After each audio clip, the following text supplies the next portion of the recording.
Warning, the following contains material that may be too disturbing to some people. Descriptions of violence, mature situations, and adult themes. This is intended for mature audiences. Viewer discretion is advised.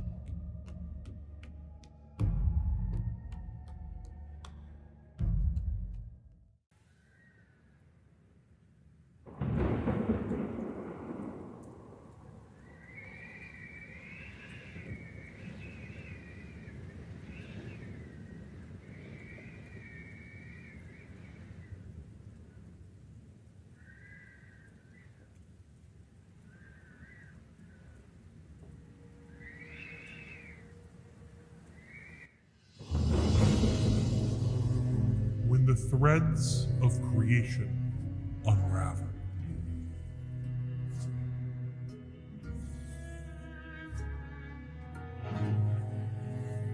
When the sun itself hangs black in the sky.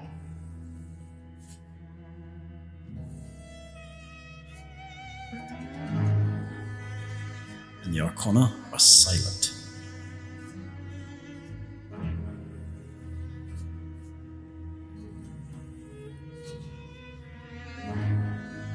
Will you fight for a world that has forgotten you?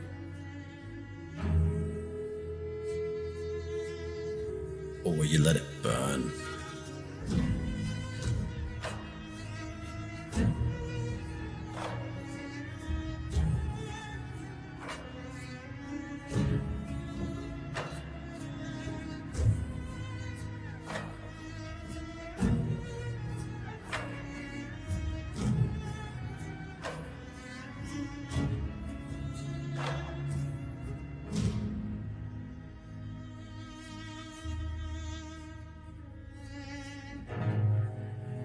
The Arcana are lost.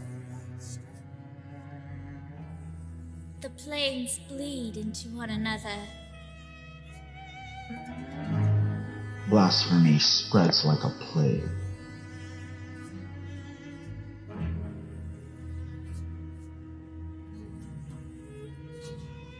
But hey, nothing's truly gone.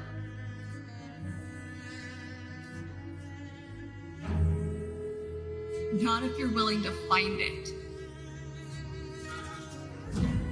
What will you do? Who will you become?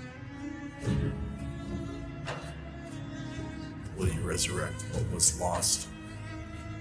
Or create something new.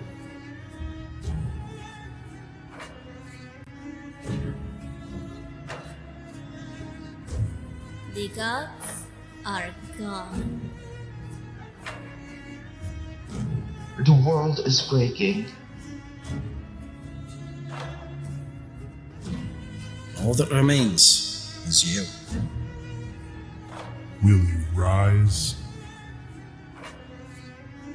Will you rise? Will you rise? Will you rise? Will you rise? Will you rise?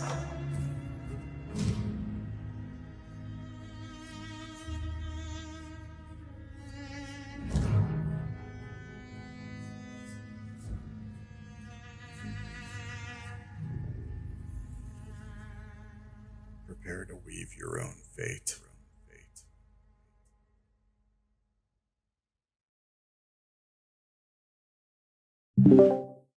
Howdy, everybody, and welcome to Hello. Of Divinity in Darkness, episode 10.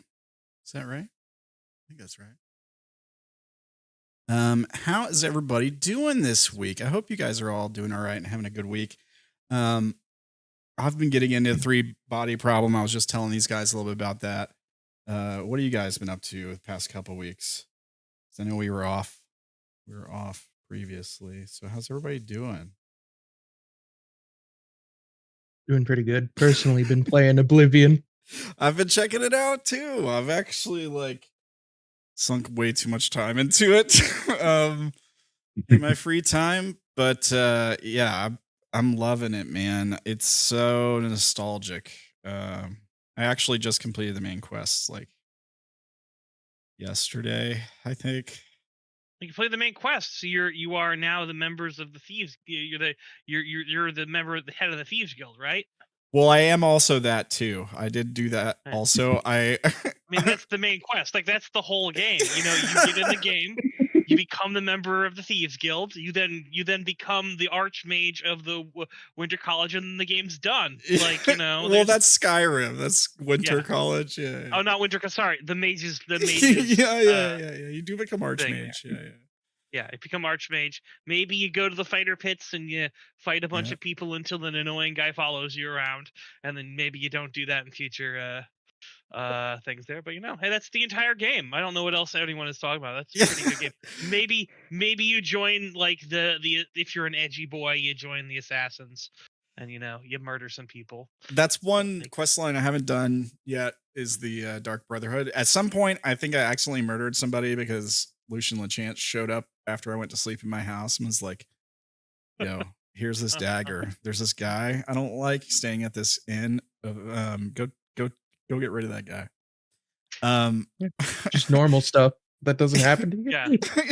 Yeah. So yeah, I just got to the part where I actually just started Shivering Isles. Is what I did. In my opinion, one of the best DLCs ever made. Shivering Isles is for sure. I think it's probably the first DLC I bought of anything. I don't know. Horse armor is pretty up there. yeah. Did they bring the horse armor back as a meme? Yes, it is. Yes. It's the $10 deluxe version. Yeah. So great. Yeah, I remember people freaking out about it at the time when it happened, and they were right. They were 100% right. All their concerns about the horse armor thing were totally valid. It's so much worse nowadays with the microtransactions, and it's all because of that horse armor getting through. But no, they are trying to put ads in the middle of the game, right? The ads in the game, some games. Yeah, there are some shooters that are trying to do that. Same with the sports games. Yeah, I've heard sports games are really bad for that. They tried to put actual ads on the sides of the car. I don't blame horse armor. I blame Sparkle Pony. What? I don't know what Sparkle Pony is. Enlighten me. So, after horse armor, in World of Warcraft, they had this. Oh, I remember this. It looked pretty nice. I got it. I liked it. I'll admit it. I'm part of the problem. They made a really cool thing that I could get, and I would pay money for it. I also bought I think there was a refer friend thing when I was doing it to get like a 2-person rocket when like 2-seating flying mounts were like a big thing, and I was like, yeah, no, why do I want a 2-seating flying mount? Well, my girlfriend's gonna play with me at the time, so I'm gonna just pop out the 2-seating flying mount. I'll fly us everywhere while we're leveling. It's just super easy. And so it was a thing there that made way more money than horse armor, because like everyone really panned horse armor as like, what the hell is this thing there? Whereas Sparkle Pony was a success. Like people there are detractors of Sparkle Pony. And then there are people like me who said, I don't know, I'll give you $5 for this thing. Yeah, I think I do remember people wigging out about it. Was it during Lich King when it happened? Yes, Lich King. Yeah, I definitely was there. I was definitely there. Yeah. I think I remember people flipping out. Like there was like a few people, like your OGs, but like a lot of people where you would just see thousands of people riding around Dalaran with that freaking thing. Yeah, yeah. And look at the state of WoW now. Isn't it great? All right. I jumped back in during Dragonflight for a little while just to like see how the game has changed and played it for a few weeks and I actually bought the next expansion, which I think is out now, but I never played it. So played it. I came back in Shadowlands. In there I ran a thing. I was running a guild in there once again through Shadowlands. And I've had a bunch of people complain about Shadowlands, and I'm like, look, I don't think Shadowlands was all that bad. Like, I think the story was crap. I think that's, that was absolute terrible. But then again, like, it has been good. I mean, it wasn't Cataclysm. It didn't destroy the entire world in the entire game, which is what Cataclysm did. Yeah. It was nowhere near like the heights of Mists of Pandaria or Legion, which I have heard were spectacular, and I did not get to experience them. But yeah. Well, right on. Well, before we talk about WoW for 5 hours, I guess. Welcome to the WoW podcast. You've all been dragged here against your will. Yeah. I guess let's do that thing where we go around the horn. We have everyone introduce their characters, tell us a little bit about what's going on with you lately, and then we'll talk about like where we left off last time and jump into the game, shall we? So, first up, we have Dakin playing Madainn on Weir for you guys. How's it going, Dakin? Oh, you're muted. I can't. Can anybody else not hear him? I see his mic. I see his mic. He got lag attack. Oh, he got lag attack. Yeah, I heard you now. I heard you when you said you're not muted. I was like, wait a minute, his mic's pinging. Yeah. I hear you. You're good. Madainn on Weir. Right now, I'm the carrier of the star, or maybe the Bodhi. Maybe the Bodhi.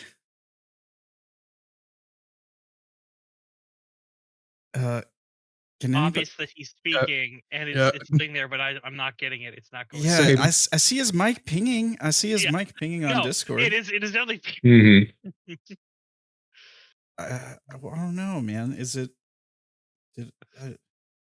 Reconnect? Okay, you sound great. You sound great now. There you go. Okay, very weird.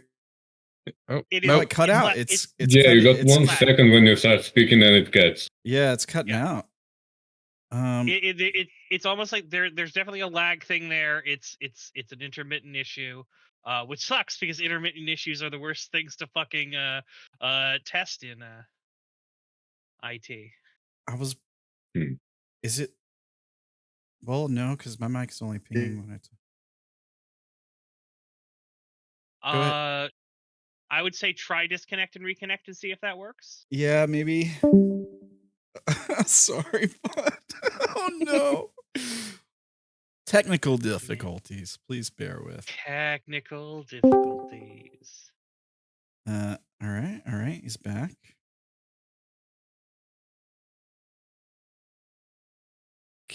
Cam's back. Anything? I can't hear him. I can't hear him. There it is. No. It's lagging. Yeah. Oh no. Did somebody mute him on the server? Is that what's happening? No. If he was muted on the server, he would not be showing the green. He's showing the green. When he's speaking, it's making sense. The audio just isn't going through, which sucks. Try without the cam. Let's try to see if we can, without the cam, maybe less stuff through there will work. No, we see the ping, but it's not the cam causing it. Oh man, buddy. It's not your fault. It's nothing you did. Hold up signs. The star has stricken our mage mute. No. No. Man. I would say try Singapore. like you should be able to you used to be able to do a thing where you could sort of switch where your like thing was coming from, and if you switch to a different location, it sometimes cleared up the signal. And I think it's in settings. Go user settings.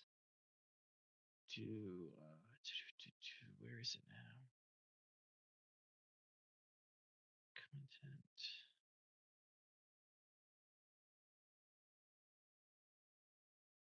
Content. I'm looking at some stuff too. Is it?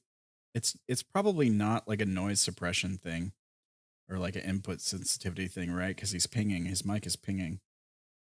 Yeah, it's definitely sounding like a lag issue. His video's not lagging at all, though. Like his video's crisp and perfect. Yeah. Which is very odd.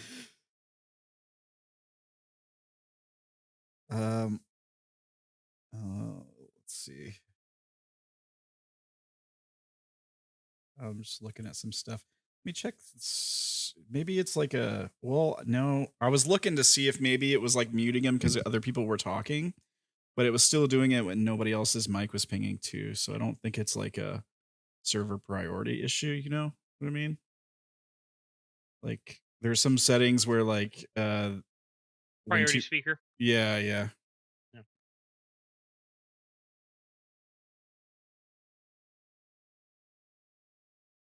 Well, this season on Looney Tunes. Well, his camera is lagging a little bit there. I don't know, buddy. Maybe we'll just come back around to you here in a minute and see. Oh no. Oh man. All right. Well, cameras are a little janked until he gets back. He might be resetting his router or something. Yeah. So until then, we will continue forward with split cam windows for a second. Don't worry about it, guys. So next up, we have A Wizard Once playing Asher Starborn for you guys. Yes, when I am not playing my Night Elf Mohawk, I am playing Asher Starborn. He is just a dude doing dude things.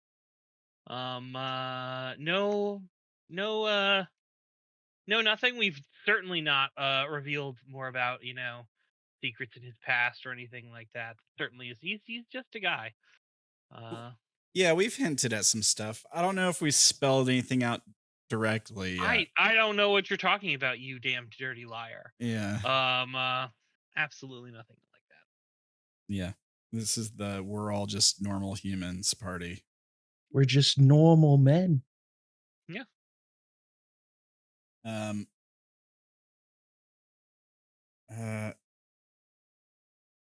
Yeah. Sorry, I just saw that message in the chaos. So I was checking it.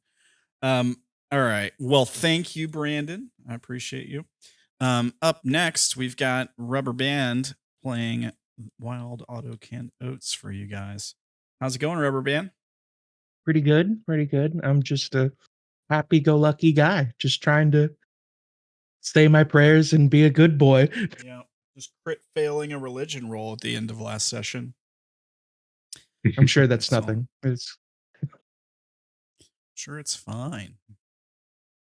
I'm sure it's all fine. Just gotta have faith.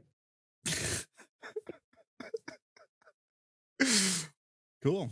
Well, thank you, Rubber Band. I'm sure your faith will help you so much with what has been caused by this. Last but not least, well, I guess we're not there yet because we're going to circle back around. Up next, we have Sonoman playing Aldrik for you guys. Sonoman, how's it going? Hey man, yeah, same as a few weeks ago, but it's got easier, right?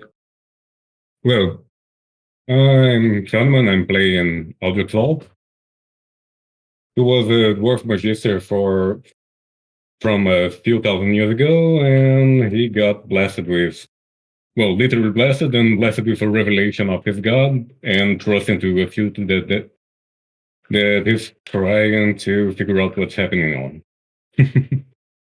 Yeah. Yeah. The man out of time, the cleric to the emperor out of time. Is basically what's going on with you. Well, while we're waiting, why don't we talk a little bit about what happened previously on Of Divinity and Darkness? You guys basically circled back around. You were headed towards creation. You ran into this guy named Tidewalker Zinji. He's the new Bodhisattva for Judgment. And you had a chat with him. He was headed out to the desert to look for the fallen star, essentially. He also had a conversation with Nurnum and talked a little bit to you guys, and y'all didn't really trust him so much. Him being the living saint for the new judgment, who is a bit different from the old, and you guys were concerned about a potential commingling of these new arcana and the flesh, which you've learned may have recently ascended to heaven, and that spells bad things. So obviously you guys have some concern there, didn't really want to trust him, so you figured you'd beat him to the star, essentially, and y'all did. Y'all got there. He's trying to get back in. He says he might be having connection issues. And so you guys basically got there.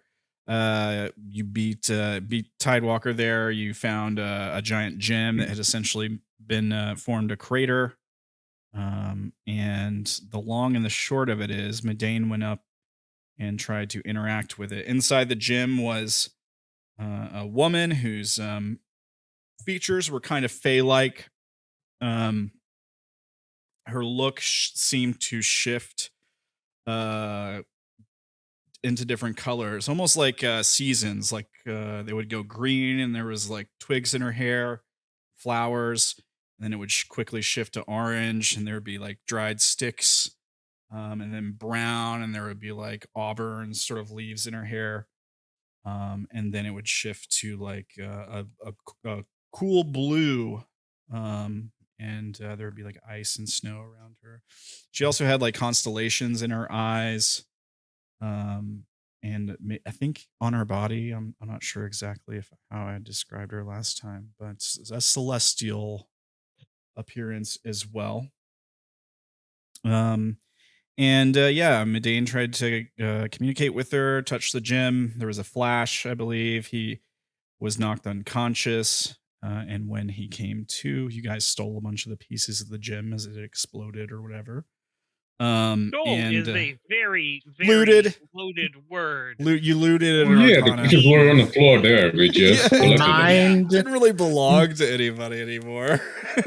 Welcome back, Dakin. Welcome back. How we go? You said, okay, I heard you there. Talk again. Can you hear me? Yeah. Yeah, I can hear you. Yeah. All right, excellent. All right. Sorry about that. No, you're good, bro. You sound good. All right. And last but not least, we have Dakin playing Madainn on Weir. How's it going, Dakin? Better now that, my mic's working and stuff. Yeah, Madainn on Weir. Maybe he's the carrier of the star. Maybe he's the Bodhisattva. Maybe he is the star. All I know for certain is that some people better start showing him a little bit more respect. Yeah, exactly. Beyond that, though, the real important thing about him is that he is a fantastic hat dad to Ioe Hoshi, his feline familiar, who carries a cat hat. He likes to think of destiny. But got a lot of hope that my mic holds out and that we win it tonight. Just win it. Right on. Your mic sounds perfect now, dude. Sorry for the technical difficulties.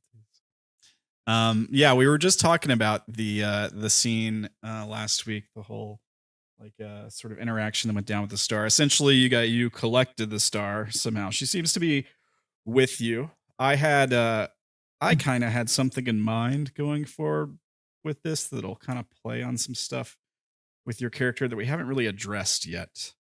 It's just been kind of hanging there. But I feel like you'll know when we get there. Yeah, I like it. I think it's gonna be cool dynamic going forward. So yeah. So you did get to communicate with her some in your own head.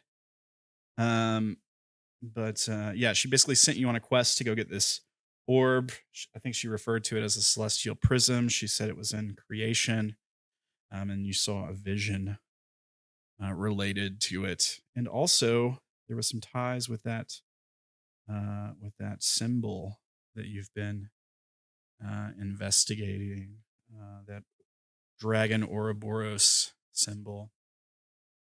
So yeah, we'll see. We'll see what you can find on that going forward. And I think that's kind of where we left off. You guys had picked up the star. You headed back toward Loch Min. You encountered some undead on the way, I believe. You used an old, long abandoned temple to the star, which happened to also be hallowed ground, to easily dispatch these undead that had come in the night to hug you all. They just wanted to hug. And I believe Oats got a magic weapon from one of them, a morning star, right? Yep. And I think you guys were planning on using some of the pieces of the gem to maybe make a weapon too. As you guys looted the fallen arcana before leaving. Yeah, I think that's kind of where we left off. So today we're going to pick up with something a little bit different.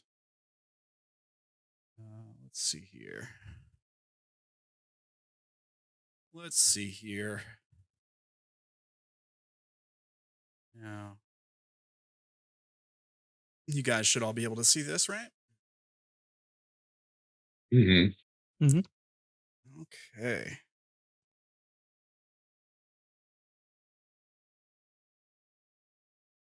All right. So we pick up with this scene here. The background fades to a desolate landscape, barren and unfinished, like a blank canvas awaiting paint. The sky is vast and empty void, punctuated by distant stars. A golden figure with pointed ears stands radiating ethereal light. It holds a glowing green light in one hand. The light dances around his hands. He's a solitary figure, and he surveys the land around him.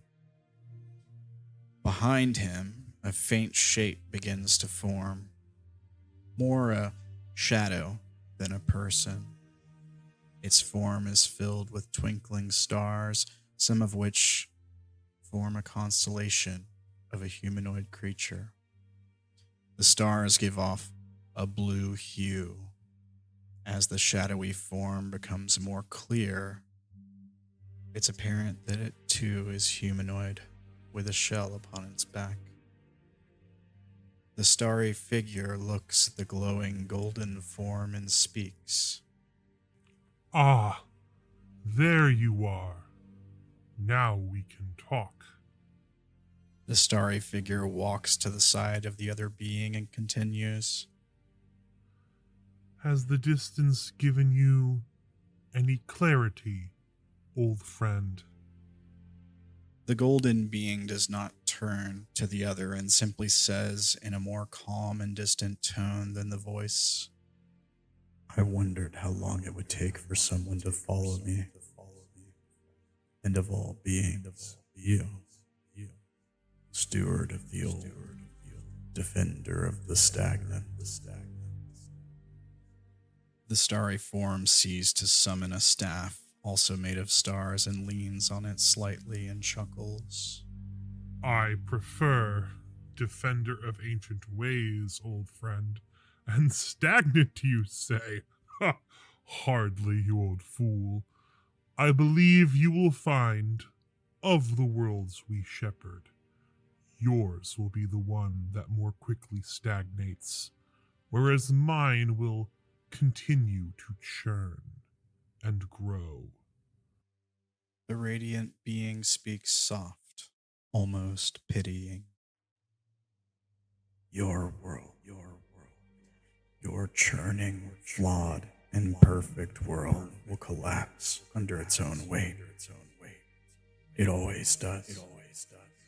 And when it does, you will look to me and see what I've created here, and you will understand.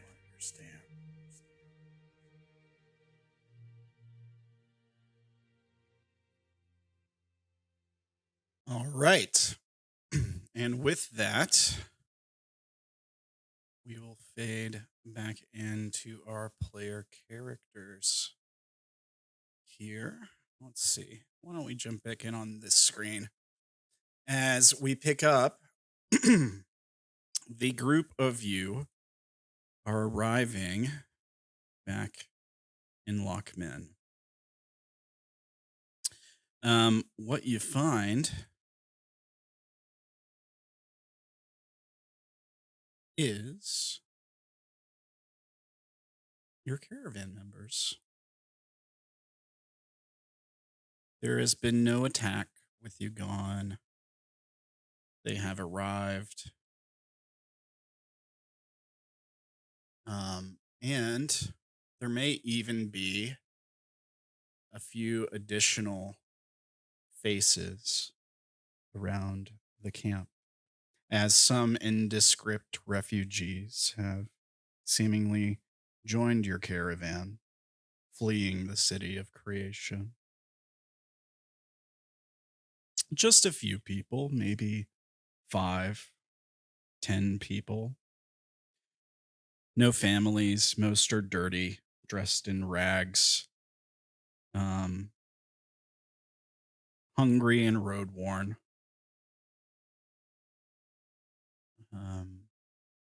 But they seem to be getting along. Here they found food and respite and buildings that are not falling apart too much. Some of them even still have doors and roofs. And your caravan, in the day that they've been here, while you guys were on the dunes, have started to make this place a bit more of a home. Temporary home, but a home nonetheless. Fires are lit. Food is cooked and prepped, handed out to people who are hungry. And for the most part, people seem to be getting along. Not just with each other, but in general. There's no unrest. There's no panic on people's faces. There is some tension. After all, the world's not right, but people haven't given in to their dread, their despair. They're surviving. Now, as you guys arrive back in town, is there anything you'd like to do?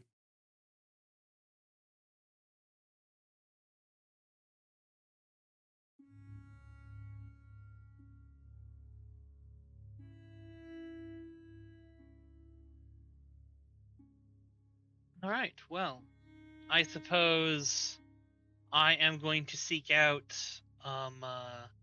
Kalia and Malin and Shanira to see how they are doing. Malin, Shanira.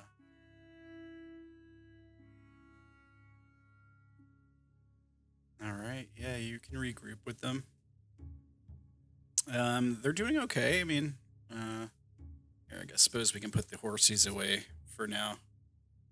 Let me do this. Let me put that one there so I can grab it if I need to. And we'll just get rid of these. All right. Yeah, sure. Yeah, they're doing okay. No big developments. Nothing's really changed in the couple of days that you guys have been away. Tetsuo's condition is still being tended to by Kalia for the most part.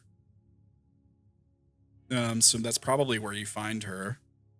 At his tent. I think that was it Vela will also be hanging out there. And I believe there was the other two. I believe I sent them. They were sent on ahead. Vela and Tetsuo, Vela, the Black Powder Judge, and them were sent to Creation. Oh, Yeah. okay. Yeah. Just to see if we could cure him. Yeah, when we Right, headed right. back, they were headed- headed forward. Yeah. Tetsuo, Vela, the Black Powder Judge, and Yuki? Yeah, Yuki. That's right. I remember that. Okay. Very well. Let me put them over there. And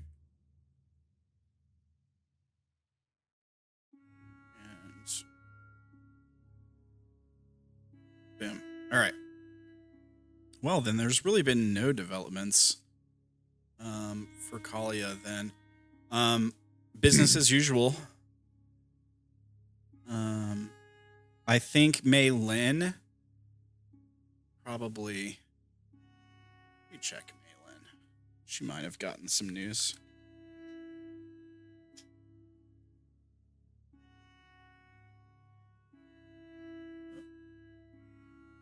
There we go. Let's take a look at Mei Lin here.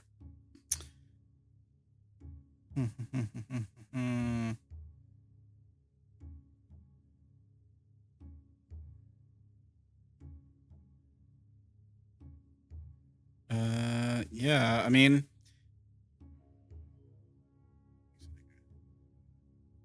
oh.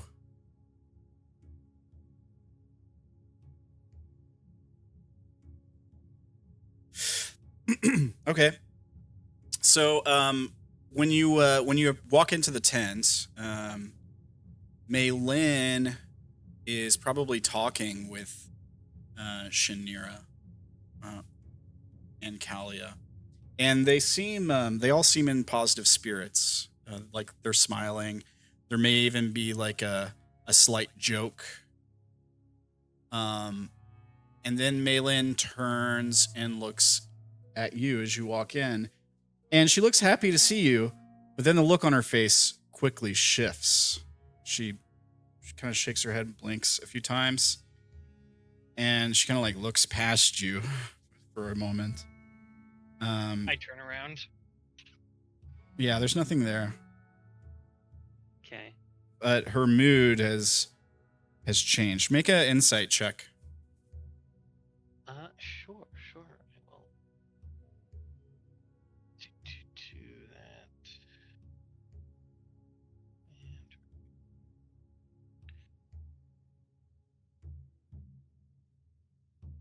And inspiration for that. Let's see what's going on here. All right.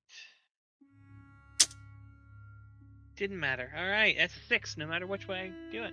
All right, well. Yeah, she just kind of like looks up at you, and it's like the smile on her face is gone immediately.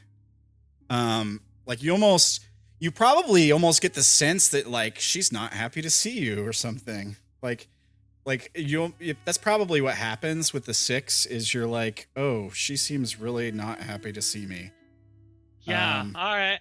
And well, then she I am yeah, go ahead. sorry that I returned. I mean, we found them. I was thinking that maybe we should go and see the star.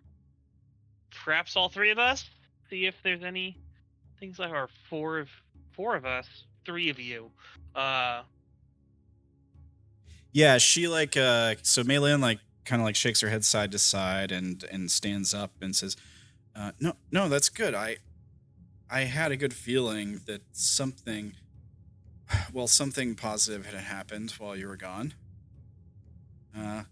Like a good omen. I sensed it in my dances.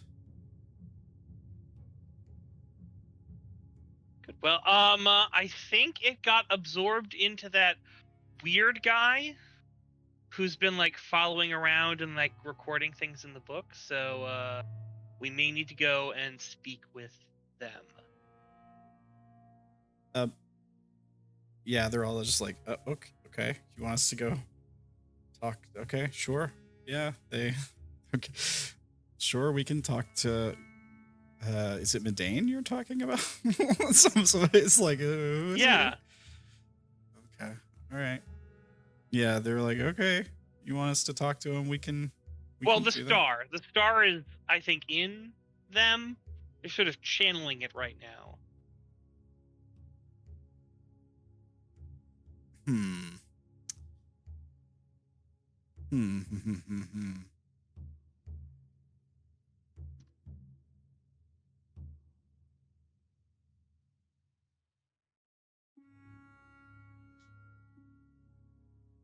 She's best at Arcana. Let me give her an Arcana check.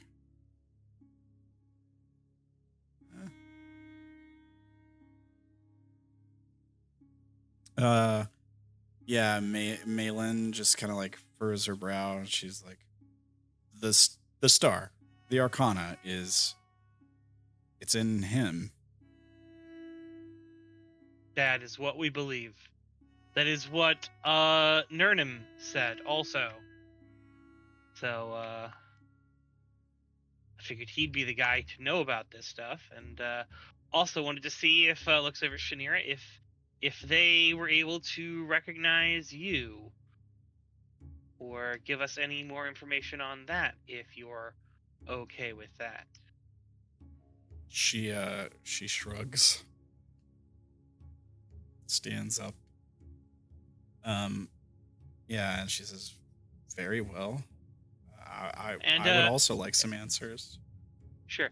And Kalia, I kind of want to bring you for false positives. Like, if they start walking in there and looking at you, Kalia, and going, and this one as well, well, then we can, kind of go, oh, this person is talking bullshit. Like, unless they start talking about the things that relate to you. But if they start talking about other, other things, then,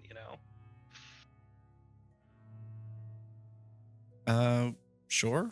Okay. I mean, I'll do what I can to help. Yeah, no. Yeah, so they accompany you. Are you just taking them over to Madainn? Sure. I'm going to look around for wherever Madainn goes to, and we're going to try to walk on in. All right. Madainn, what are you doing? I would have gone back to whatever tent I was using, and I was going to start looking at my cards. All right. Yeah, maybe you're doing that as they approach. You're flipping through your cards. Is there anything in particular you're looking for? I was going to be setting up to do a reading, but I didn't want to take up game time to do so. Oh, that's fine. Yeah. So as they approach, you've got a small table set up in your tent or something, and probably a silk cloth laid out on the table. The cards are on the cloth. The cloth is probably particularly neat and folded. And what do you think Madainn might use as essentially a focus for Arcana readings? Do you use a crystal ball or a lit candle or? I would have my hand on my spellbook. Yeah. Okay. Fair enough. So yeah. So you've got this stuff set out on the table. You're preparing to do a reading as the four of them pile into your tent, led by Asher.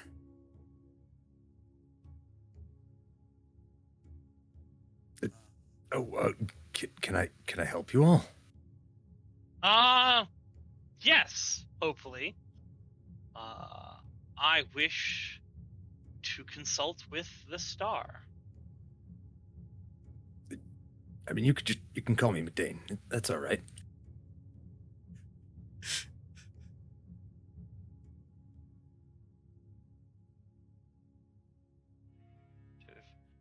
Smiles, he's like, oh, you. Am I able to like access the star? Am I able to like reach out in my mind to it? Do you want to try? Yeah. Sure. Make a religion or arcana check. A 14. Okay. So you try to reach out to the star. You can sense the presence there. You feel another entity in your mind that is being very delicate. It's almost like the impression you get is almost like the sort of like mental image you get is like a campfire that's it's like smoldering. Like there's no flame billowing out of it, but there's heat. But the logs are just like red, you know, like there's the flame isn't burning hot and licking off the fire. You know what I mean? It's kind of subdued and restrained. And you get the sense that the presence there is, and doing this intentionally, it's holding back for some reason. It could be that it's resting, that it's biding its time. Make a insight check on the campfire. All right, where is insight? There we go. Insight on the campfire. Yeah. Yes, 11. it is a campfire. The sort of like feeling you get, you don't get any words. It doesn't like, she doesn't like reach out and communicate with you. But the sense that you get is more that it's for your own protection, that it's holding itself back for your specific protection.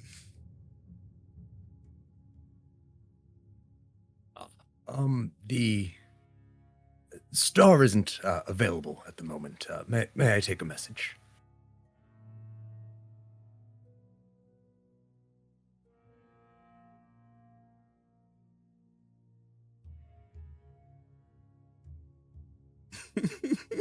Echo? Gonna go, well then, I suppose that is unfortunate. I think Madainn might take a look at you here.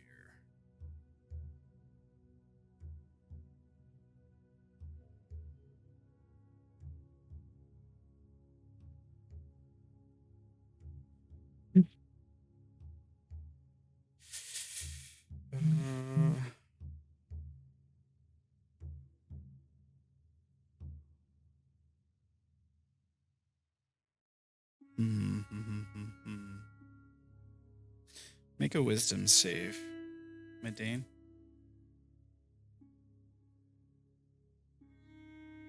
I foresaw you saying that, and it's going to be a 17. All right, sure. Mhm. Yeah. So Madainn kind of like looks you up and down, and you feel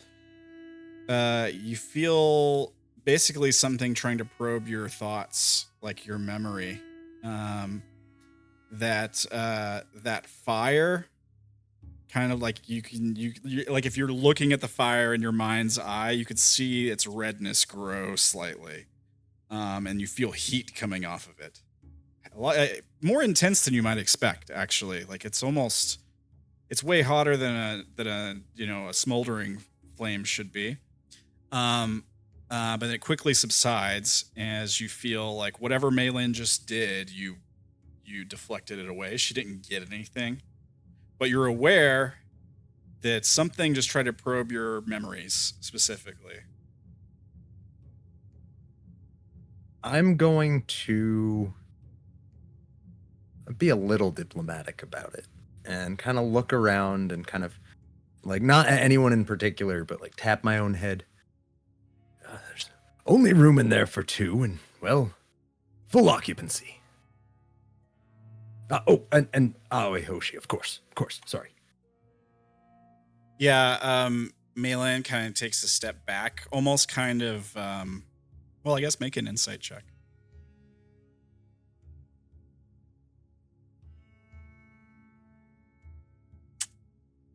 Yeah, you're not sure. She takes a step away from you, and she says, sorry, I was just really curious. They said that the Arcana is with you, and it's strange. Many things are strange now. The sun is black, but you don't go probing about someone's mind. She kind of like bows slightly, and she says, my apologies. Well, it's for your own good. You'd really get lost in there. I'm quite the wrinkled brain, as they say. And he's just going to keep talking at her, explaining how smart he is. Yeah, she lets you talk. She doesn't like give you any dirty looks or anything. She looks over at Asher or at Echo and is like, okay, what are we doing now? I suppose that there are no answers here. That is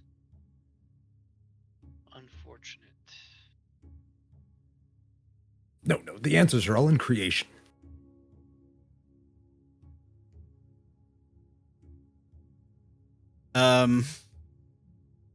Nira tries to do something.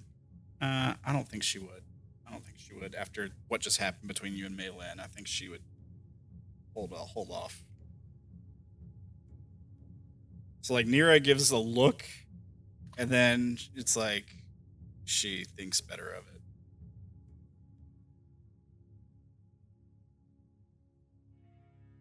it. Kalia says, all right.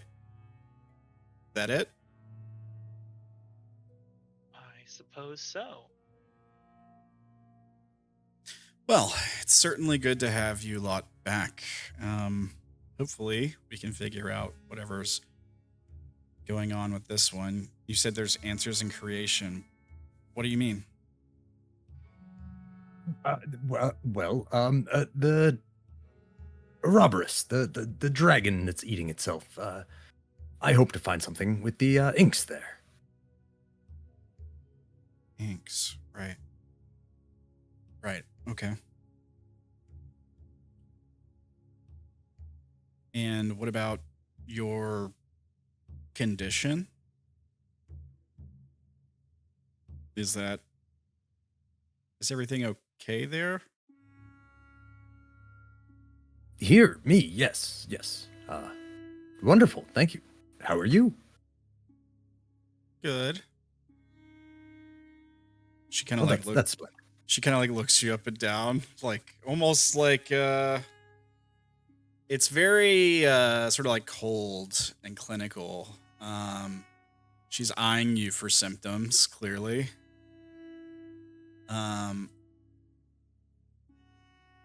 It's 26. And she sort of like makes a face. And then she shrugs. He seems okay. Maybe a little tired from the road. She kind of like whispers that to you, Echo. You can hear it though. Yeah. He sort of nods. He's like, I suppose that is fitting.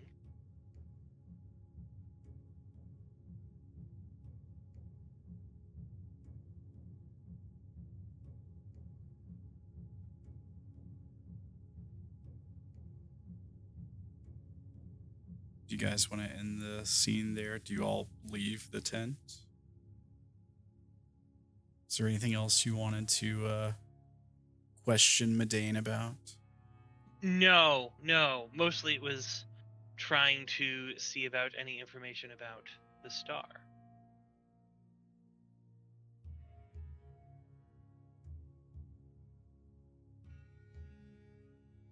But that seems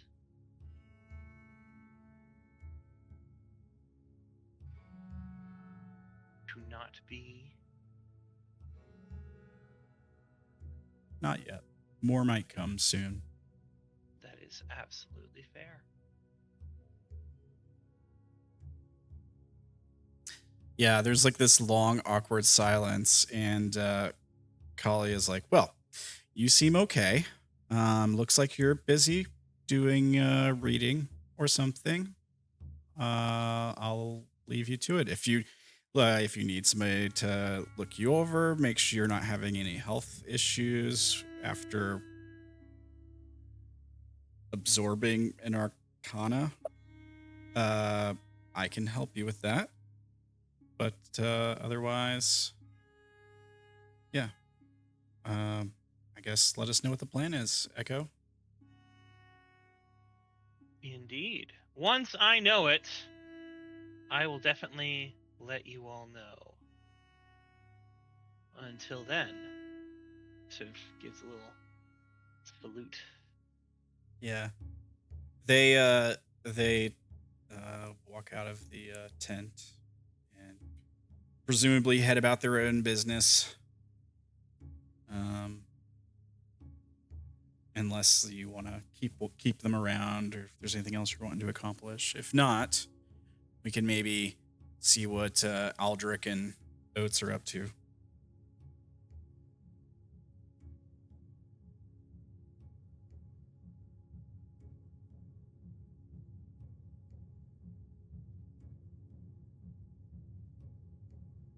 Aldrik, Oats. Oh, I thought they. Okay, yeah. I thought we were asking them if they would want to do something else. Yeah, I was waiting. Whoa. I was waiting. It doesn't sound like they do. Yeah, okay then. Well, I'd like to take a look at Tetsu, right? Take a look at See what? how he's faring. Tetsu. The Oh, name of the guy Tetsuo? that got the flesh. Yeah. Well, he's in creation, right? I think they sent him away to Oh. creation to try to get a cure. Right, I thought he was with all of them. Yeah. They sent him off, Mm-hmm. hopefully to get him fixed up. But Sure, that was the best plan. yeah, maybe we'll see when you guys get there. I know Yep. what's going on with him, but Sure. You do? I will How do you know what's going on with him? I will keep that to myself Yeah. for now.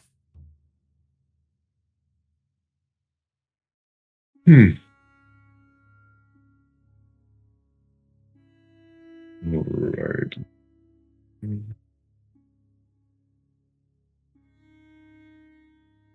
Yeah, so I threw myself off with that line of thing running down. You what?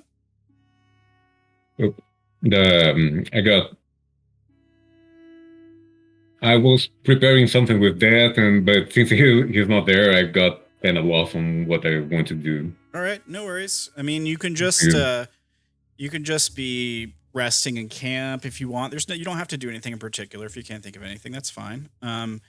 Oats, is there anything that you'd like to do? If not, that's okay.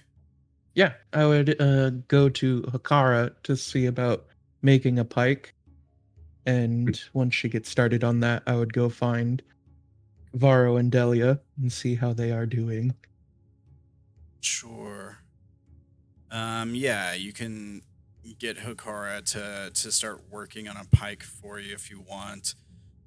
It's probably going to cost some gold. But I'm assuming you're wanting something made from the pieces of the gem. Yes. Okay.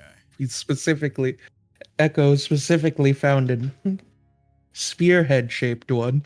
Yes. Yeah. All right. Yeah. She says, well, you're probably wanting something of decent quality. Yeah. Of course. Because we're fighting weird flesh demons now. I don't know. There's a lot of new things happening. A lot of new scary things. Yeah. She nods and she says, okay, well, give me a few days, to work on it, and I should be able to get you something in order. It's gonna cost you though. I can't keep providing free materials. And I understand. I have gold to spend. yeah, she nods and she says, "Well, how much? Because I'm probably going to have to get some supplies from Zinwei if it's going to be a particularly special item." I open my little coin purse and thumb through. I have 135 pieces of gold, a silver, and 8 copper.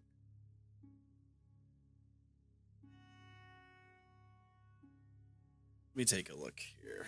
I think.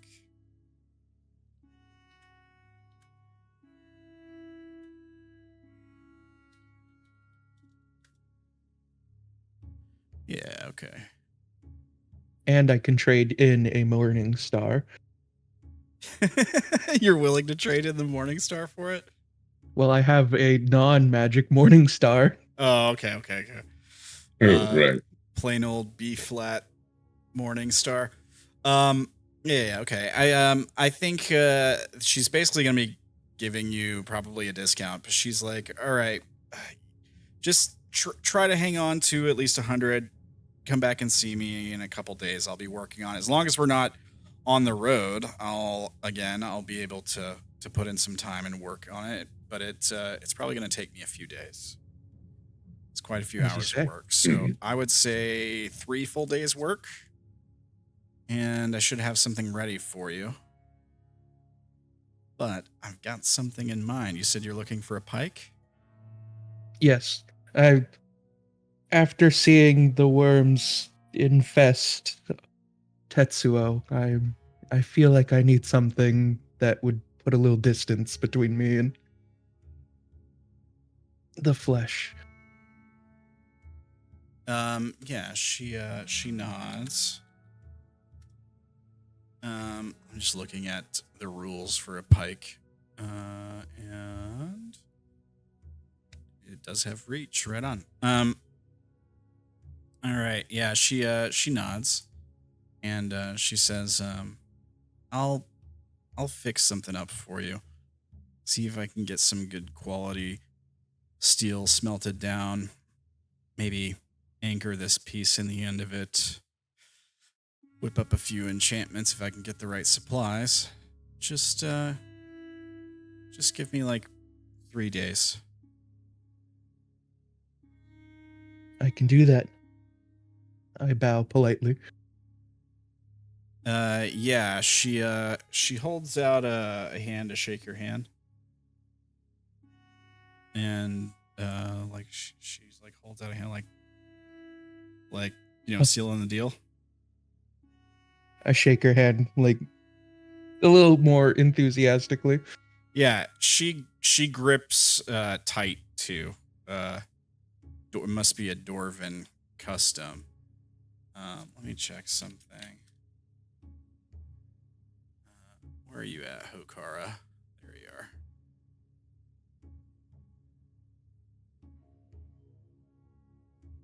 Make a athletics check. She crit. Oh. I'm gonna use inspiration. Hopefully not get my head crushed.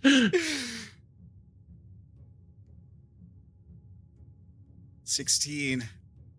She's not trying to hurt you. I mean, she is kind of strong. She's a blacksmith, She's got muscles. She's got grip strength. And it doesn't do any damage to you, but you're like, like you could kind of feel maybe your knuckles pop a bit, your hands strain under the weight of her grip. And she kind of like grins and gives you a nod. And then she goes like tosses the thing up in the air a couple times, kind of sizing it up. Yeah, you see her start like warming up her forge to start getting some metal going, and to start getting to work.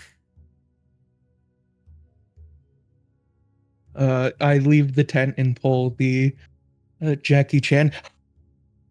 Yeah. Is when she can't see. Do you try to hide it? All right. Make either deception or performance check to see how well you're able to play it off.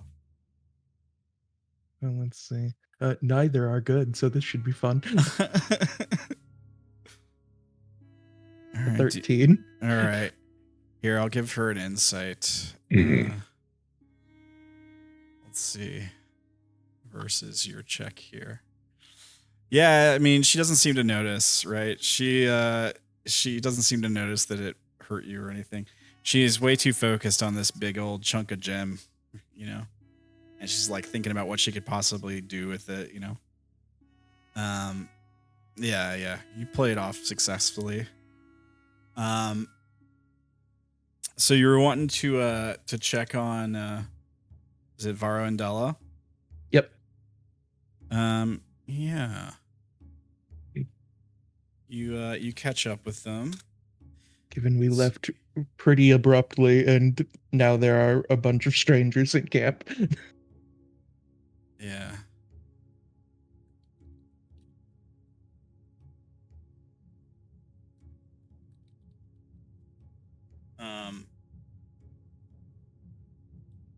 Let's see here.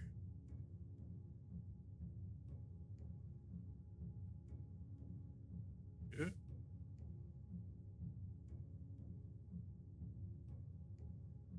There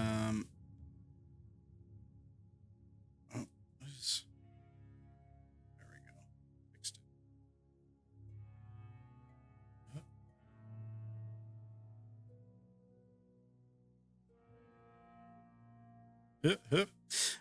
Yeah, you catch up with them. They're kind of keeping to themselves.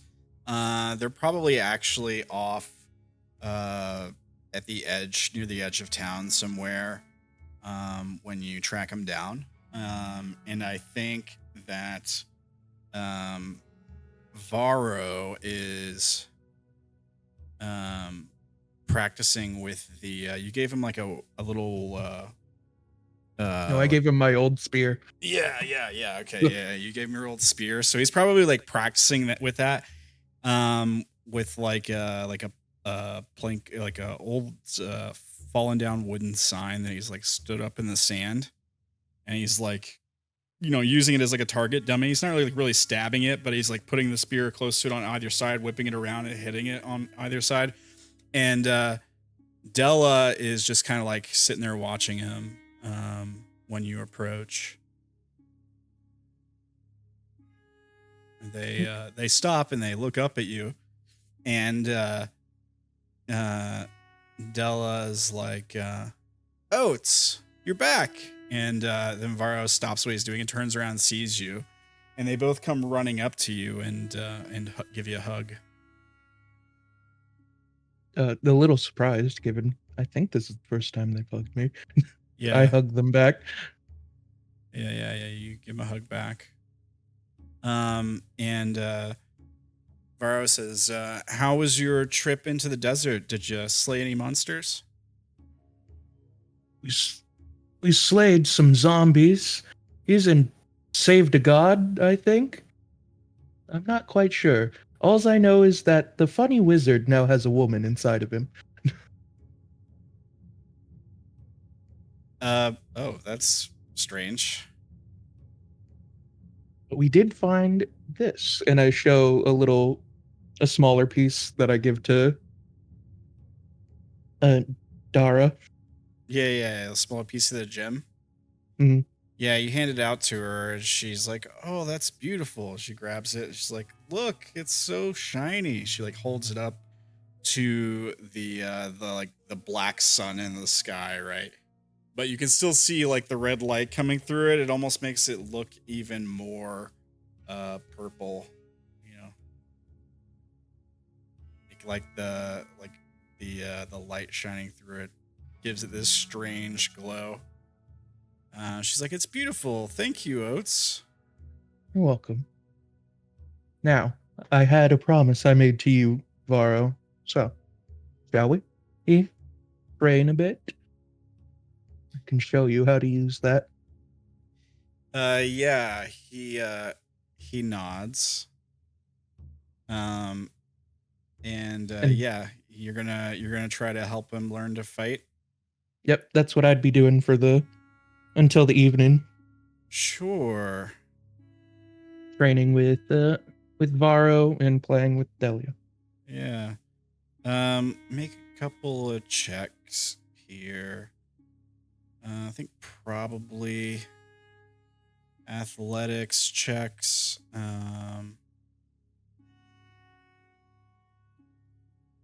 Check. Make 3 athletics checks. Okay.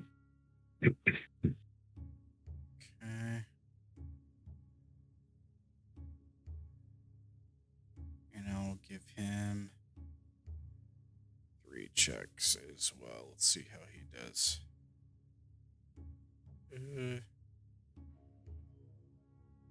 All right.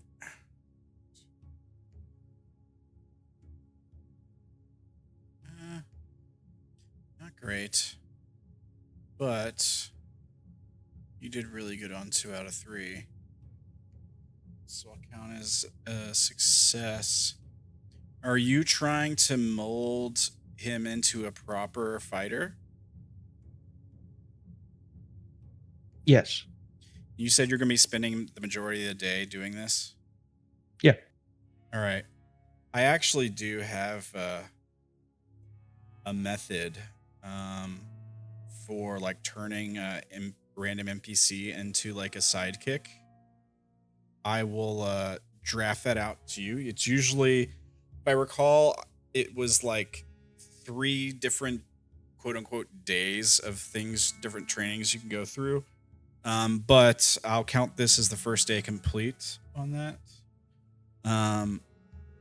And I'll try to get something to you in writing by next session for how to continue to train him. If you're wanting to like turn him into a like a sidekick.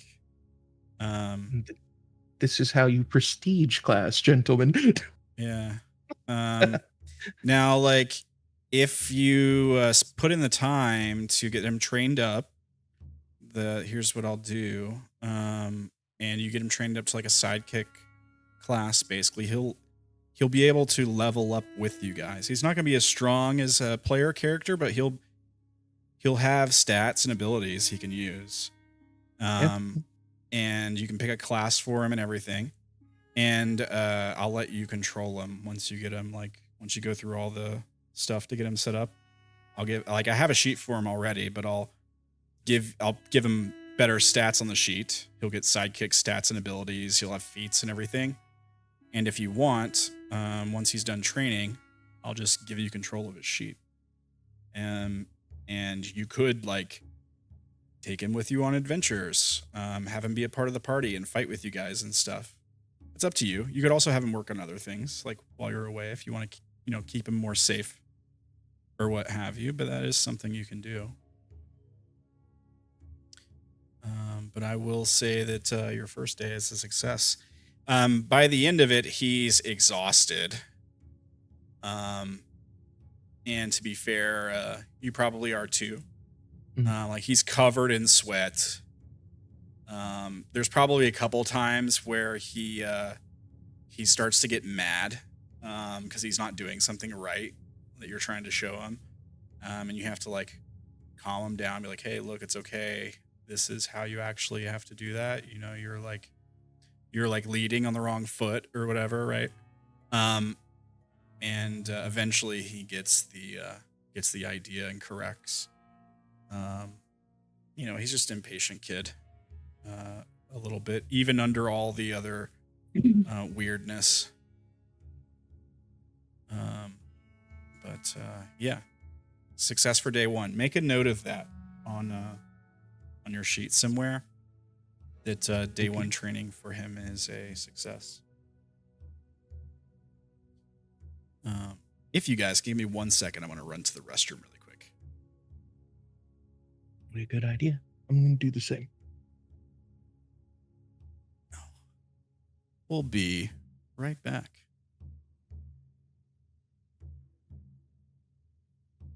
After these messages.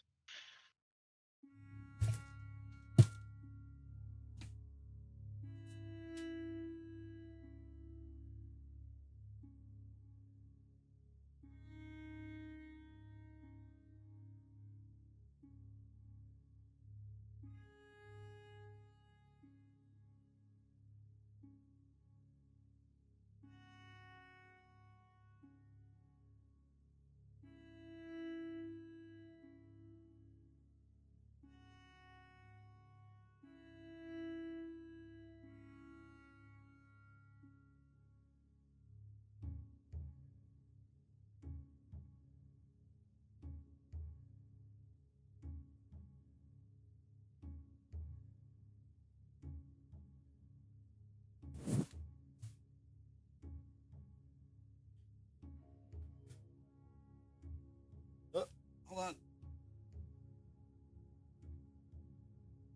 I'm back. Hang on.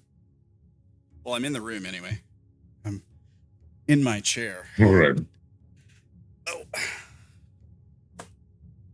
Oh. All right. All right. Let's see. Okay. We got Aldrik here. I think the other guys haven't gotten back yet. Oh, but okay, cool. So we got a sidekick in training here. Let me do this. Let me. Why roll 20?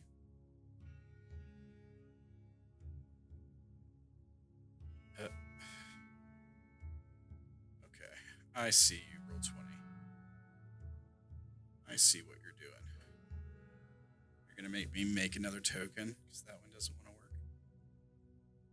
It's fine. I'm wise to your tricks. Roll 20. Okay.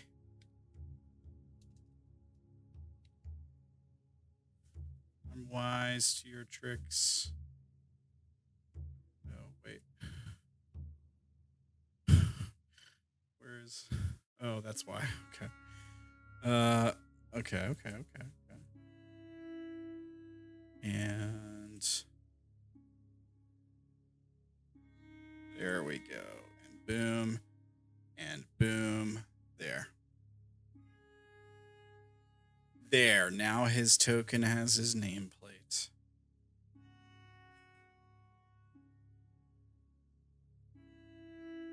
There should be one for Della too already. Let me check. Yeah, there it is. Yep.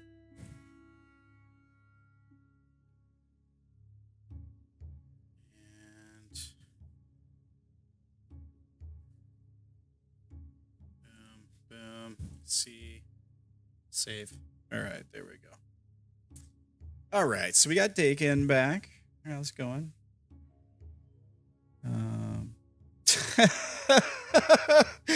That joke in the chaos, that's funny. All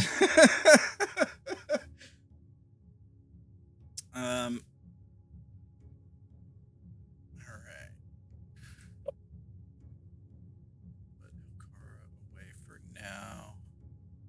Maylin, Shanira, Kalia. All right. I think we're just waiting on Brandon. While we're waiting, is there anything else Brandon's here. Is there anything else any of you guys would like to take care of before we head off from Lockman? Presumably, we're taking the whole caravan with us to go back toward creation, right? Sure. I think I would like to perform the ritual of the crown flame with the armor before we depart. You're wanting to... Sorry, do what with the armor? perform the ritual of the crown flame with the Okay. cleansing and yes. Yeah. Should I just mention it, or should I go through each step and? It's up to you. Like you can just be like, yeah, do the ritual, if you want to, or if you want to like play the scene out, you can do that as well. That's fine. That's up to you, man. How do you want to do it? Mm-hmm. Well, I think it's neat. I love the way that you put the thing, but I don't want to be doing this every time. Maybe we can do this now, and the next time I will just mention it. Yeah, that's fine. What do you think? That's okay too. Great. I don't want to be repetitive on this. Yeah, it's all good, man. I get it. Go ahead. Yeah. Take us away with the ritual of the crown flame. All right.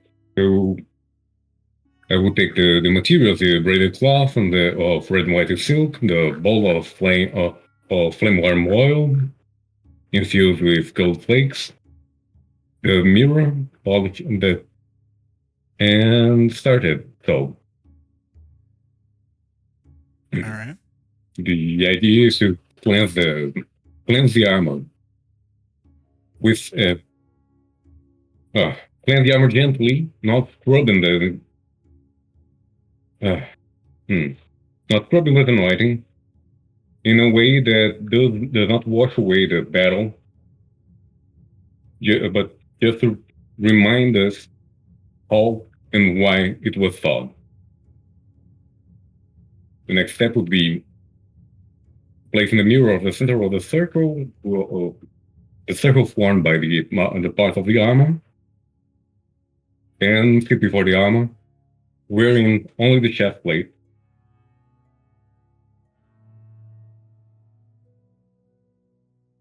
And to look past his face, seeing his intention. And then looking not at your face but at your bearing and your intention. In the reflection. Sorry, go ahead. All right. And then recite the following. You're shaped by fire. You are shaped by what you endure. Look and remember what you are meant to be. After that, there's a vow.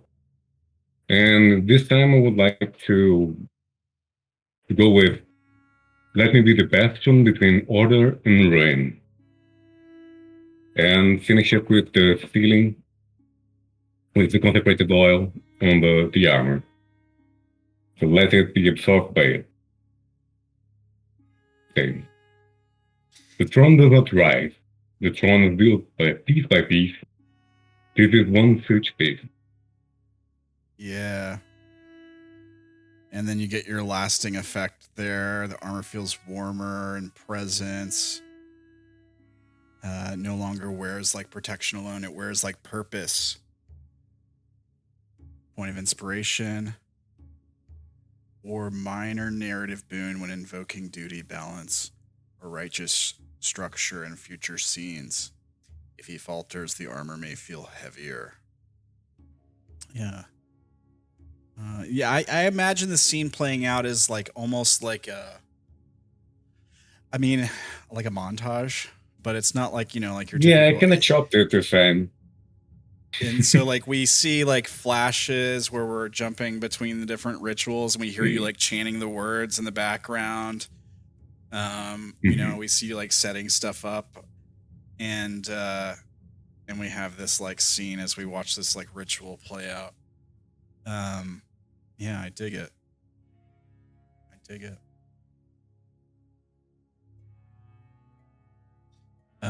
Cool. Well, is there anything else any of you guys would like to take care of while you're here in Lockman?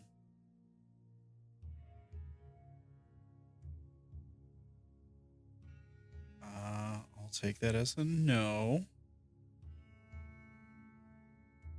So, how do you guys want to handle this? Do you want to skip ahead here again, like we had talked about earlier for the game? I think we mentioned like to jump ahead to where you guys were on the road to creation?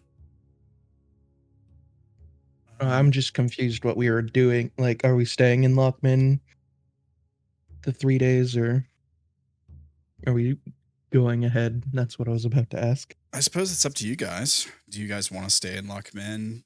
Do you want to go ahead and head to creation? Yeah, kind of think that was presumably the goal.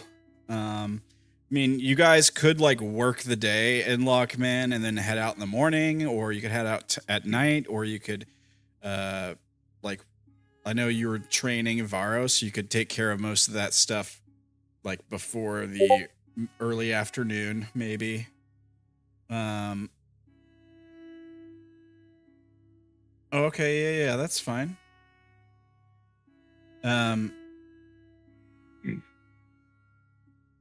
No, I don't, yeah, I think you did fine, man. It's all good.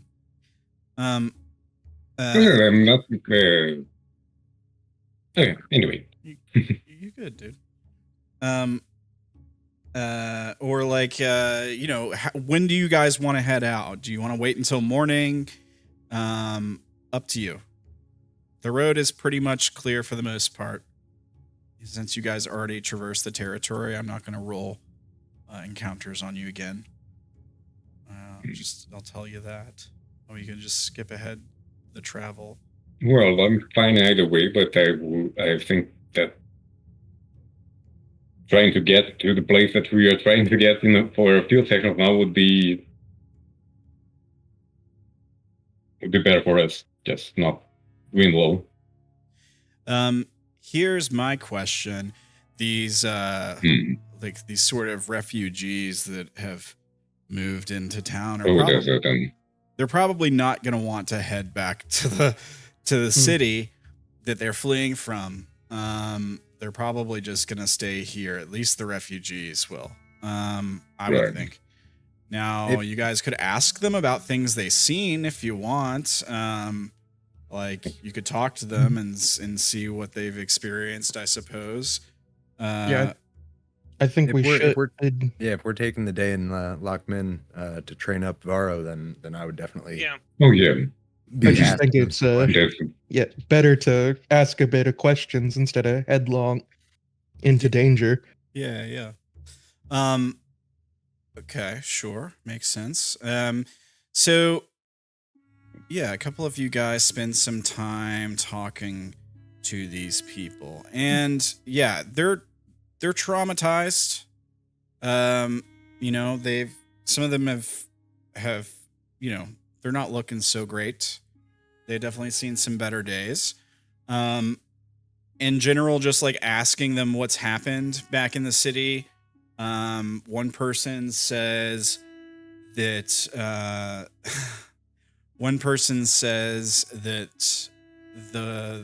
that he believes the world has returned to reclaim the city of creation. Another person says that they just saw buildings start falling, fire all over the city, people screaming, dead bodies. They just fled. Another person says that they had on their way out they had to climb atop one of the great walls of the city, and when they looked back, they saw the ground in one of the temple districts just open up and cave in. A whole district gone. There was smoke and there was so much smoke and dust in the air that they didn't even realize what had happened with the sun until they were out of the city.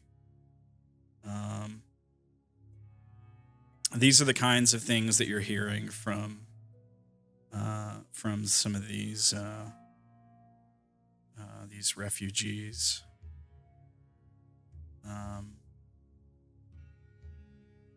One person says that they saw that before everything got really bad, before the buildings started crumbling, that there was a dragon that flew into the city. That it happened days before.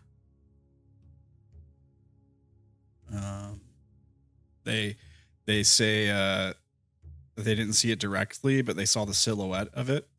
This is before the fall and everything too. This is probably like the day before the fall, maybe 2 days before the fall. That they saw the silhouette of it. That they were walking through one of the agriculture districts, and they saw its shadow pass along the ground, and they just saw the wings, these bat-like wings, huge. And when they turned to look, it was already gone, but they saw people, guards in the watchtowers, firing arrows. And that it looked like it was heading in further into the city, just judging by the direction that the arrows were flying. Another person says that there was rumors that demons rose up from the ground, started attacking people and slaying people. And that actually, like, they're correcting the person who says that the world rose up and decided to reclaim the city. And they say, well, no, actually, the world was there fighting other monsters. It was defending the city, not attacking it. So there's some confusion as far as like what exactly was happening, but you're hearing a bunch of rumors, some suspicions. Some people are saying that like things are so bad in the part of the city they were in that there wasn't really like, there's no shops open. You know, a lot of the city is rubble. There's like fissures that have opened up through some of the different districts, and that's even the ones that haven't caved into the ground are having issues because buildings are falling down because of these great fissures that have opened up that spread all throughout the city, these cracks in the ground. And that because none of the shops are open, all these buildings are destroyed, it's kind of hard to find food and stuff over the few days that they were in there. And so like people are turning to robbing each other. They're stealing from buildings, vacant buildings that they can get into and climb into. There's looting going on. There's groups of bandits forming who are holding people up at knife point and taking what belongings they have on the way out. That sort of thing. They some of them say that there was more of them in their group when they left the city. They didn't all make it. Some of them were dragged off in the night on the road by creatures. They just heard their screams in the dark. And so they just laid there and were quiet, hoping whatever had picked them off wouldn't come for them.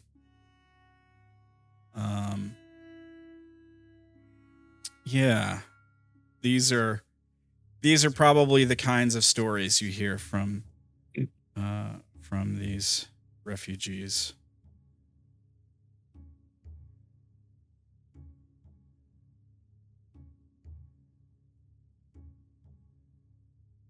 Did I think the celestial prism was in a temple district?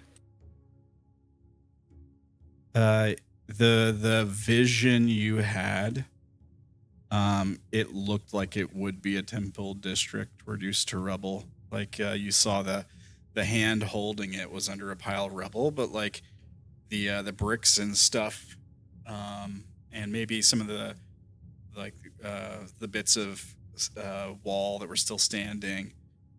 Looked like they could be like temple structures, meaning like it was either really old stone or like quite well kept stone. Did it look like it had been like swallowed up into the ground like the one described?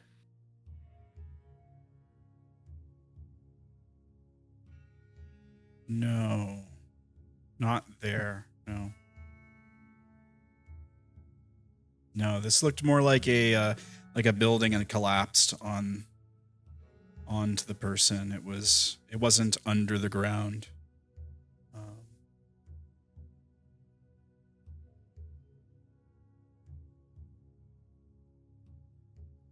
And I guess as a cursory precaution, I'm gonna detect magic around the new arrivals. Make sure none of them are holding on anything untoward.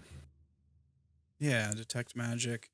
Yeah, I mean you don't pick up anything nefarious on any of them. No curses, no like flesh corruption. How about this kind of way? But it reveals not schools of magic, but what the magic remembers, who cast it, its intent, or what it was guarding. Magic appears to ripples and fearless visible water, distorting the air.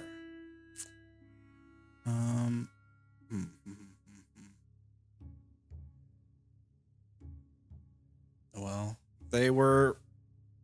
those who might have witnessed it were pretty close to a divine event. So I think you might find some lingering magics just from contact. Not that anything was cast on them or anything, but divination. Yeah, you might get a vision of standing in the center of the city, and it's quiet. It's relaxing, and suddenly the ground splits underneath you, shifts to one side. You take off running towards a building. The building quickly comes apart and lurches very high up in the air in front of you. As you're running towards it for shelter, you try to stop, but you like fall down because you're trying to skid. To stop so quickly because you're in like a full sprint. So you like fall down and like quickly start running the other way, kicking up sand and dirt as you turn around.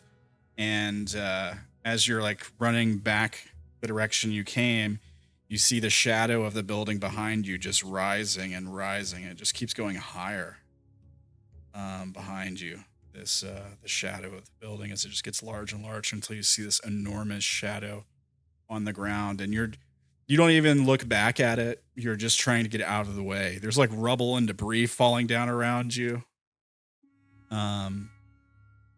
Parts of it hit you and like they hurt. You know, you're getting hit by like bricks and stuff.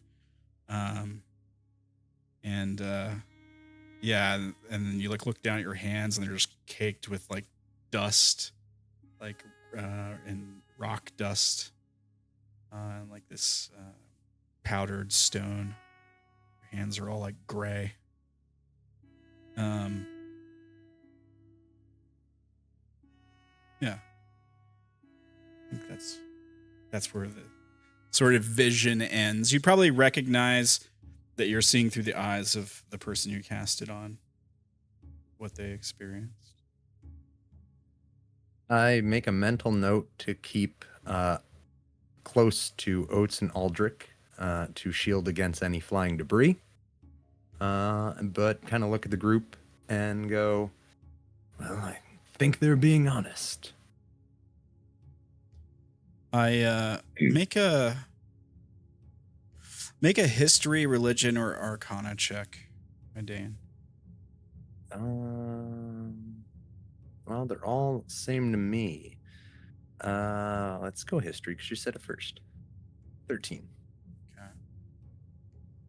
You from the vision, you do recognize symbols around the buildings around and stuff, and you're pretty sure you know the district that it takes place in is the district for the temple to the world.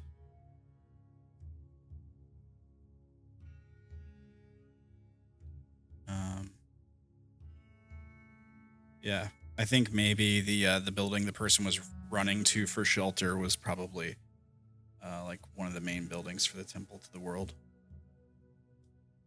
before it came apart or rose up out of the ground. Yeah. All right. Is there anything else you guys would like to do? Well, addressing the group.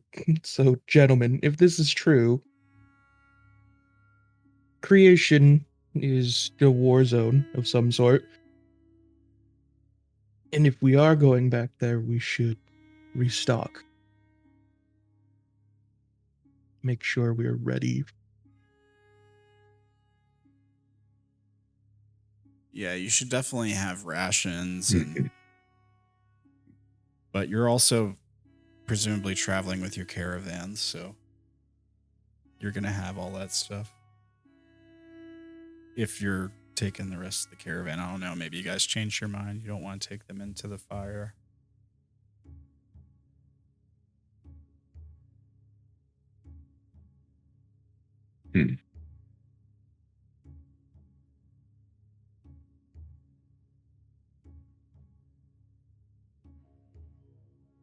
I think that maybe if a few of them are not coming with us, it would be kind of it would be more parallel for them if we take the caravan with us.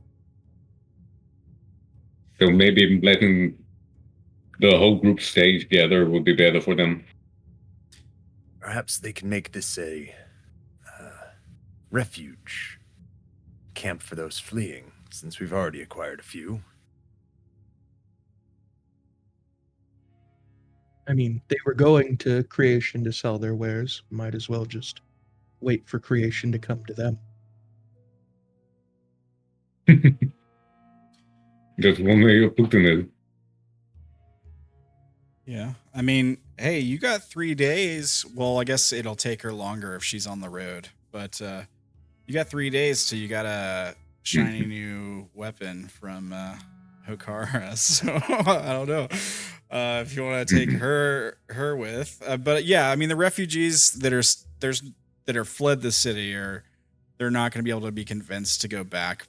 But the caravan, all the caravan members would go with you if you guys want them to. So we've been told that creation is under some sort of catastrophe. Yeah, like a cataclysm, essentially. Like there are probably, because it's such a big city, there are probably parts of it that are relatively unscathed. But even like the districts where the majority of the destruction didn't happen, had fissures open up in them.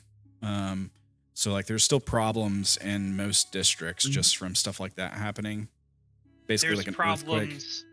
all around, everywhere, even though the city is huge. Do I get a list of places that they know, or I'm assuming all the information we gather is, shall we say, lacking in specificity. I mean, one person basically told you that the district for the Temple of the World is essentially gone. Like the ground just opened up and swallowed it. That's what one person says.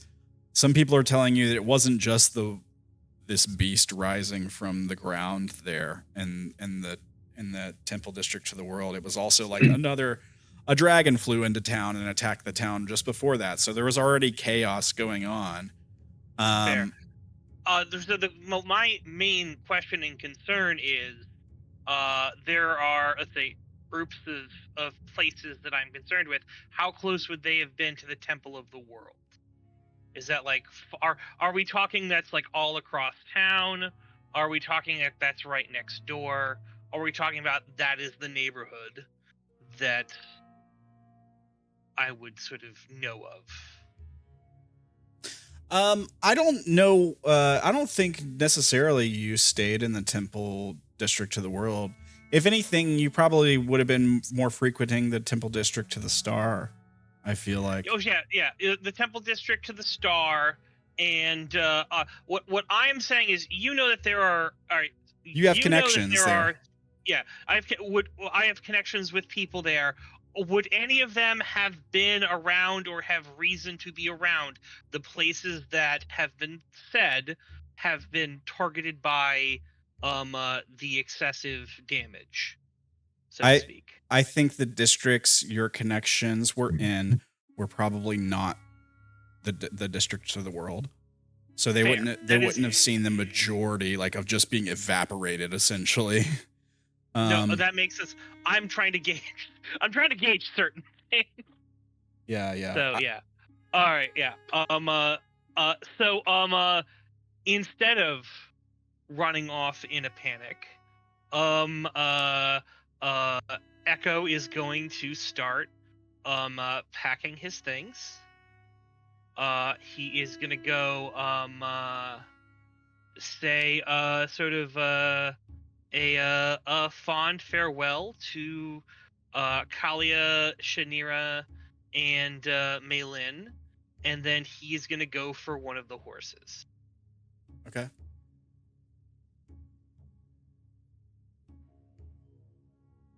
So you're basically like, all right, y'all are staying here. I'm getting a horse and going to creation. Yeah, I don't expect that they are going to want to go. If they decide they want to go, he's not going to stop them, so to speak. But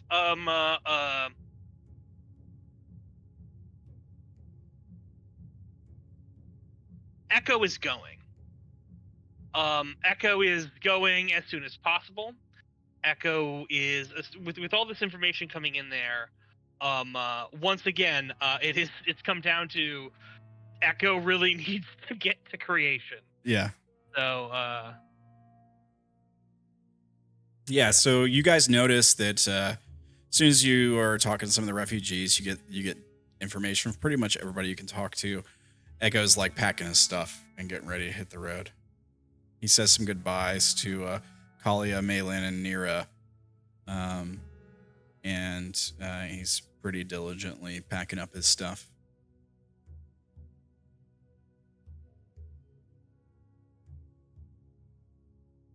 Looks like Madainn is typing something.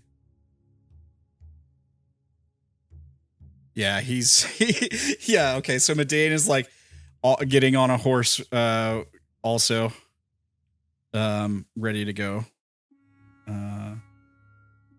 What about the other two?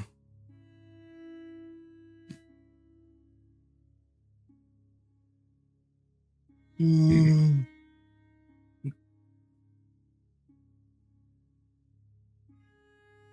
two are really dead set on going this quickly. Yes. Yeah, I also think that we should not take a long time here. This place Nurnum has, insists on going with you guys.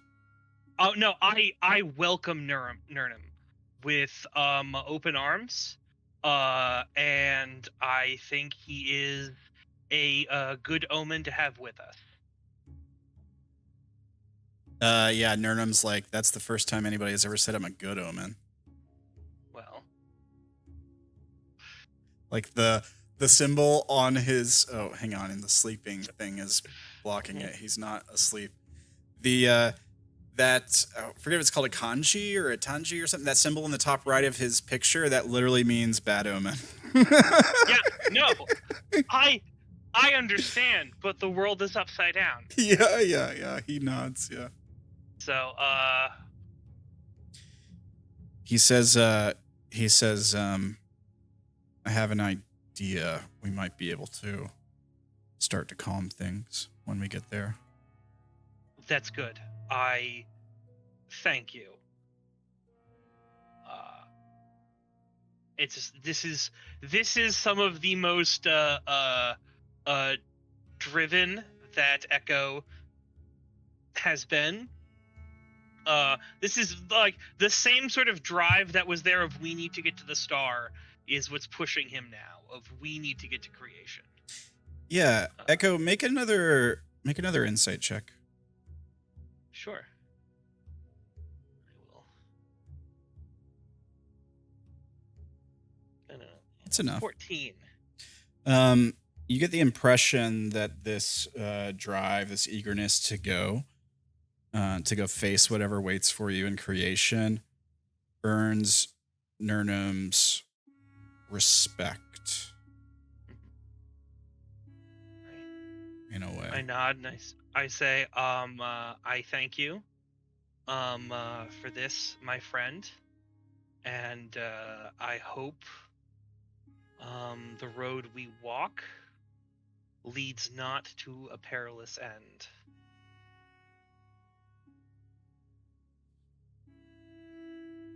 But if it does, I'm happy to have you there with me. Yeah, he nods and he says,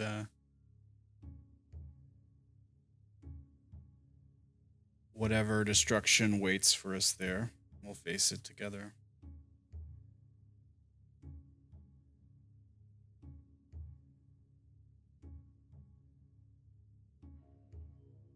I nod. I think that's all Asher Echo really needs to say. He's getting packed up. I really hate you magic types. Always, you guys don't gotta fear about getting infected with some weird worms as I go to find a bow and arrows to borrow. We all need to fear being infected with weird worms. But Oats, I understand that you may have family here. I understand that this might be your place. And if this is where we part ways, I want you to know that I have treasured our friendship here, and I bear you no ill will. We all have roads we must walk, and if this is where you must stay to defend those you love and care for, I do not ask anything else. I will accept that and hope that one day we will see each other again.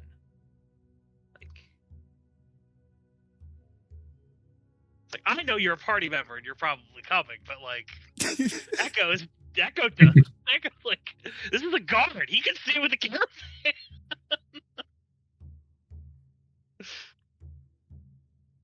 Yeah, Jin Hai approaches the group of you guys and says to Oats, what's the plan? What do you think we should do? Are you all heading to creation? Would you like us to stay here? He kind of looks back over the village, because you guys are probably out towards the stables at this point, maybe closer to the edge of the encampment you've made of this place. I mean, the village does look better than when you first arrived. People have started reinforcing things. Yeah, even if they weren't planning on staying necessarily. Even just spending one night in one of these buildings, people kind of wanted doors on the hinges, especially with the Attack of the Shadows and stuff. But since you guys have left, went and got the star, things here have been calm. There have been no other attacks. A matter of fact, your orc friend Blackfang, she probably even mentions that, hey, if some nomadic orcs show up, I'll just chat with them, and we could probably figure out a way to get along. Because that's probably one of the biggest worries in the desert is the nomadic orc tribes. But she's like, I could just chat with them and beat any of them up if they try anything, They could make good allies. The world is ending. Yeah, and Jin Hai's could always use more soldiers, more people to protect the town. We can keep this place safe while you're gone, I think, if that's what you want. I know. Well, the kids, some of them might not fare well if creation's as bad as they say. No.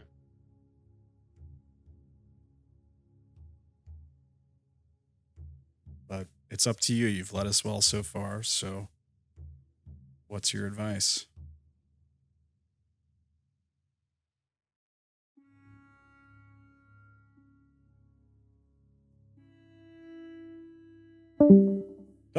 Oh no, we lost Oats. Oops.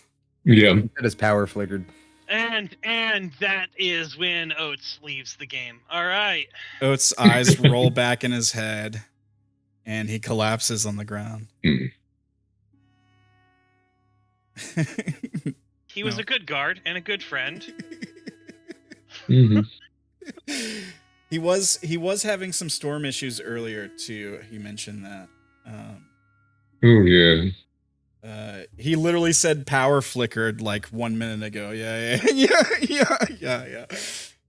So just bear with. I'm sure he'll be back.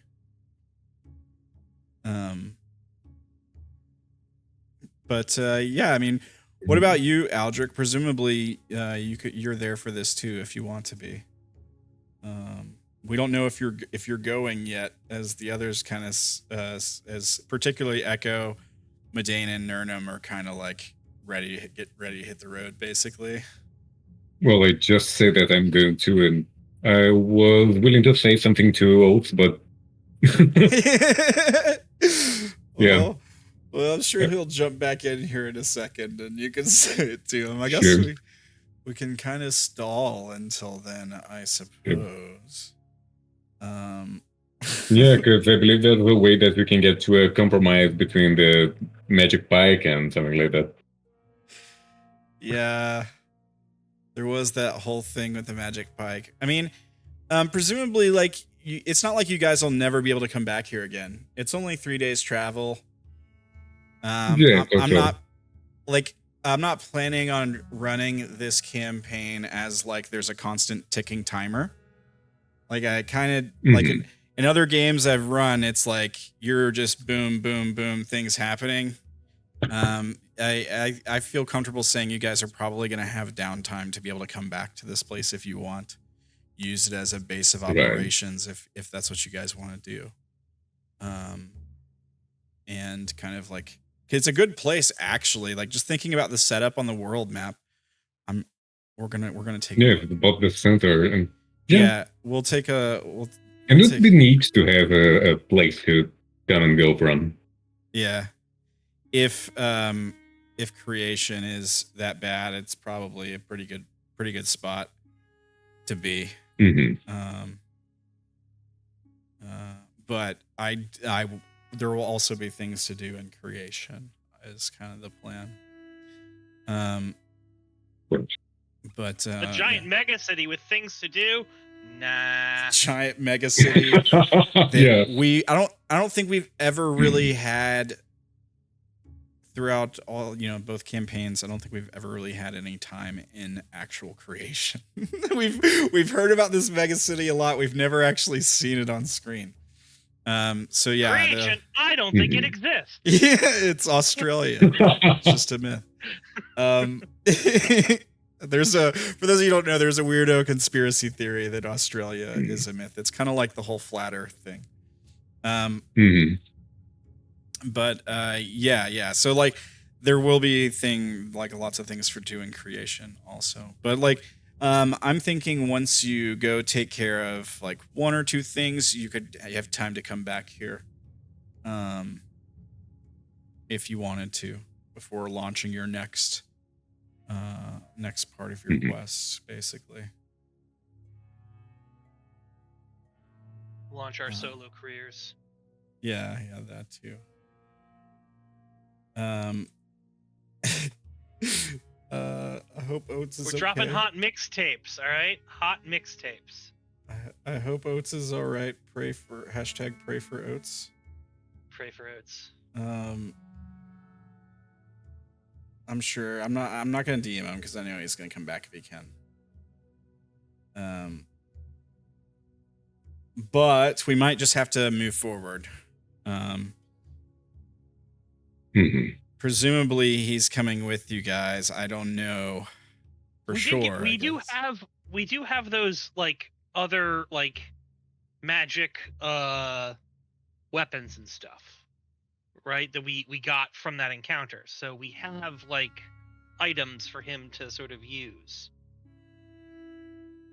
Other magic weapon, like the Morningstar, you mean, or? Yeah. He has the magic Morningstar. He hasn't even used it yet. He's more concerned about the reach, I think. Yeah, he wants to stay away from the.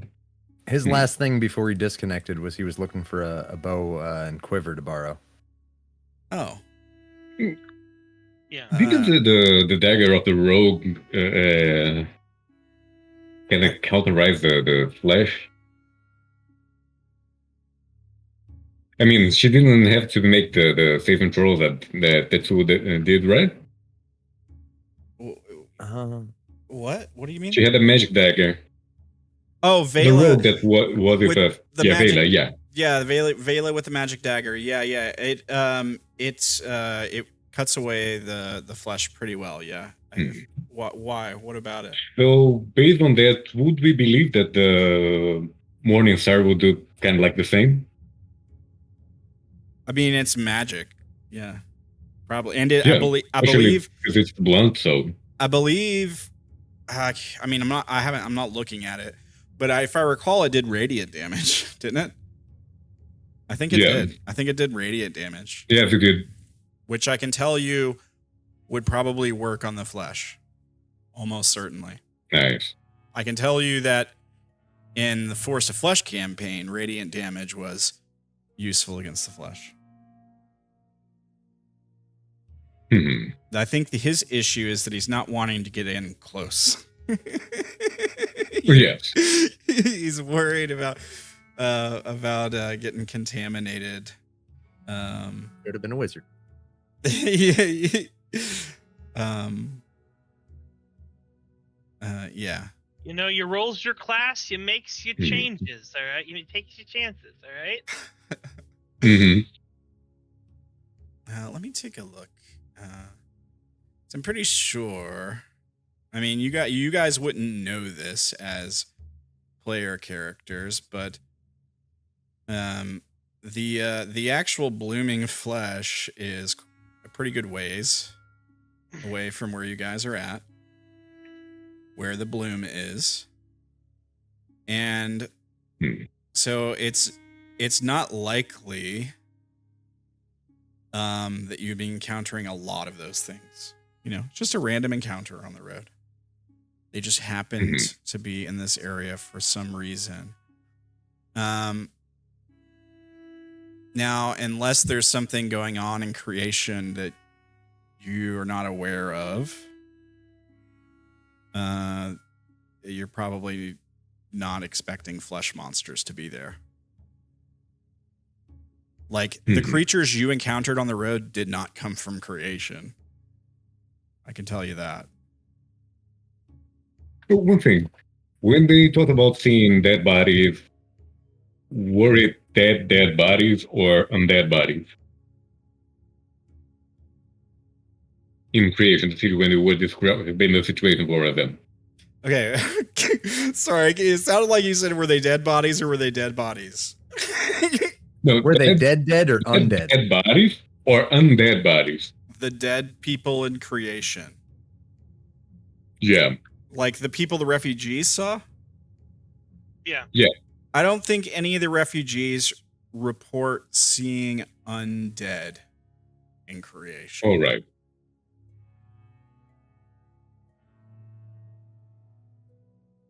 I'm just making sure. Yeah, I don't think they do.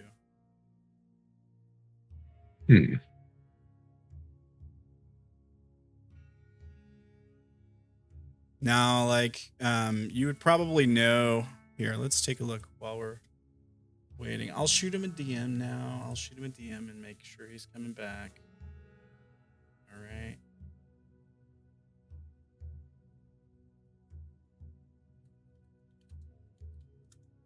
All right. But let's take a look at the world map, and I'll kind of explain something. Now, I'm trying to eventually get you guys a proper new or updated world map. I've actually already, one of the things I did recently was pick out the new symbols for the different courts. So like your swords, cups, wands, and coins have new symbols that are different. I mean, they're still swords, cups, wands, and coins. It's just that the style of the art is different intentionally. Okay, yeah, his computer's booting back up. He'll be here soon, he says.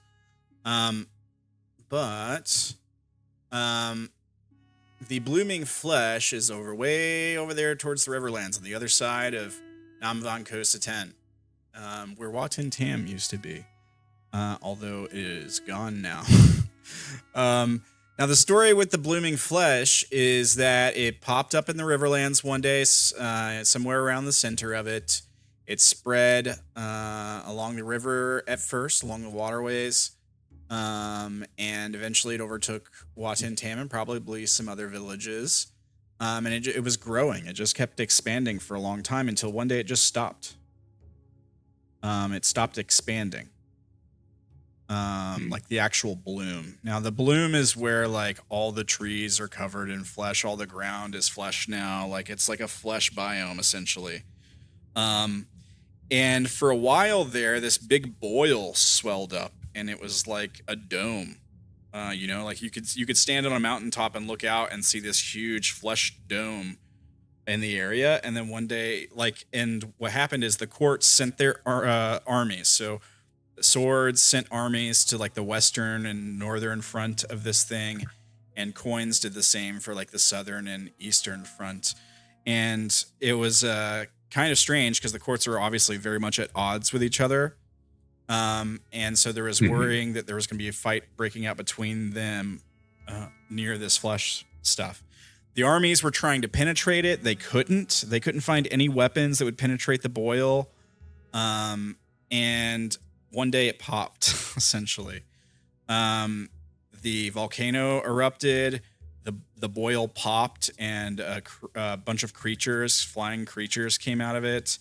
The armies nearby, which had aligned themselves along the border of this thing in case monsters came out of it or something, were all destroyed and wiped out in the carnage, because when the boil popped and the creatures flew out of it, the volcano erupted and something came out of the volcano, and these kaiju essentially battled in the skies over the Riverlands, and it just laid waste to everything in the area. So the armies were almost all but wiped out, essentially. There may be some survivors that got out of there, but much of the militaries of both swords and coins were essentially like flattened. Coins especially, because of the volcano is like their capital city. That mountain is like their capital city underground. So, yeah, that's essentially what happened there. So what I'm saying is like most of your flesh monsters and stuff are probably going to be closer to that. Most likely. And so it'd probably be rare that they're more rare that they're this far out. Essentially what I'm saying is it's unlikely that you'd encounter more of those things.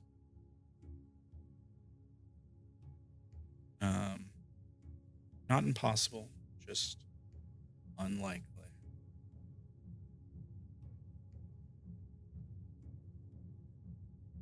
With that said, I'll bring you guys back to our town screen. I think he's getting back in here momentarily. Maybe his internet's having trouble connecting.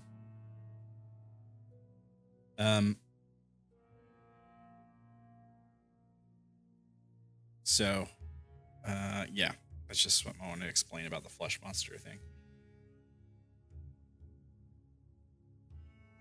I think it's good that you guys got to encounter it to see what it is. But, you know, maybe it's probably unlikely you're going to see some more of those things, unless there's something I'm not telling you intentionally. I'm just giving you the information you would probably have living in this area.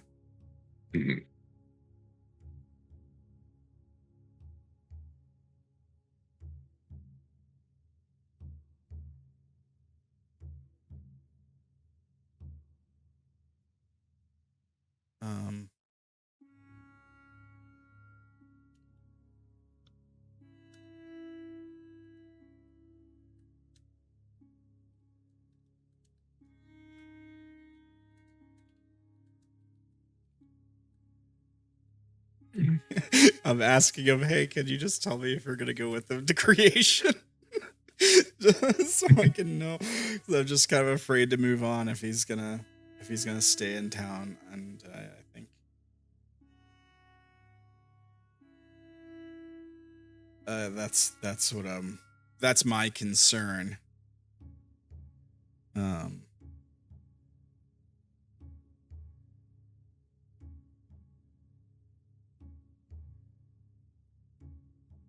But yeah.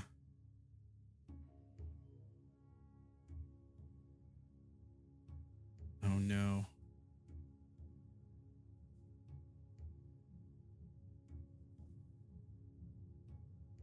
Uh-oh.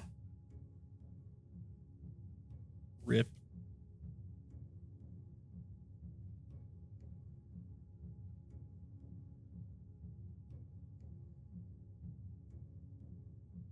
All right. Well, I'm gonna have to. I'm not getting a response. I think we might just have to move on. We've had a lot of downtime.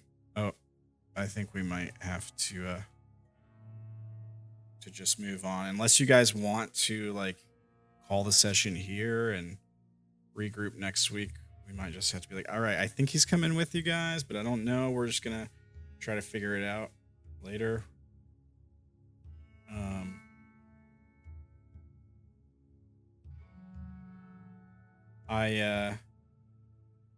I think if he's wanting to get a bow and some arrows before he leaves, that's something he could very easily do.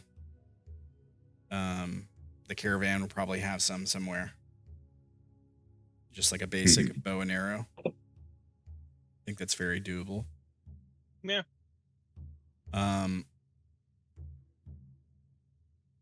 Yeah, I think that's something you'd be able to do. It probably would be, like, even if you had to pay for it, it's probably pretty cheap, I would assume.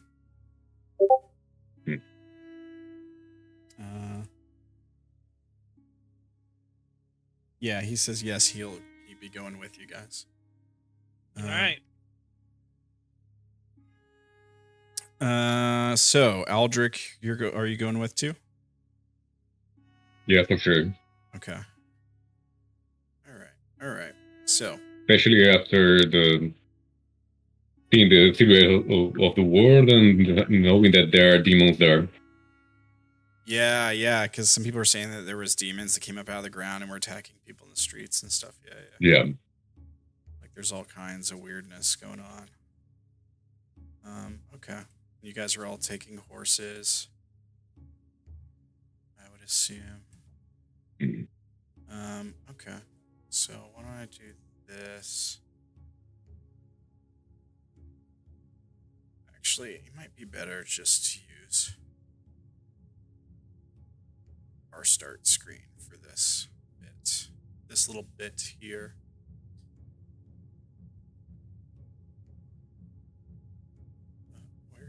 Where did our start screen go? Hello?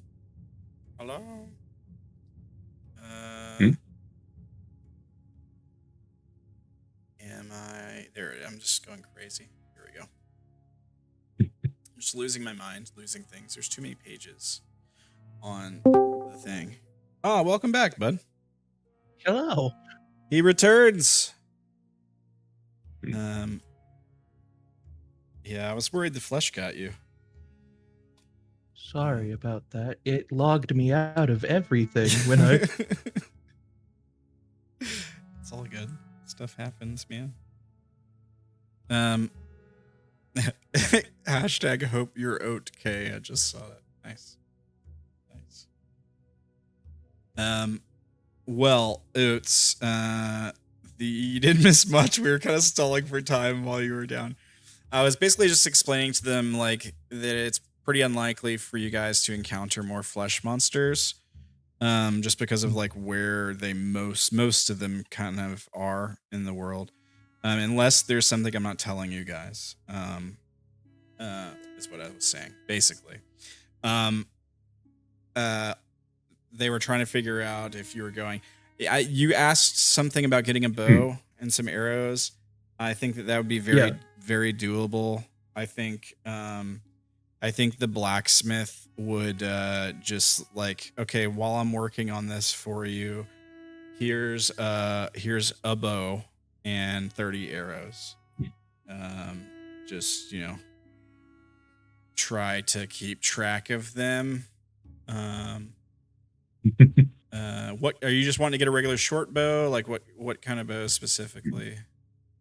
Hold on. I am trained.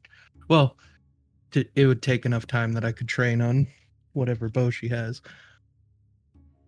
Yeah, with you're a fighter, right? You're proficient with everything. I think. any martial weapon. I just need a morning to train with it. Oh, okay. Weapon mastery. Yeah. Let me see. You probably would want to get the longbow then, I think, right? Because if I recall, the longbow is the one that requires more strength to use or something like that. It's and I'm already proficient in it. Yeah, it's heavy. Yeah, for some reason I thought that longbows you had to have like a minimum of 7 strength or something to use them. I don't know where I got that idea. I'm not seeing it on the thing, but it is heavier. I think it can't be small. Oh, okay. You just can't be small. Okay. Yep. All right. Yeah. We can set you up with a longbow and 30 arrows.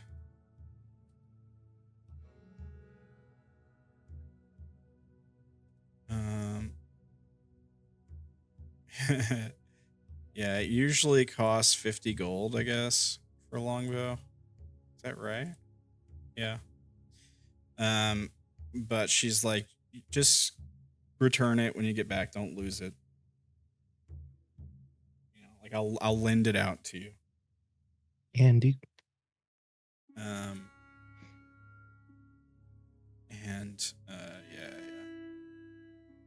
So you can add a longbow and 30 arrows to your sheet. You will need to keep track of ammo. Usually the way it works, I think, is default is like you recover half the arrows you shoot automatically. That's how most people play it. I think that's how I'm used to playing it in the past, but if there's different rules you guys use, we can talk about that. I'll look up something now.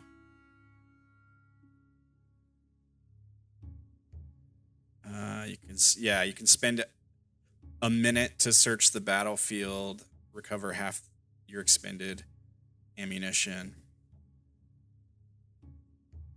And it has to be done after combat. That's from the DMG, I think.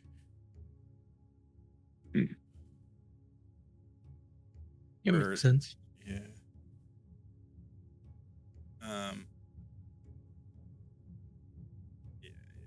right. Cool. All right. So you guys set off. Now we'll skip forward here, I think, to where you catch up to where you guys were on the road previously.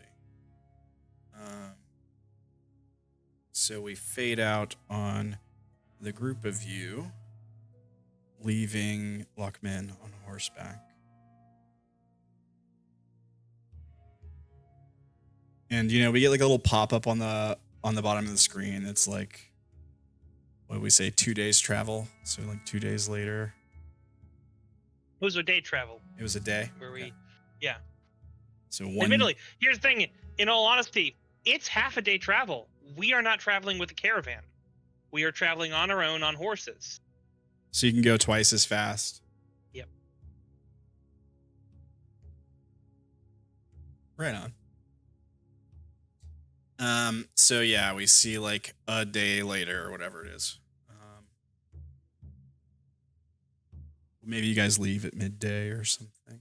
So yeah, taking the time to train the kid up before you leave and everything. At any rate, somebody roll me a D4.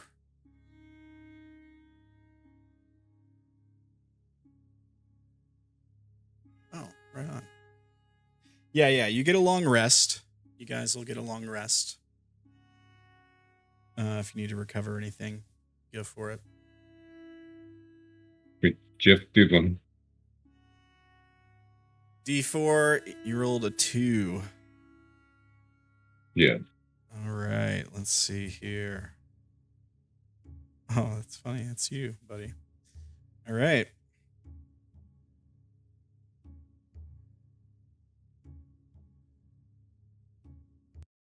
Let's see here. So, Aldrik. As we fade back in,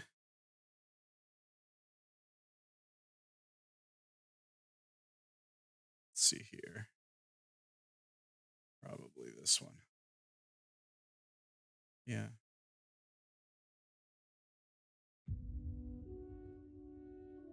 Okay.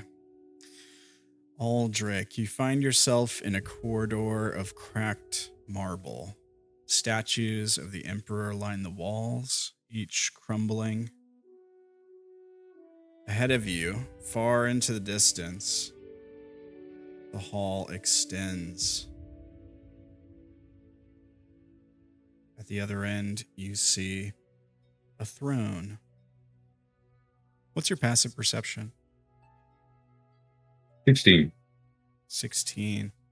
You see a silhouette of a figure on the throne, but it's way at the end of this impossibly long hallway. Like, it's there's no buildings that are this big, essentially. You know, like you look out at the hallway and it does that thing where it like stretches out in front of you.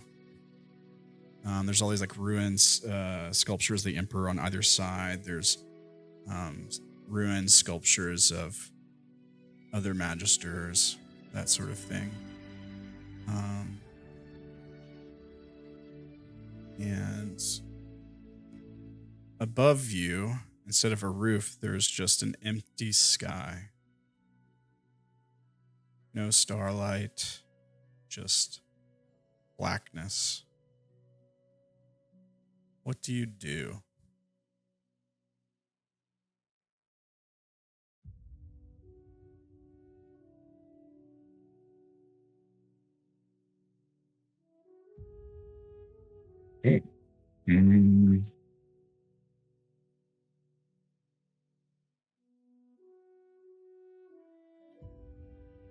Oh, the first thing that gets to my mind is that I would like to try to understand, to see if I can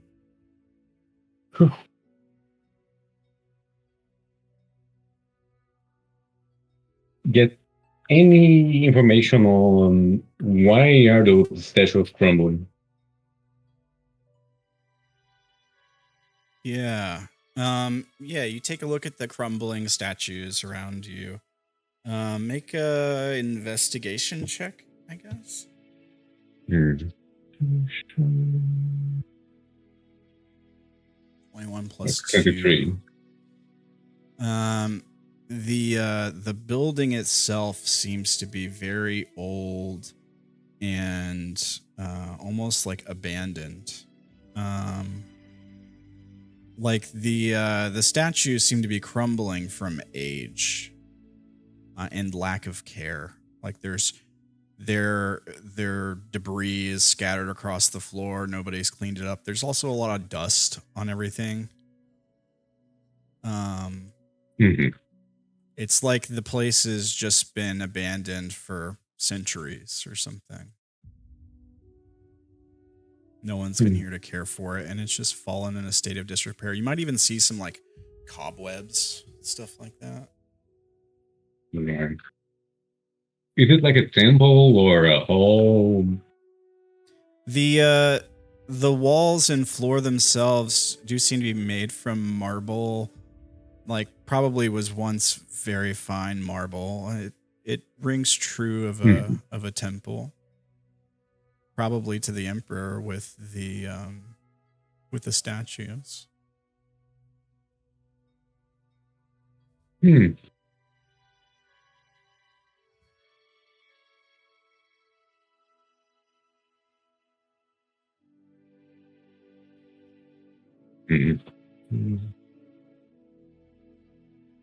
there any fixture that catches the eye, or maybe a centerpiece or mural or something like that? That's from which I could gather some information. Yeah.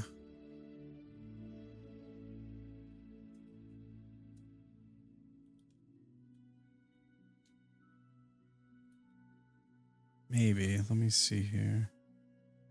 Marble is cracked. You see banners for the Emperor that are hanging suspended in the still air. However, their edges are kind of frayed and torn. Their emblems kind of faded.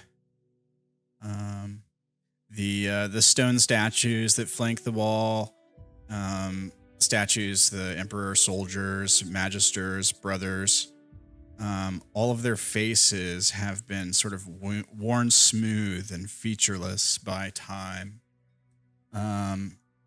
And again, like far off in the distance where this corridor sort of leads, you see this throne with like it's so far off it's kind of hard to make out, but it looks like there's a figure sitting on the throne still, and perhaps also covered in dust. You turn your eyes to the wall, looking over more of the like the statues and the figures on the wall that are crumbling, and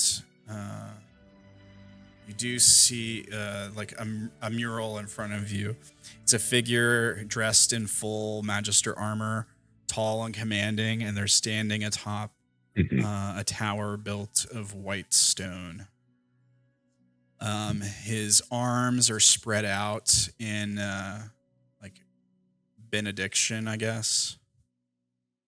But he's casting a shadow. There's a bright light out of frame, presumably like the sun or something, and he's casting a shadow. His shadow, however, doesn't match him. The shadow is like kneeling, like in prayer or worship. Below him is a crowd of figures, each clearly meant to represent followers of different arcana. So people wearing different symbols for the different arcana. Some moon, some tower, etc., etc.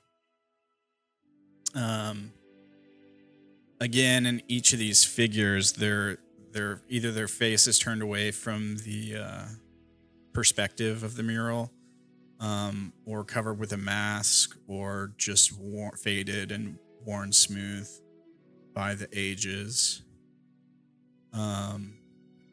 The one thing you do notice in the mural, the world, the figure in the crowd below representing the world, is depicted as a turtle.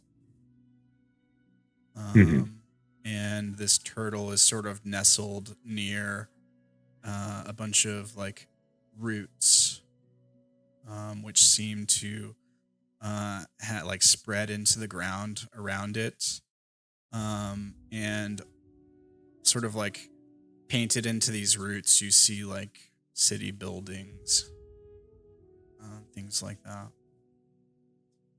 The turtle is just kind of looking up with its eyes closed. In the next panel, there's like another panel to the mural as you like look further down the wall. You see a picture of a cracked tower. It's being broken. And like it's from like fissure that runs down the like the center of the tower, and the ground underneath it sprouts a tree.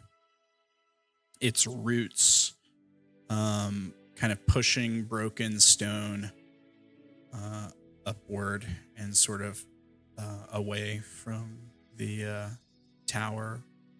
And in its canopy, you see bodies. They're not like dead. They're more just like laying down in the canopy of the tree. They don't have like pained expressions or anything. They almost seem like relaxed, like their eyes are probably closed, like they're sleeping. They don't appear wounded or anything.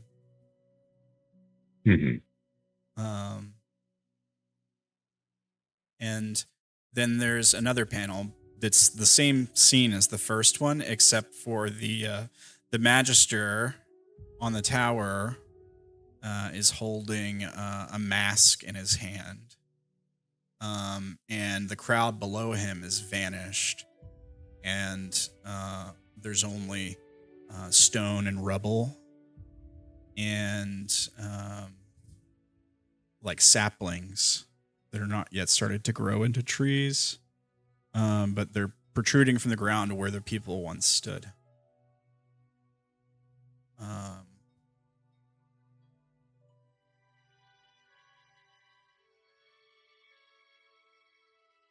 Yeah. All right. Having seen that, I'm going to turn my focus to the throne. Yeah, you turn back towards the... Do I feel anything from the figure there? Is the figure alive? Is an individual or a statue? When you turn to look back at the throne, there's no one there. It's empty.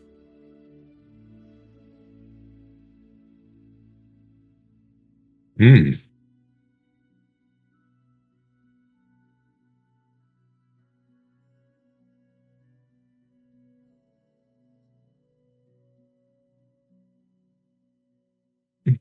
Do I... sorry. No, go ahead.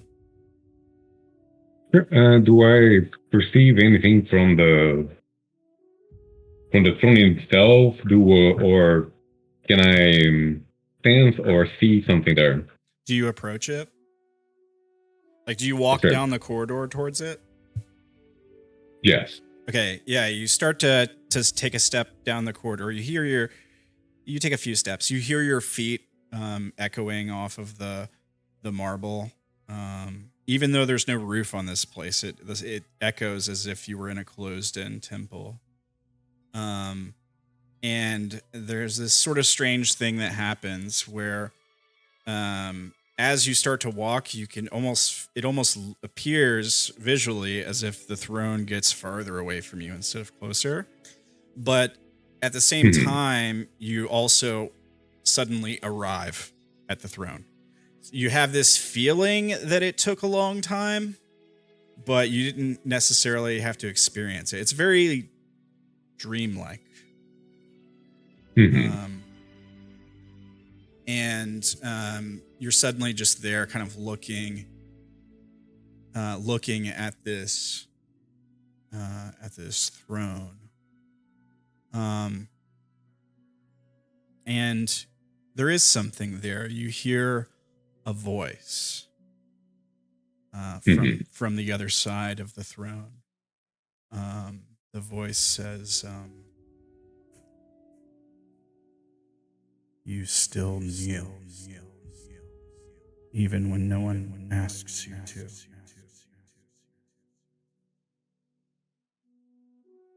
You turn and look in the direction the voice came from. There's nothing there.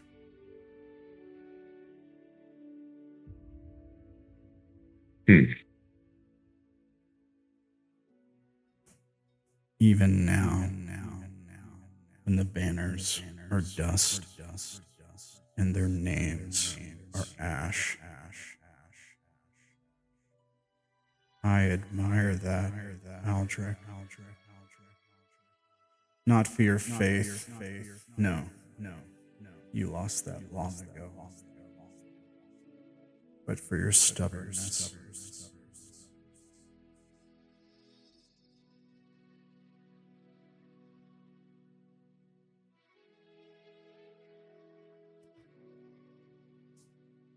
Do you react to it at all?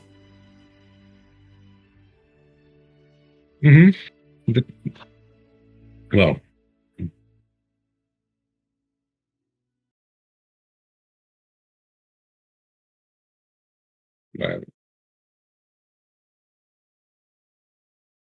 I believe I'm starting to understand why you chose me, why you brought me here.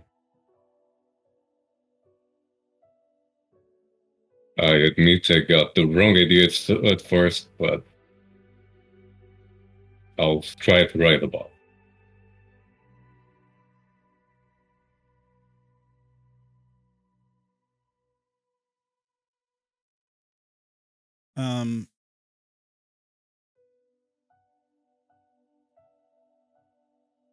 Who do you think you're talking to, Aldrik?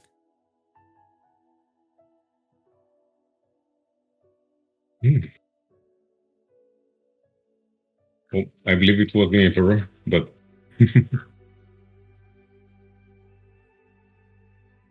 The voice no. speaks again. Okay. It says,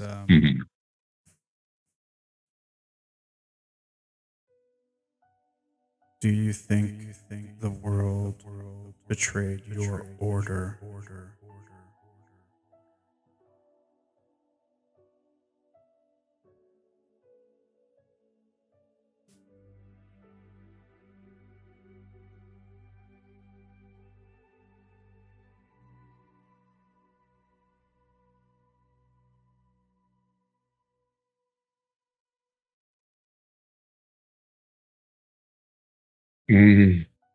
I would have no answer for that. I have no information on anything. Yeah, you sit there in silence, Okay. with saying nothing, and the voice says, no. The truth is colder. There was never order.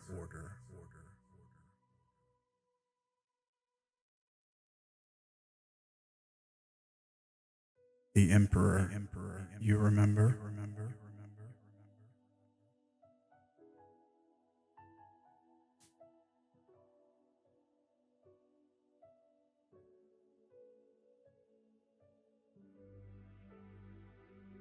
Seems to be waiting for a response from you. Like, do you remember the Emperor? It says, basically.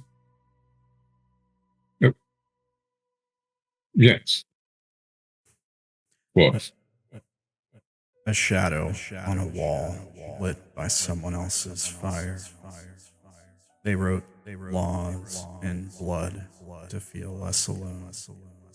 Crowned tyrants called it unity.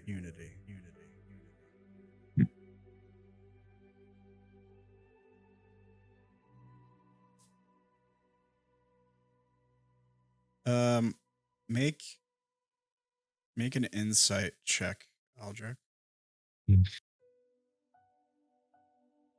All right. I'll put the inspiration on that.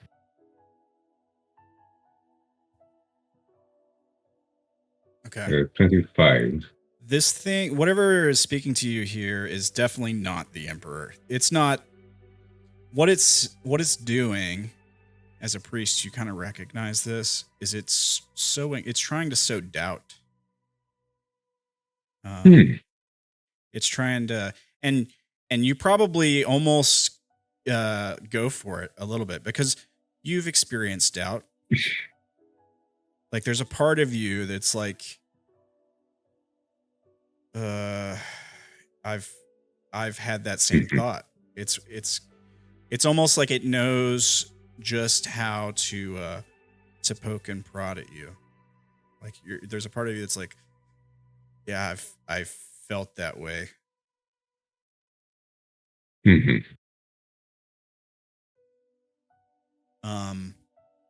But it's clear to you. I mean, you rolled a 25. It's clear to you that this thing is whatever this is, not the Emperor, probably not something that's related to the Arcana. It's kind of speaking blasphemy. It's trying to do something.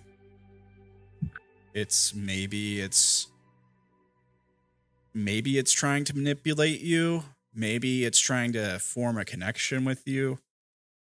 It's uncertain exactly what it's trying to do, but it's trying to accomplish some goal. And it's sowing doubt.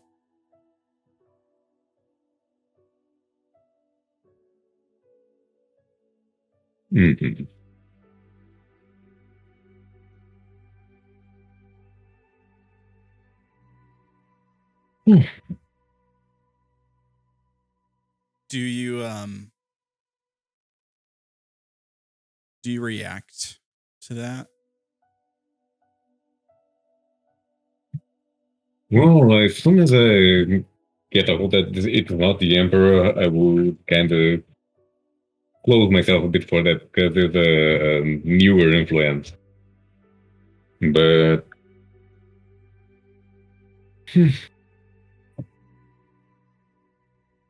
I would try and make an effort to understand what it wants and what's its reason of being. You want to understand what it wants and what its reason for being? Is that what you said? Yes, Do you ask it? there's to get a hold of what is this influence, what is I don't want to say figure, the character, let's say like that. Yeah, like what is the influence? Where is it coming from? You're trying to identify this thing. Yes. You could make a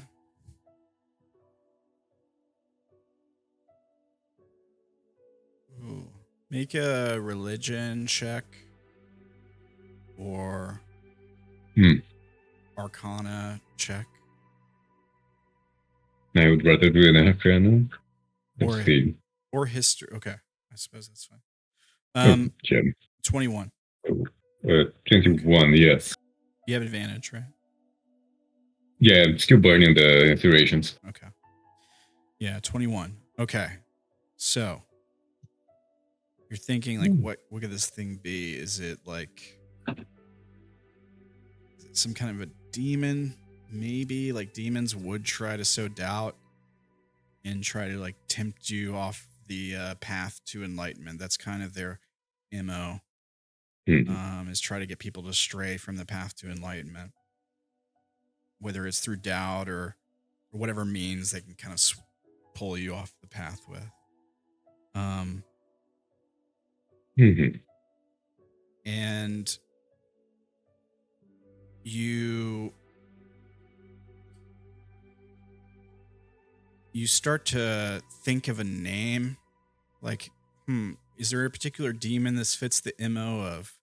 Like, it doesn't sound malicious. In a weird way, it almost sounds comforting. And you start to think of something it could be. Like, you start to feel the thought come into your mind, like, I think I might know what this is. But then it's weird. It's like it's gone immediately. Like it's like that feeling when you're about to say something, but you forget what you're about to say and you just lose it and you have like a brain fart. That's the feeling you get. You're like, I know what. Oh, wait. Wow, I was right there. I had it. And you're like, it's kind of frustrating. Like you feel agitated because you're like, I knew what it was. It was right there. Where'd it go? It was just there in my mind. What happened? That's the kind of feeling that you're filled with. I'm thinking of an interaction that could be cool here. Could I treat that as a failed insight history or religion check and use the Eber of Discernment? Link it. Let's take a look.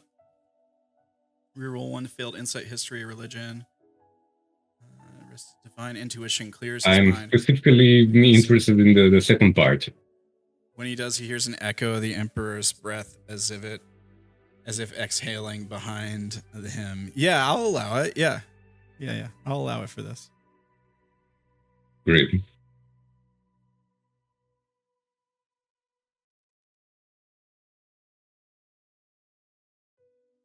You want to go? Do you want to re-roll?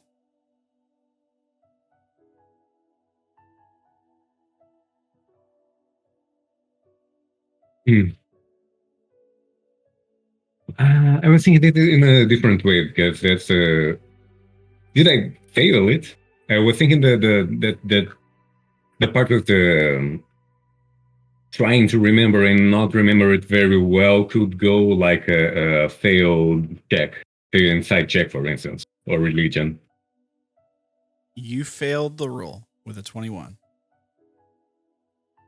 Oh, right, got it. Yeah, so sure, I'm going to try and reroll. You can re-roll, and you don't have to roll an Arcana. You can roll any of those that you would like. You can roll Arcana, History, Insight, Religion. Yeah, I'll try Insight. Okay. with 25 now. 25 is the DC. Yeah. So you just made it. Oh, great. So you hear the breath of the Emperor behind you speak. It's a different tone than the other voice. It's deeper. It's more masculine. And it says the name of the thing speaking to you. He says, you hear the voice from behind you say,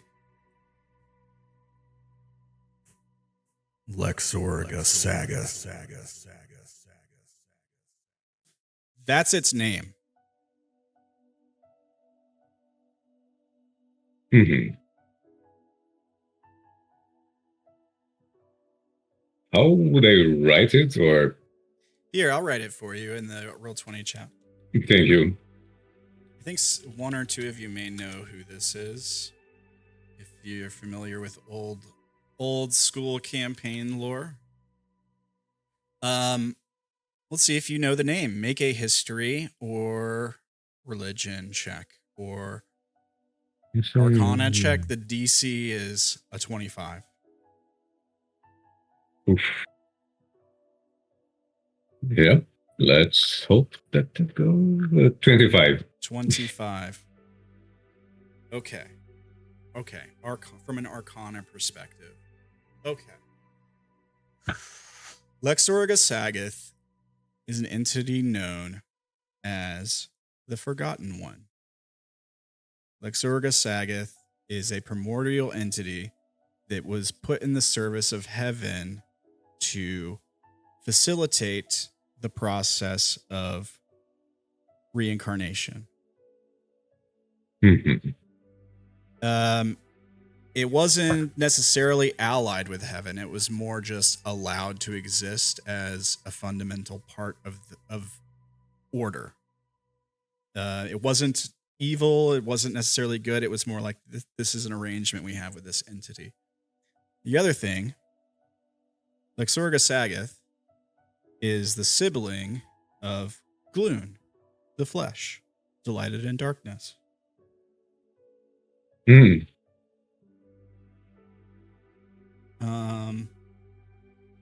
It's a primordial god that makes its domain in the place of forgotten things. This creature, this being, is the reason why when people are reincarnated, they don't remember their past lives. It's the filter the soul. It's the filter the soul passes through, which pulls all the memories from it as part of the purification process. It's known to inhabit the void where demons dwell. It's never been seen in heaven per se. It more dwells in other dimensions.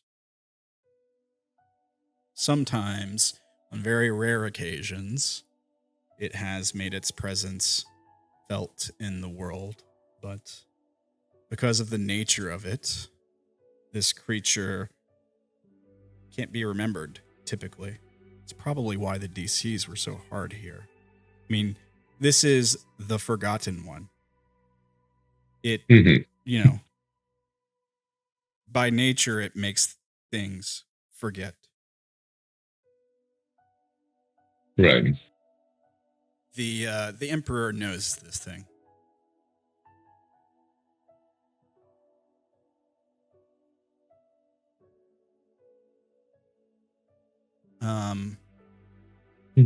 So the Emperor speaks its name behind you. You put together this information about the name, understand what the being is you're speaking to. And it says, there it is. That stubbornness. You endure. What do I want?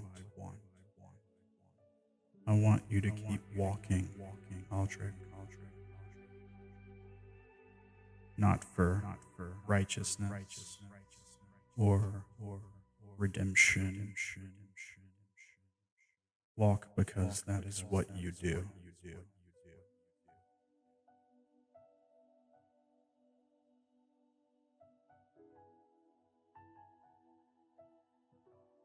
Hmm. And tell your emperor, when the last throne breaks, I will be there, sitting in the silence he left behind.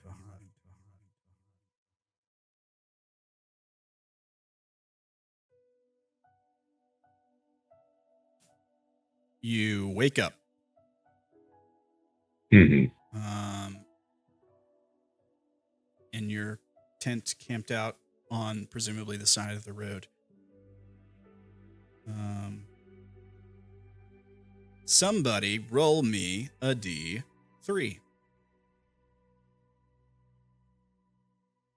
Yeah. One. Right. That's going to put us with Madainn here. All right, let me see here.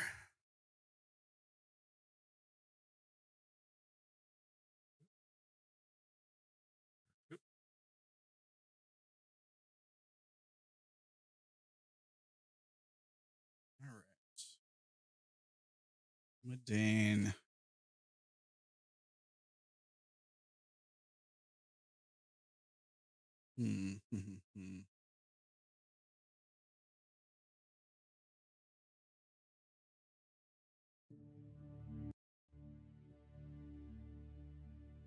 Madainn.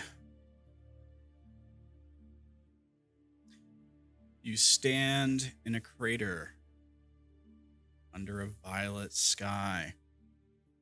The stars above frozen in place. Constellations that no longer shine. Just shapes outlined in memory. Ahead of you, seemingly frozen in time, is a large purple gem, which has exploded. Its pieces drifting, floating in the air. And before you drifts a woman.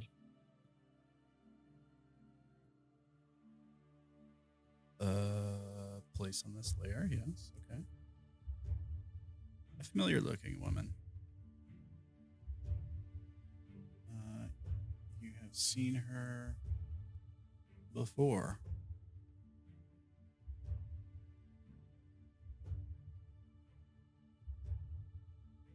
She's suspended in the air, made of soft light. She has an expression of hopeful sorrow on her face. Her hair flows between seasons, spring blossoms, autumn leaves, winter frost. Her angelic wings have a technicolor pattern to them as they flicker with light.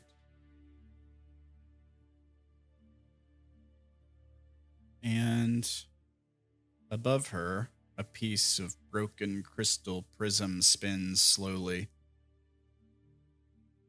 Fragments held together by force of will alone. You feel its pull on your soul and hers. And she says, is this your memory or mine? Yes, she does have pointed ears. Yes, if you look at the image, she does have pointed ears like echoes. That is true.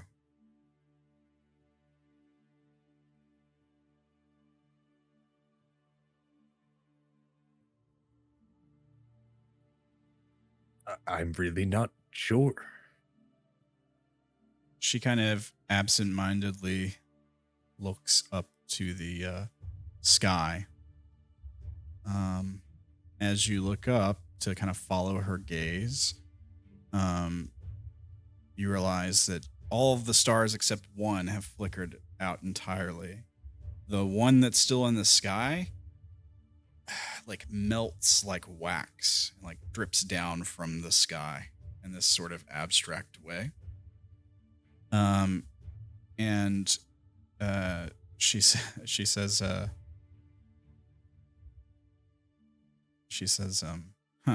both? Neither.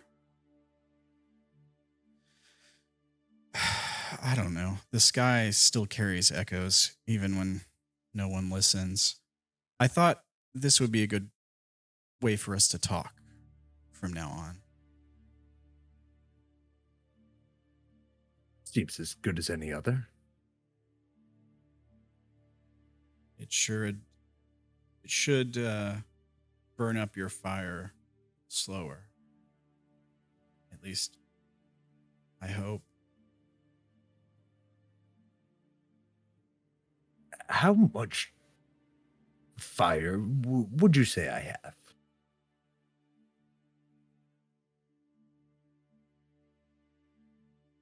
It's hard to say. Not a steady burn like a river, more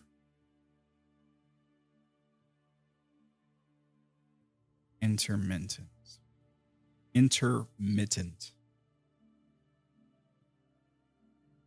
You're right. It wasn't easy to say.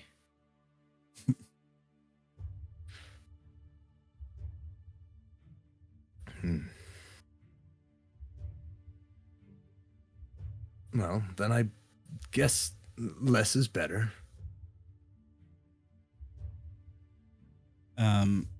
She says, yes, but I feel your soul fraying, Madainn, thread by thread. Each time I speak, you're burning, Madainn, a little more each night.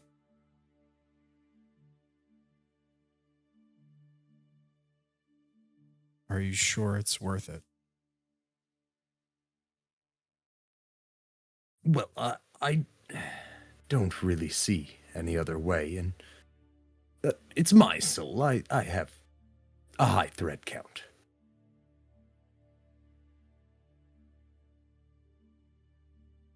Yes, well, for the time being, I still shine in you. And she like extends a hand forward to point at your like solar plexus. You look down at your chest and you see like a light coming from under your robe.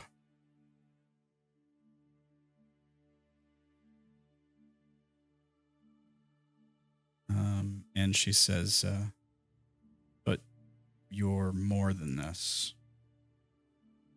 She kind of like looks away, and you get that feeling of like, oh, look at me, like in the back of your head when she looks away from you. And she says, no one should dim for me again.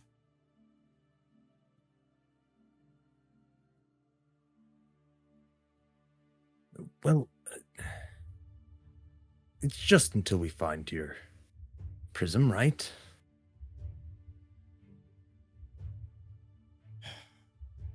Yes. But stars, they do not rise because someone wishes it. They rise because they must, and I'm not certain I can. Well, but if you must, you will, right?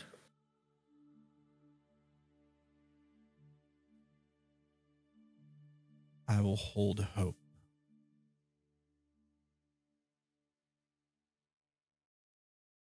That is our way.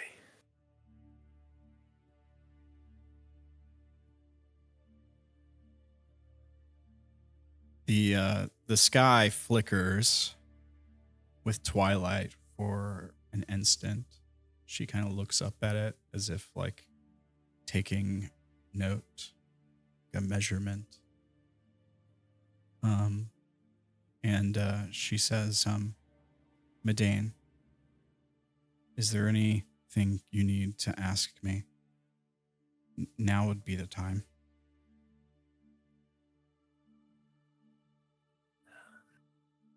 Do you know, is there anyone in the Arcana that we can trust?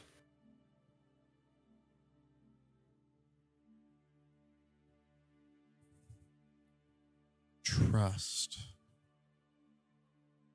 Well, the flesh, as I understand it, has come to heaven. Yes, it's why I fell. I couldn't risk being corrupted. What about the world?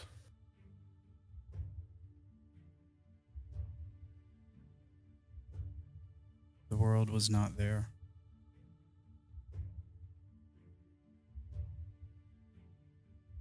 It wasn't with us when the flesh ascended.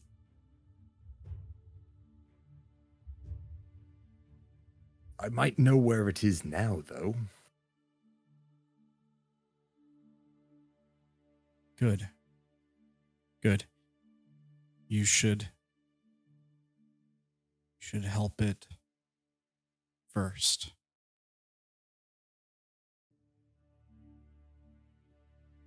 Yes, of course. Item number 1, save the world. Yes. Yeah. No, this is good. There might still be hope. If we can restore the thrones, we should start with the world. If it's close, maybe there is a purpose to all this after all. See, Madainn, you are great. I knew it. I knew there was something special about you. I think you just restored my faith.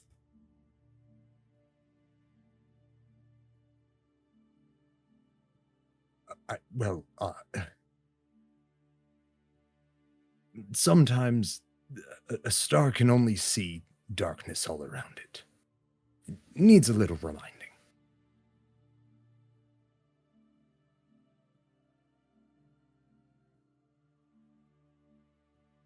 My prism.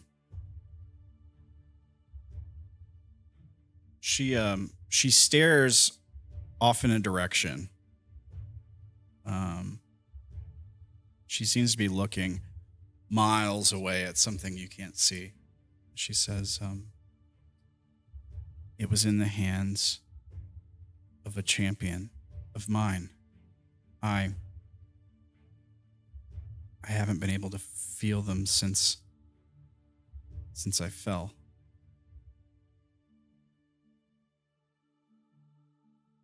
You need to find the one who holds it. And, well, you'll need to convince them to part with it.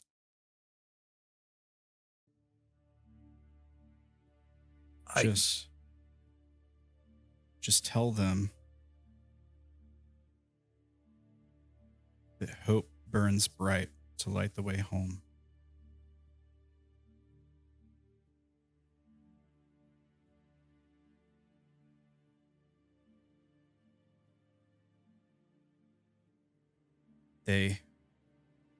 They won't want to part with it unless they know that I've sent you. You understand? If they're still alive. The champion's name was Ambien.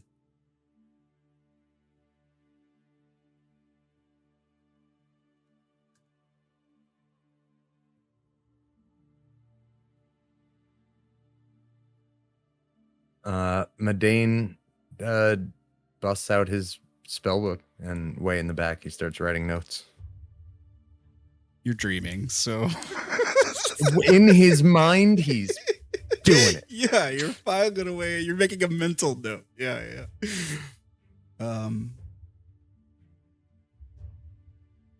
Yeah, her voice starts to fade as she becomes slightly like transparent. and you feel wakeness coming back to you. It's almost like you're a lucid dream, like you feel yourself about to wake up. You know what I mean?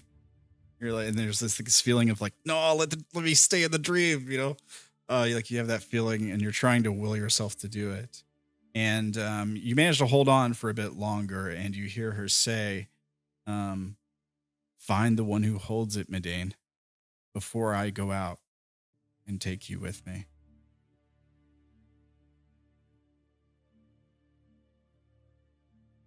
And then you wake up.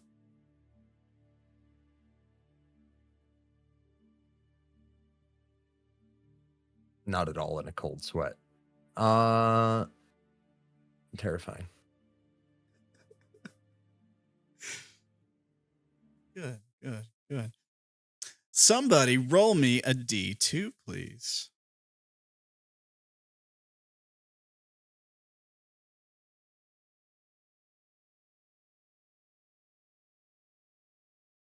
Two. That puts us with Oats. Oh, buddy.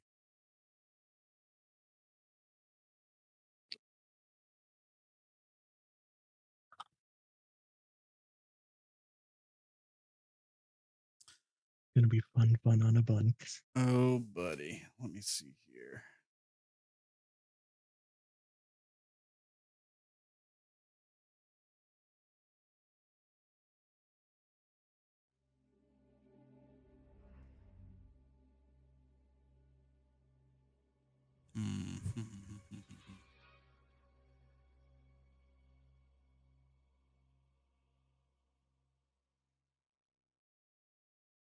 Take a look at something really quick before I set this up. Ugh.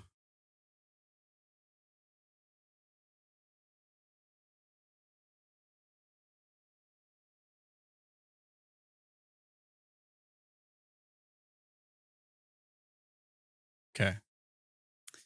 All right. Oats. You're walking a desert trail. Let me see here. There we go. One that never ends. It seems to extend forever in both directions, in front of and behind you. The dust rises behind you, but you leave no prints. Your feet ache. Your body hurts. And then a figure walks beside you. You turn to look at them, but it's very much like a dream where, like, you know that there's something there and it feels familiar. It feels ancient, but you can't see exactly what it is, if that makes sense. You don't see like a face. You just see like a hooded figure. And you know that there's a face there. And it's not important to you at the time, really. Like in the dream, you're like, oh yeah, I see that. But you can't place exactly what they look like, if that makes sense. And you hear a voice that is very unlike the figure. You get the sense. Like the voice does not match the figure at all. It seems to be coming from the figure, but the voice is more... It's more like childlike. And it giggles in a creepy way, almost like a ghostly spirit, like a haunting. And the spirit, you get the sense it's giggling at you, almost like slightly mockingly, but also like playfully. And it's just like, you always carry too much.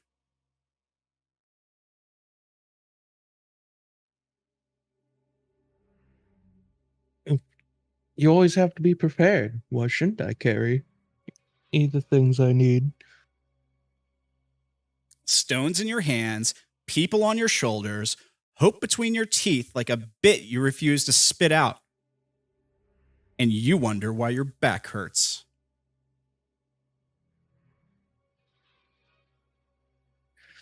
It is the yoke I choose to bear. The figure like turns back behind you and points.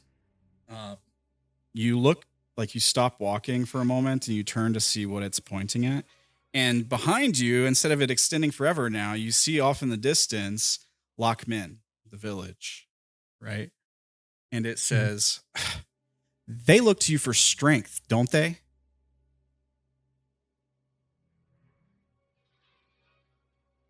I think so. As if you No. were a wall, as if walls never crack. You're not strength. You're persistence.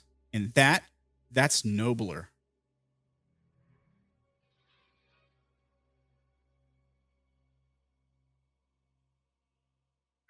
Persistence? Yeah. Hmm. It says, is he just like, persistence? And it's like, it makes a face. Well, you get the sense that it makes a face. You can't really see its face, but you get the impression that like, oh, it's making a face at me. Make an insight check. I'm going to make one with inspiration.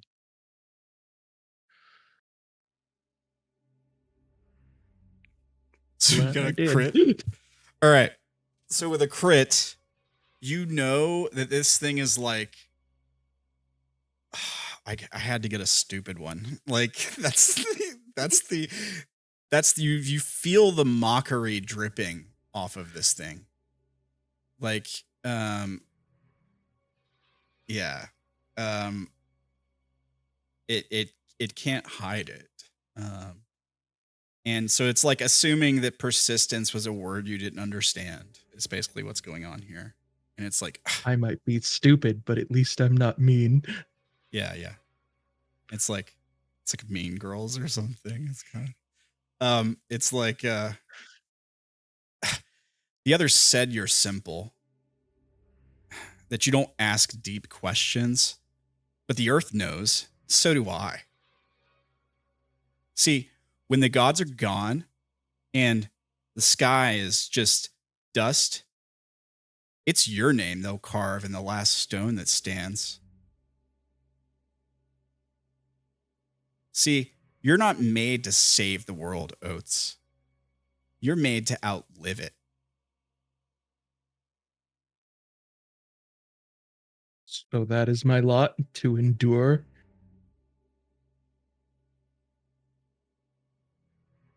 To keep throwing yourself against that wall till it cracks, till it splits open and you find a way through.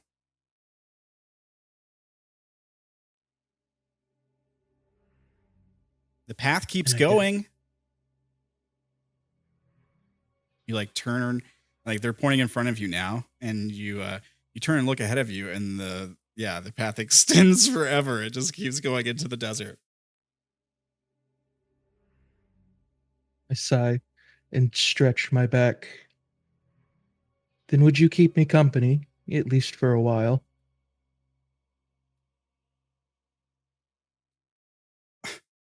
Well, of course. It's not like I have much choice. You called out to me in the dark, and well, you're the only light around here anyway. Last little spark I could find.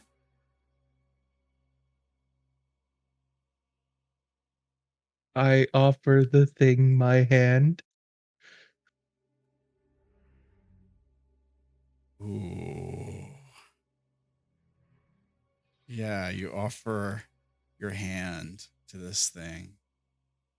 And a hand stretches out to meet yours.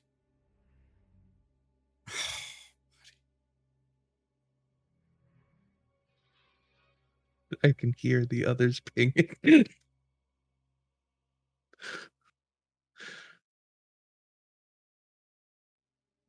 Hang on.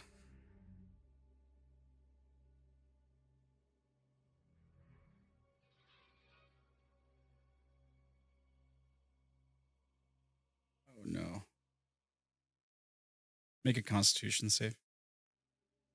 Yes, of course. I have enough.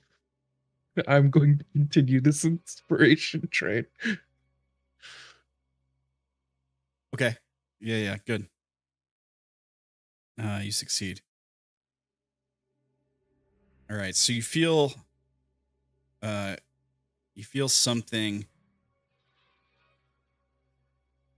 trying to draw sustenance from you.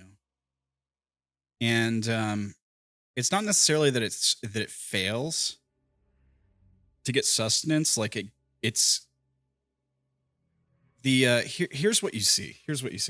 You hold out your hand for this thing to take your hand, and it does. It reaches out its hand. You see the edge of its robe sleeve, and at first you don't really pay any mind. You're just like, yeah, it's just a hand there. You go to take its hand, but then you realize that attached to your hand is not a hand. It's like a leech, like tentacle. It's biting into your palm. And you feel it like drawing blood from you, as if it's like trying to pull your life force from you. But it's not enough to harm you. It doesn't. You're too strong. It doesn't really affect you. And the other strange thing you notice is like the robe isn't just like a black dark robe around its hand. You don't see much of its body or anything. You just get this image where you look down at your hand, but the robe around this like tentacle leech, kind of like large leech, like lamprey kind of like mouth that's biting into your palm. The robe is kind of like a strange shimmering color. Like it shimmers like a rainbow, kind of like it's like oil in water, if that makes sense. Yeah. Like it's got this kind of shimmer to it on the robe. Okay.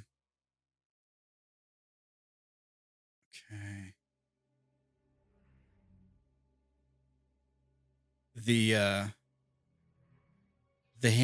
tentacle like grips tight, and as you like hold its hand and you start to walk away, you get the feeling that it stays with you, but the figure sort of drifts away. The figure itself in the robe kind of drifts away. The tentacle, however, stays attached to your hand as it comes out of the robe. An eel-like creature that you feel it's slimy and wet wrapping around your forearm, and like gripping tight. And like you just get the sense of like, okay, I'm carrying this thing now, I guess. Like that's the feeling you have. You're aware that it's somehow like feeding on you, but it's not harming you. Not yet, anyway. Another burden added to the pile. Yeah. There's a slight sting in your palm, and it's a bit uncomfortable. And like you can probably see like a few droplets of blood dripping down into the sand as you just like continue to walk on. And it says gosh. Hey God.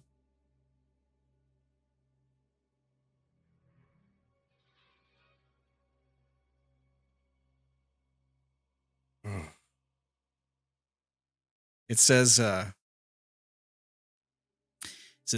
you were hollow before I came. Now you're full. You think that hurts? You wear stone on your skin, but inside, all cracks. I love your cracks. That's where I drink.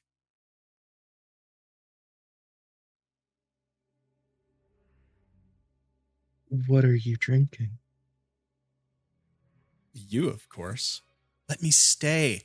I can carry what you won't.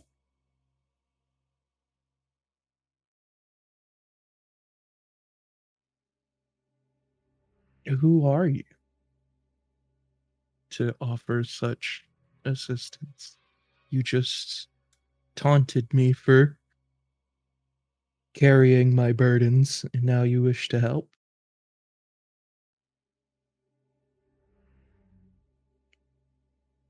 Did you say what are you or who are you? Who are you? Hmm.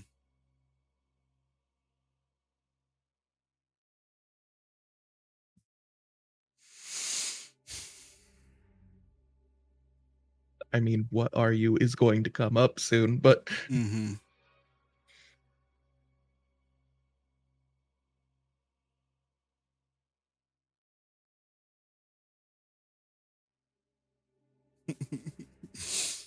Hmm.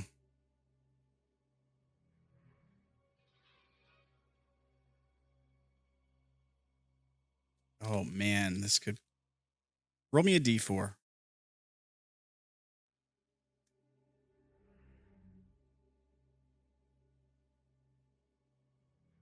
3.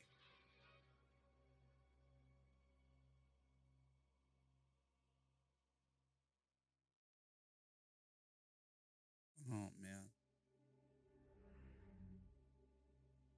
All right. All right.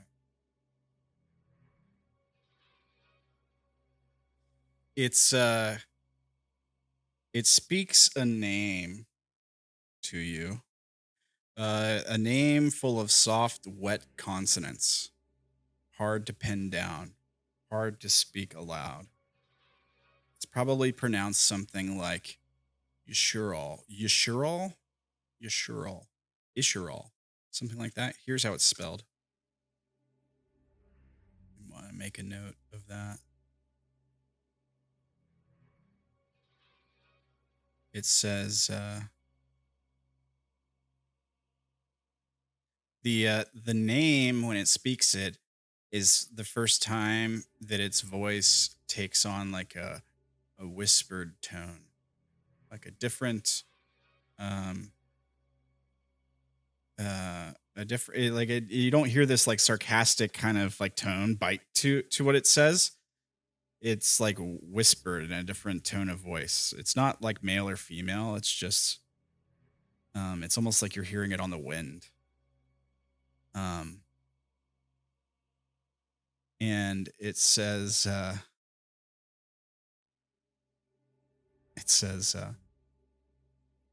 I'm the one that drinks what your silence leaves behind. I'll get you through the desert, get you on the path.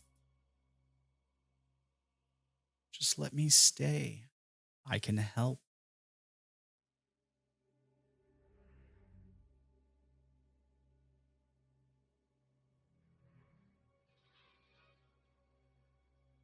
I flex, not sure what that means. Like seeing if it's hurting me.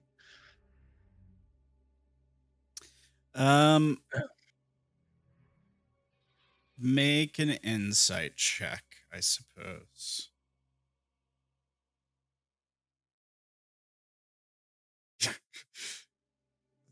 Insight. Okay, 3 insight. Okay.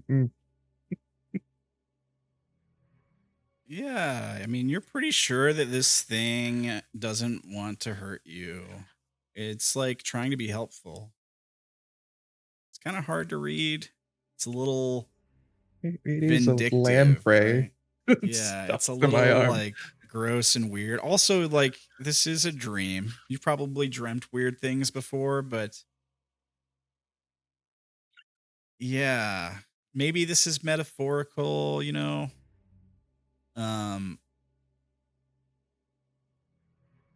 But I mean, yeah, you get the sense kind of like yeah, this thing wants to help you. What are you? And you said there was others that have very low opinions of me.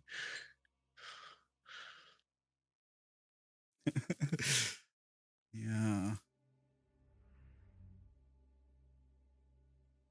It says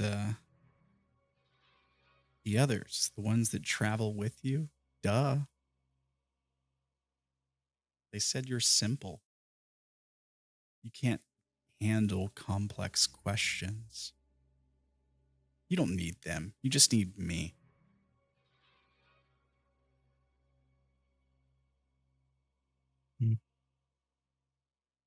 Not sure about that. I am simple. It's not something I hide.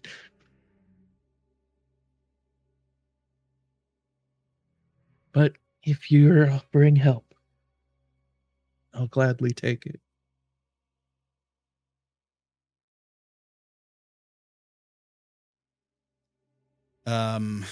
Yeah. You feel the tendril around your arm like settle in and get comfortable. It's kind of like getting used to like a wedding ring or a watch or like something that you're going to be wearing every day, but you're wearing it for the first time, you know? Um, and like you get the feeling like, yeah, you're aware of it now. Like you can feel it there, but you can see time coming when it's second nature. Like you might not even realize it's there.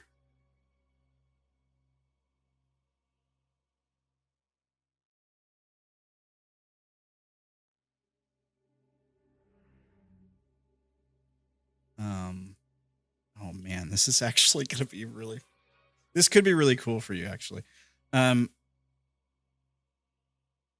yeah, yeah. And it's just like you get this feeling of this thing is just so content and it's like you get the sense this thing is just like so happy. It's a little creepy, sure, like there's an unsettling vibe to it, but this thing is like a pig in shit. It is, and it feels right at home right here on your arm right now. And yeah, it's ready to hang out with you for the long haul.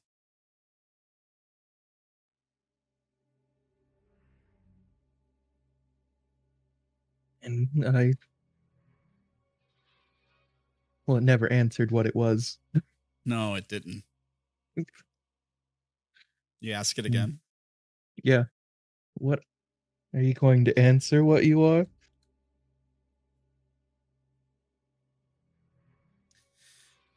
Hmm.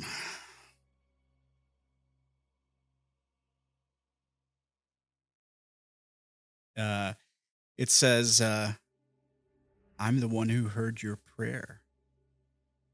Others, they weren't listening. The Arcana, they abandoned you. But me, I came. I found you drifting in the darkness, a lonely little spark, begging for help. And I thought, I could help that creature.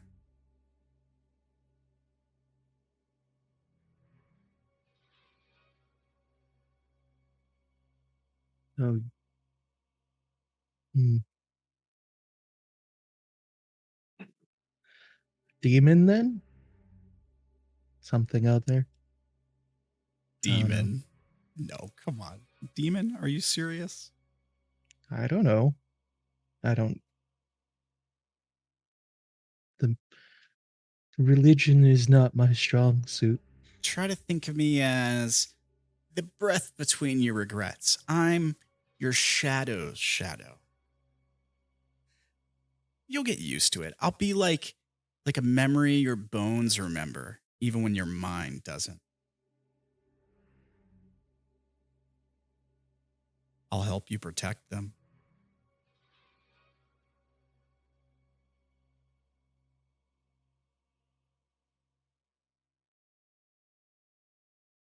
All right, little friend. Then let's keep walking. That's the spirit. Just remember, I came from you. This is going to be so much fun. And you wake up. You have a slight pain in your wrist. You wake up, feel sore. You look at it. There's nothing there. There's no marks or anything. Probably just from training the day before, maybe. From Okara crushing that hand. yeah. All right. Randon, are you with us? No. You're last, but certainly not least. That was the thing I was about to put here. Let me see here. We got something. Special for you, bud.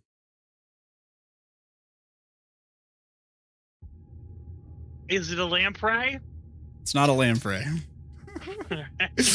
There's only one lamprey to go around. He knows why he got the lamprey. Because he crit failed that religion check last time.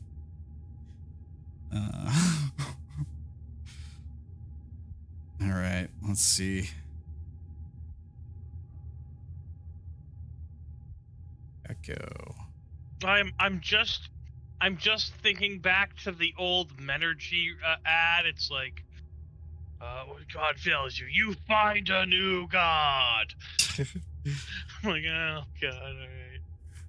Let me take a look here.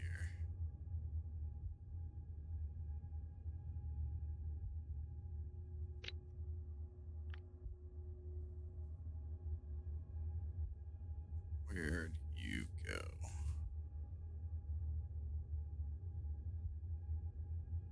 Okay. What's that? Oh, that's because I'm looking in the wrong place. Doy. It was...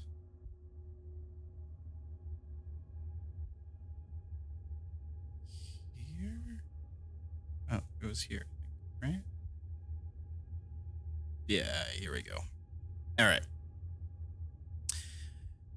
Echo, you find yourself standing ankle deep in a mirror still lake. The sky above is the same as the water below. Black. Hands. Yeah, you look down at your hands, you see your own hands. Okay. What's your passive perception? Probably enough. Let's see. 13. Okay, well, you see something else too, but I'll get to that in a second. Sky above, same as the water below. Black, flawless, and starless. Your reflection in the water stares back at you. But it's not your reflection. You see a purple-skinned humanoid staring back at you with claws and horns. I look around. Is there anything else? Just black, ankle-deep water and black sky as far as you can see.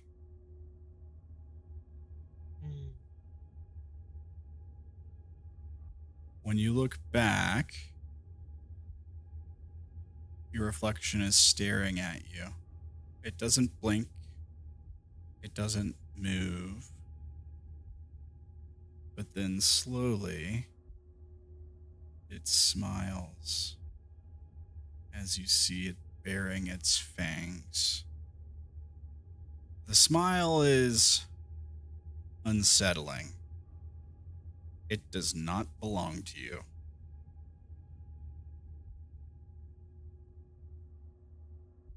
I mean, usually backwards. That's how like reflections work. Yeah. Echo is going to look down at it, and then sort of just take a step forward into the reflection. Like just like it's. I'm assuming when I move, like ripples and puddles of water. Yeah, you see the reflection step forward with you, mimicking your movement. Okay. Sure. As you step forward, the water distorts slightly for a moment, and you hear a voice. And the voice says, you are not two. You are one. You are mine.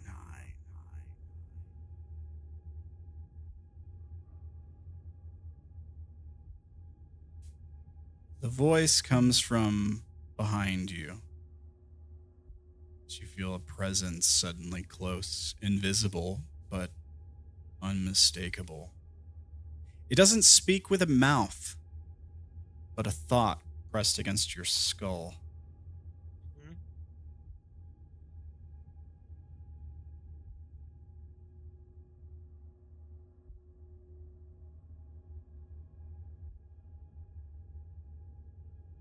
So you're the thing that crawled out of hell on my back? The reflection tilts its head at you. And you hear the voice say,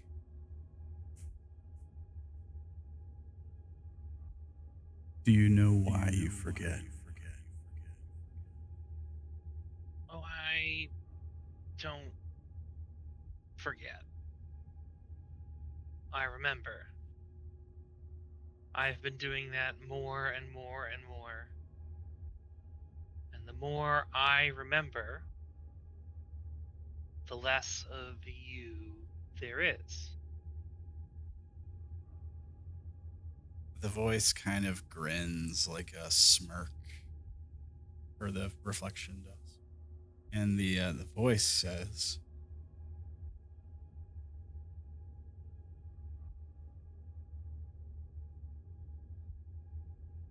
"You've been given just enough. It's not weakness. It's kindness. You don't remember everything, Echo. Oh no, I know I don't. If I did, you wouldn't be here. If you did, you would never stop screaming."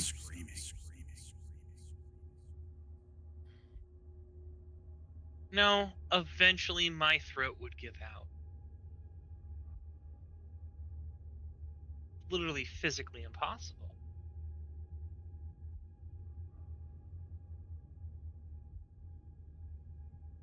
I don't know what you are, but I know you're here. And I know you're locked away. Am I? Yes. Because if you weren't, you wouldn't be here taunting me. You're here because you're caught or trapped, something else. You think that by tweaking my nose or poking me, I'm going to do something. And that something is going to, I don't know, give you more power? Or what? Maybe you're here to make a deal. Is that why you're here? Or that's why you're here to tell me what I should do and I should take your advice for it? I'm here because you're fractured. You're going to get us killed. Us killed. Ah, well. Then I win. Then you die. I've died before. And you go right back to that pit. Sure. And I take you with me. We're not going back. Well, you are. One way or another. I know about you now. What about her? Well, You want to take her with you, Echo? when I find her, I will lift her out of there. Oh, but you're so close. I'm sure I am. I have no reason to trust anything you say. I don't need your trust. I see you Apparently clearly. you do. You're here whispering things to me as I sleep. If you were in control, you wouldn't be fucking talking. I only seek to get to know you. The boy who sang to stars. The thing that answered back.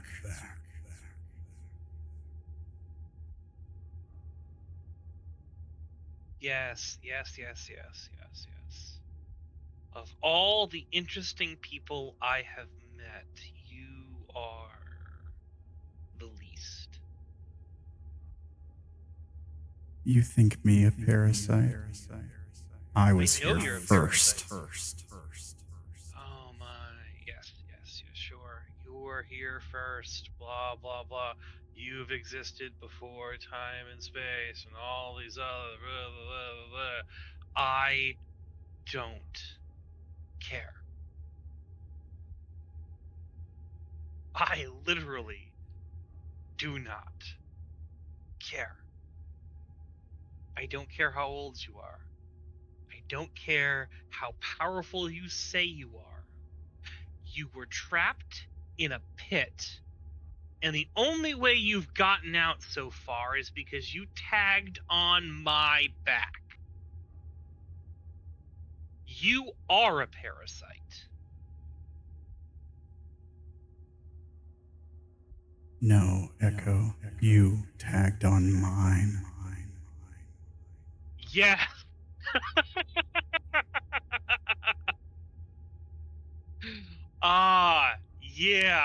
Yeah.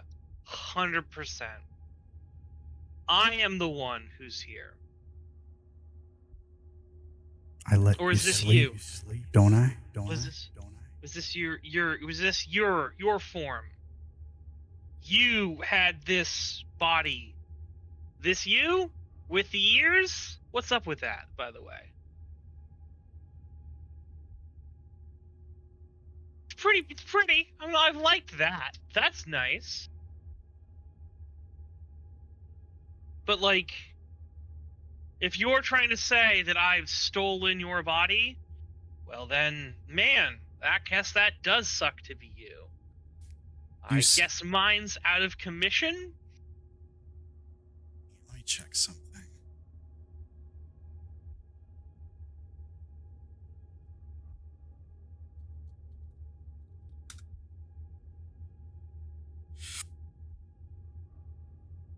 Okay.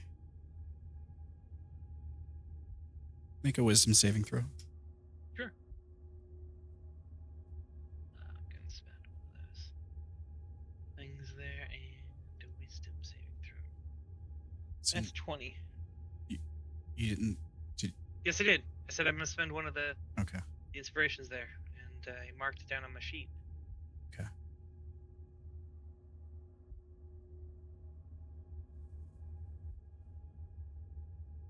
Okay, you feel something try to take hold of you. Okay. Your reflection moves on its own, almost like it reaches out towards you, and then stops. And the voice says, I'll wear your skin, Echo. Sing your name in the dark.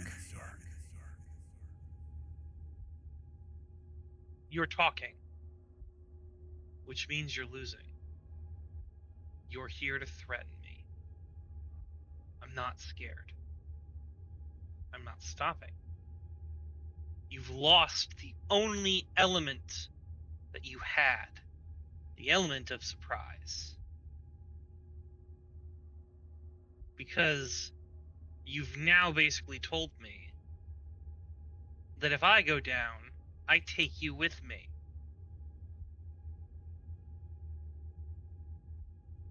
I don't want to go back there, but I will. The thing I want's back there. I was hoping to, get more powerful, come back on my terms. But hell, I've gone around the bend once before.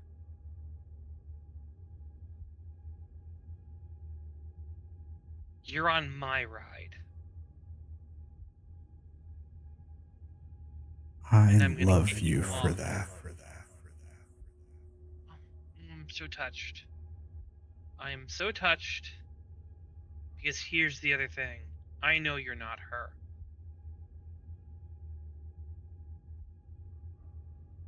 If you were her, we'd be having a vastly different conversation. If you were her, you would have said something before now.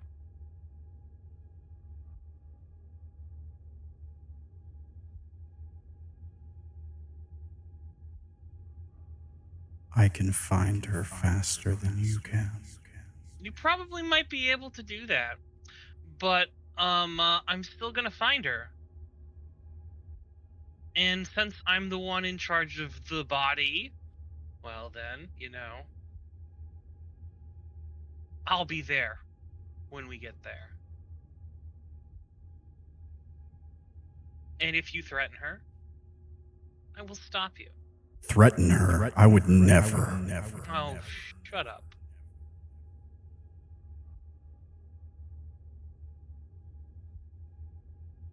You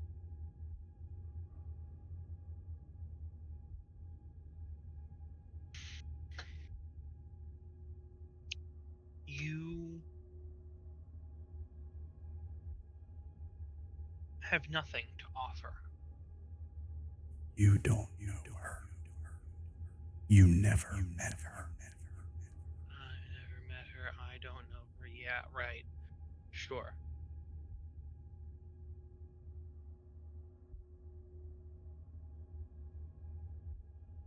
Sure. I'm sure she has some deep, dark secrets. I'm sure there are things that I don't recall. I know her enough. It was me she kept alive down there. I'm sure, yes. We both worked for you. We both did things for you. You were a source of power, I believe. But in the end, I got out. No, you didn't. I didn't? Oh my god, so I'm still stuck there. Oh my. Well, this has all been a massive hallucination then. You'll always carry the pit with you. Oh yeah, no. You're right. You don't seem to understand the actual words that I'm saying. I'll carry the memories, I'll carry the experiences, I'll carry everything else like that. I'll carry everything that I've carried since the day I was born. No. You don't understand. Rest, child. I don't need all of you awake. Not yet. The reflection reaches out to you. You suddenly feel like you can't move, like you feel stiff, as a hand, purple hand, stretches up out of the water towards you. Make another wisdom save. Sure. I'll spend another one. To 3. 16. Oh man, it's a good thing you had advantage on that. Holy crap. Okay. Yeah. No. Okay.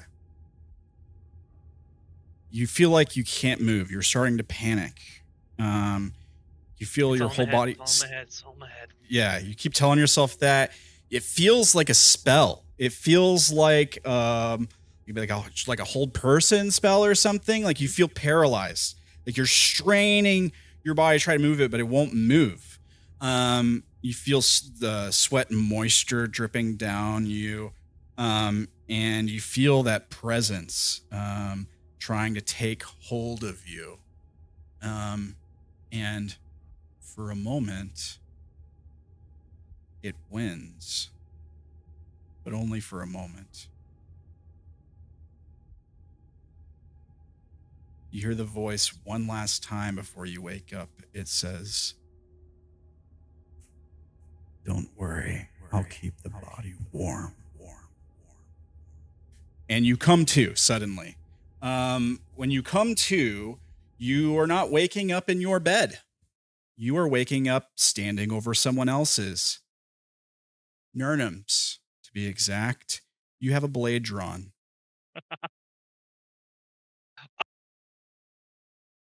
I set the blade down and I go and I shake Nurnham.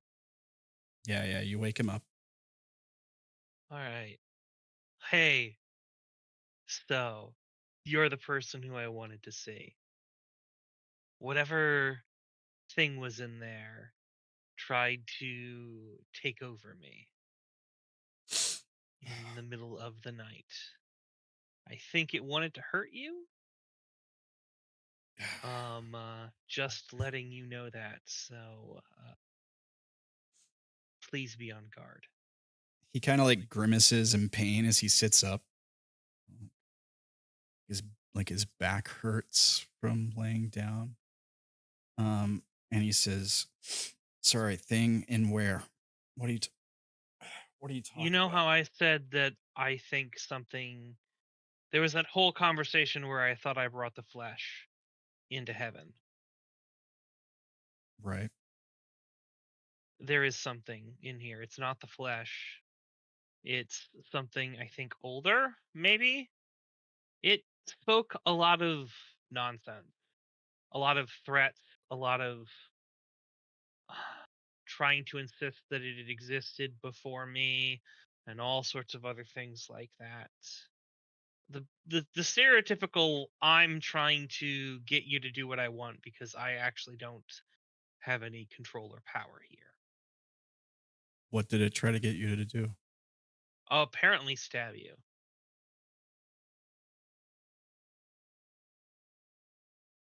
I fought it off.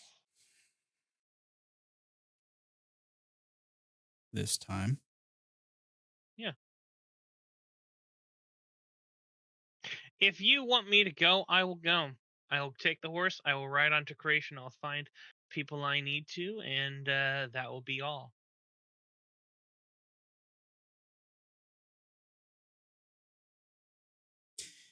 Nurnham kind of stares you up and down. And he says, it came to you in your sleep. Yeah. What You did know, what did it look like? well, it looked like me. Well, what I used to look like.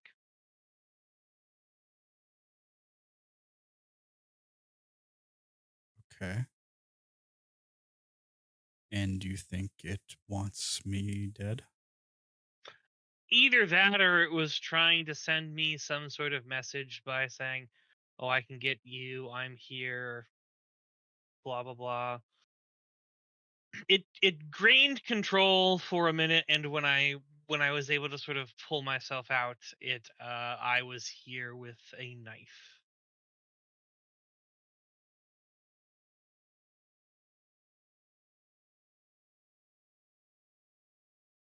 But yeah.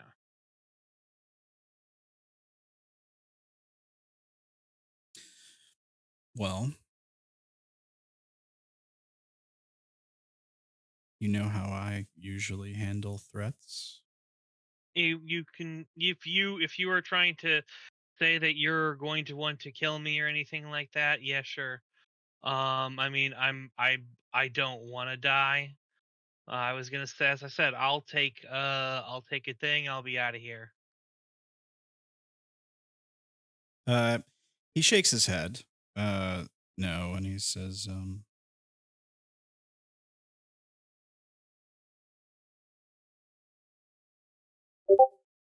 how is this different from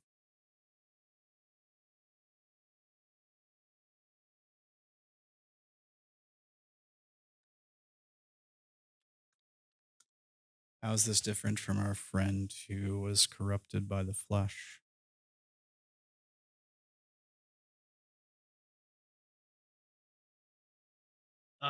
The one that we ended up sending to the place to try to creation to see if we could Get him healed?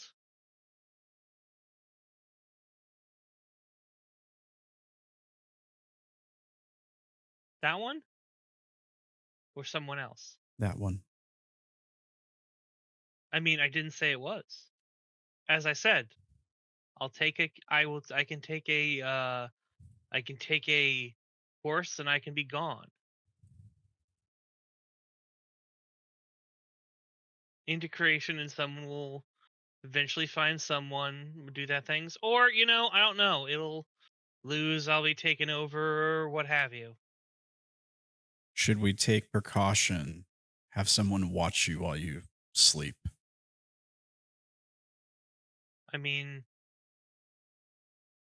sure.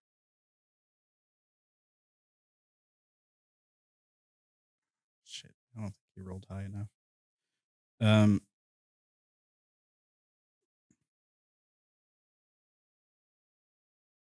he says, he kind of like sighs, and he says, Echo, Mhm. I don't know exactly what is going on with you, but I can see something in your aura.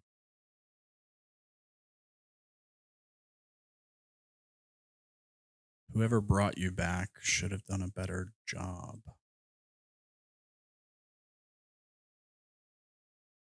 Paid closer attention to the souls they were stitching back together. He shrugs.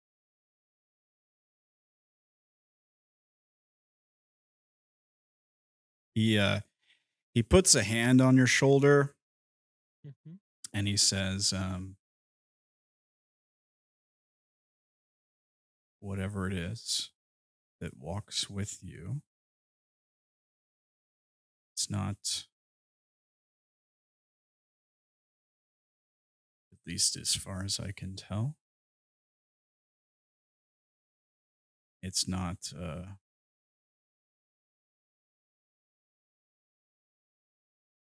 parasite. It's probably tainted by the void. There is some darkness, that aura, but my best guess is that your past life still clings to you.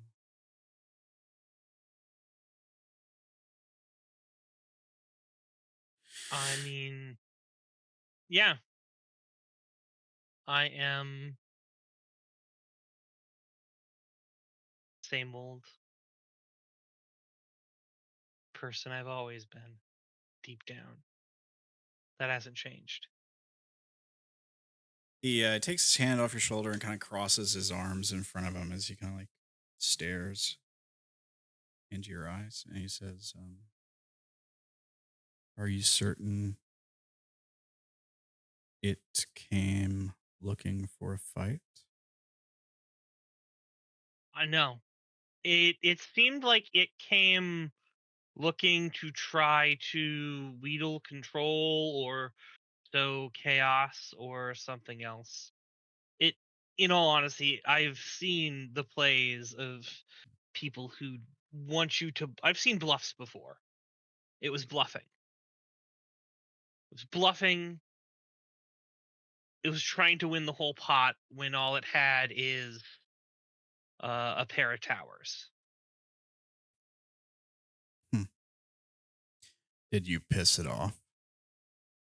Probably.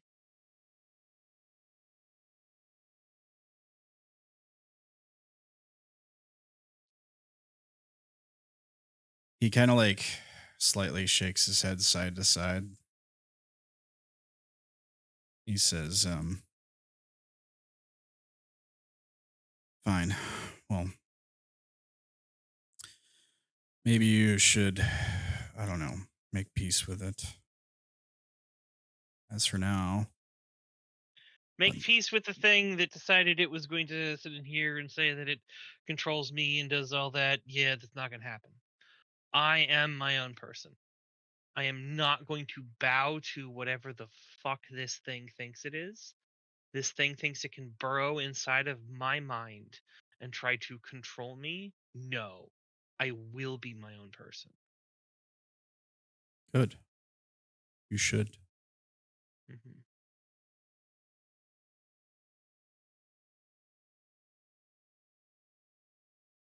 But I'll be the first to tell you, trips to the void, well, we always tend to come back a bit different. We're always growing. We're always changing. When I say I'm the same person I was since the beginning and I haven't changed, it's somewhat of a misnomer. We are all the time changing. Everything we do changes us. Every choice we make, every decision that we experience, and every moment that we savor makes us someone else. You know, May not change before. each of the Arcana had to make a pilgrimage there at the I do know founding. that. We all had to leave part of ourselves in the pits. I left something in See. there. Something that I desperately want to get back because I have no interest in being a god. Seems like too much work. Purification is an important part of the ritual. You brought something else back. That is rare. You should ask yourself why.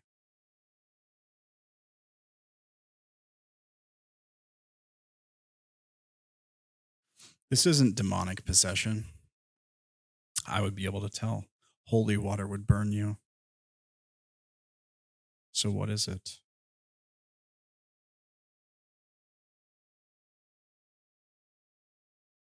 I don't know, Nurnum.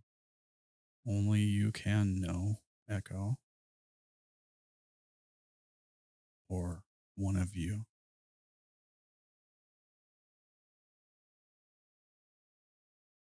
There is only one. There is only me and whatever else thing thinks it's going to try to use me. But it's not going to win. Because I am who I am.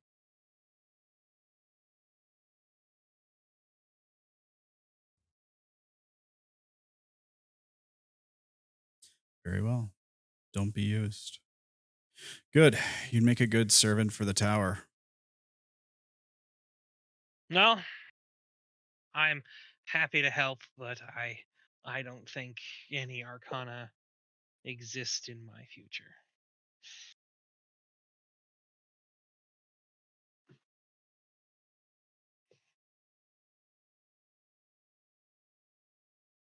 Yeah, I would be wary about what lies in your future. I guess we'll find out. Yep, we're going to creation, and everything says that that place is a mess. So, And you're traveling with me, so it can't be good.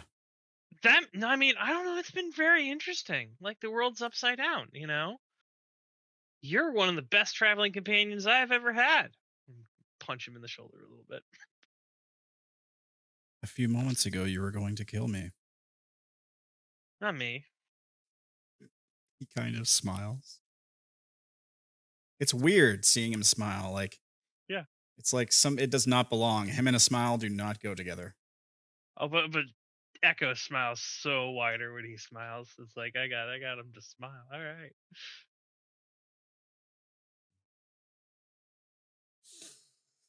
Well, very well. I'm sure the sun is about to come up. We should see if the others are awake. Mm-hmm. Get ready to travel.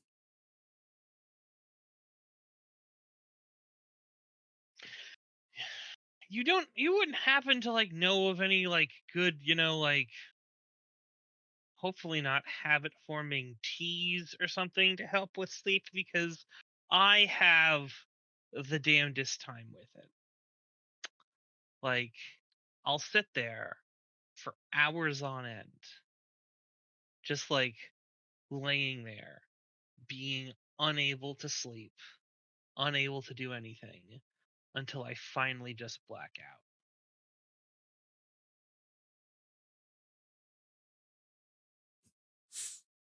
Let me see some. Gave him one check earlier, so I can't have him roll the same thing. Medicine is wisdom, right? Yep.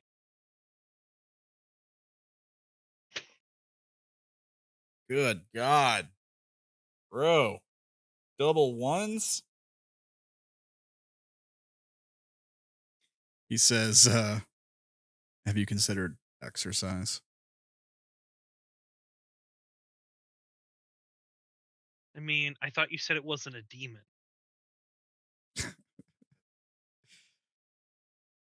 He says,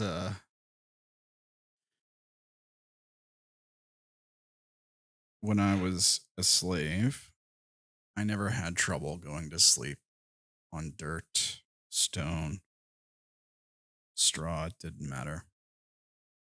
Exhausting the body, it helps. I mean, I've tried that. I have worked myself to the bone, and then I go in there and I lay down and nothing.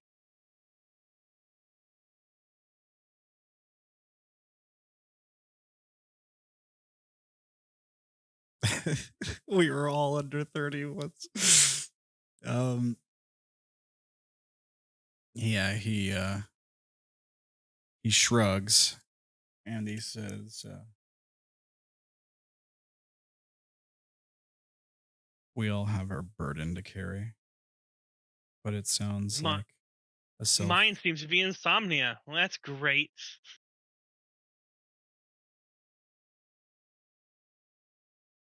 Perhaps you lack mental discipline. I had a lot of people telling me that. Usually before they said I would make a wonderful cleric if I improved it.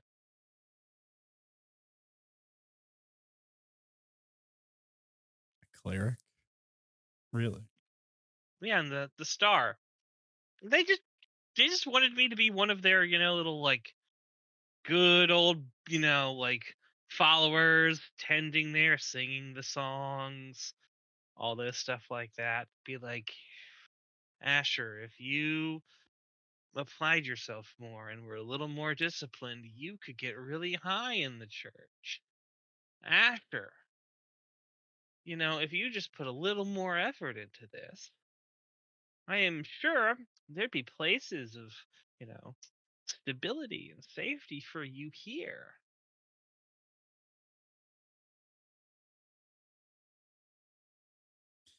There is no stability. Yeah.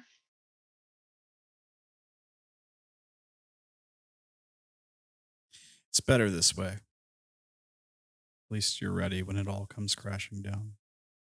Mm-hmm. By the way, you would make an awful cleric. Thank you. Thank you. See, nicest traveling companion ever met. Yeah, he kind of like stands up and stretches. And he heads out to exit the tent. Mm-hmm. Presumably the others are waking up around the same time. As I'm gonna pull out the knife. I'm gonna check like the length of the blade. I'm gonna go to my sleeping roll and kind of compare it. Is it like, the width of the blade match the like make an investigation check. Right.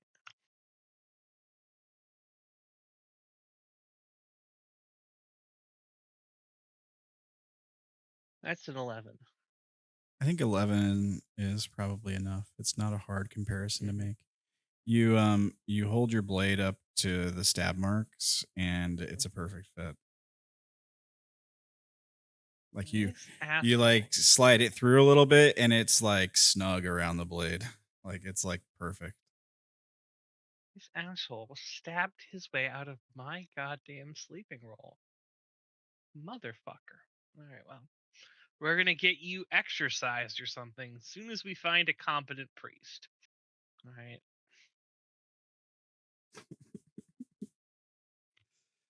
Yeah. We are a little over time. Yeah.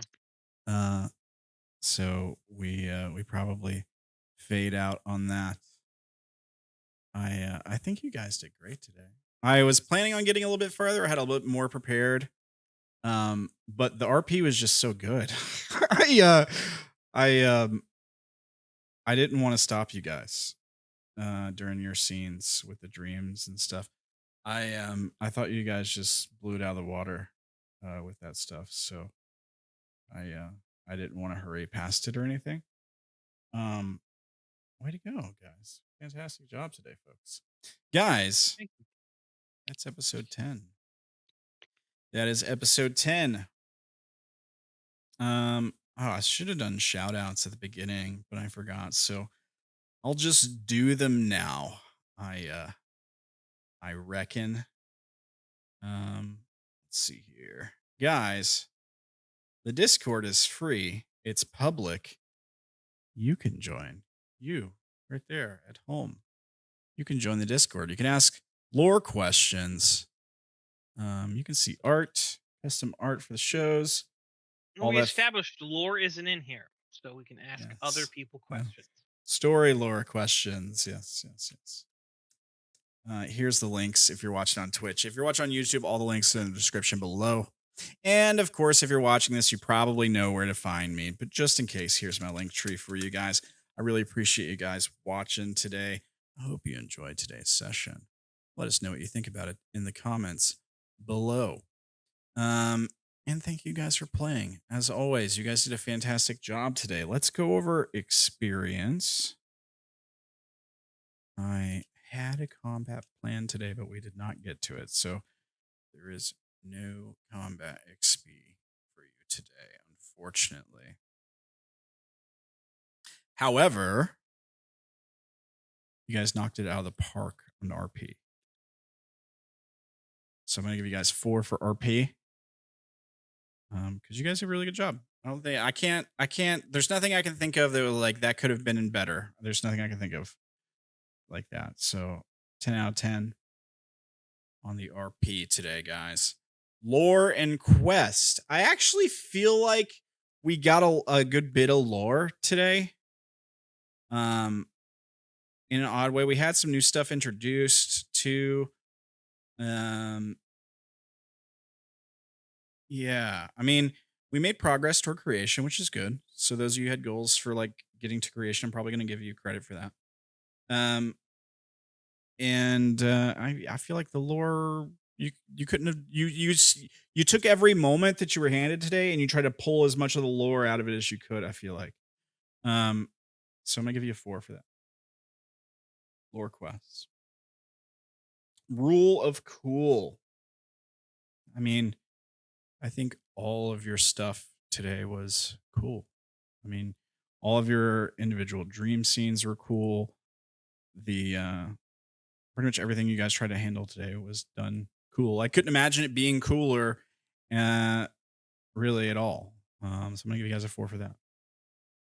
Like the only way it could be cooler is if like you did a 3-point landing for no reason in the middle of a scene, I think, which honestly might be a little cringe. It might actually take away from the cool factor. But so I'm gonna give you guys max points for all 3 of those categories. So that puts you guys at 12 XP today. Where does that put us as far as level goes? Where is it? Let me check. Let me check the channel. Let me check the experience channel. I'll check. We were at 68 of 75. 68 of 75. Yeah, plus 12, 80. Okay, so that puts you guys at level 3. Yeah? Yeah. 3 and All right. +5 or 3 and we delete the rest? No, you can take the extra and carry it over. However, All right. for level 3, your total that you need to reach is going to be 100 XP starting at level 3. But Right. congratulations. You guys all survived to level 3. Level 3 is where I feel like most people say that's where things start to get interesting. That's where I think rogues get cunning action. That's where you start to get cool stuff. Radiant Soul. Right on. See, almost kind of perfect because you know what I was kind of hinting at with your dream sequence, right? Yeah.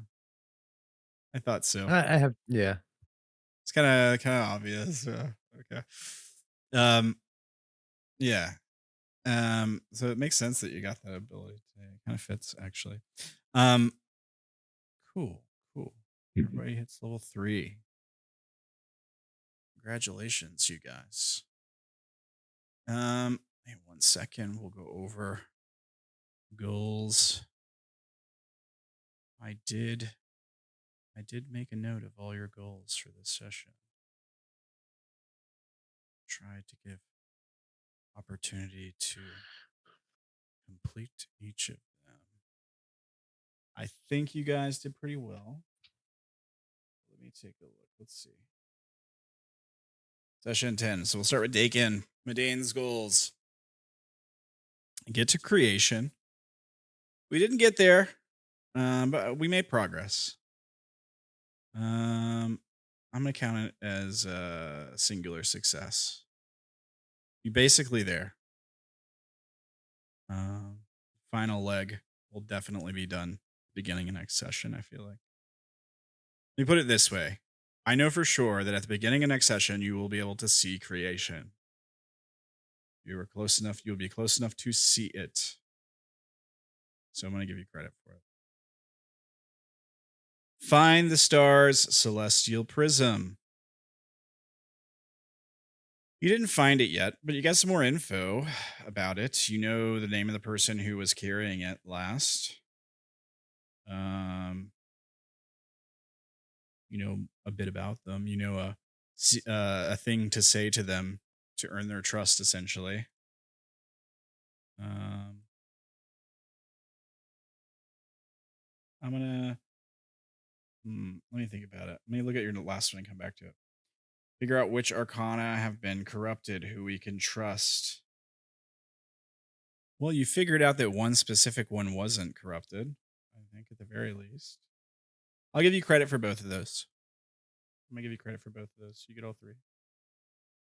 I'm feeling generous today.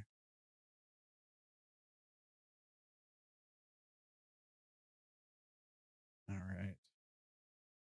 Now, I have to carry that generosity on to everyone else here. Oats. Reunite with the caravan. That's a big old check. You did. You did do that. Get long spear made. I'm going to go ahead and give you the success because the next time you see them, it's going to be ready for you to pick up the sound of it. So I'm going to give you success on that. Take inventory of arcana. Was there anything you did to address that today? Arguably, my new companion told me that they're no longer around. Yeah. And I believed them, so. Yeah, that's right, because you rolled really low on like insight on them or something. Okay. I'll count as success. Way to lawyer that one. Really good job. So you get all 3 of yours as well, sir. Aldrik, progress toward creation. Well done. Mm-hmm. Regroup with the caravan. Also a success. Get a better understanding of the situation involving the world arcana's apparition and creation. I kind of feel like you did. You talked Yeah, about they'd say so with all the story about the people fleeing creation. Exactly. Yeah, exactly. The refugees left were telling you kind of what was going on in the town and the city and stuff before they left. Yeah, 100%. You get all 3 of them.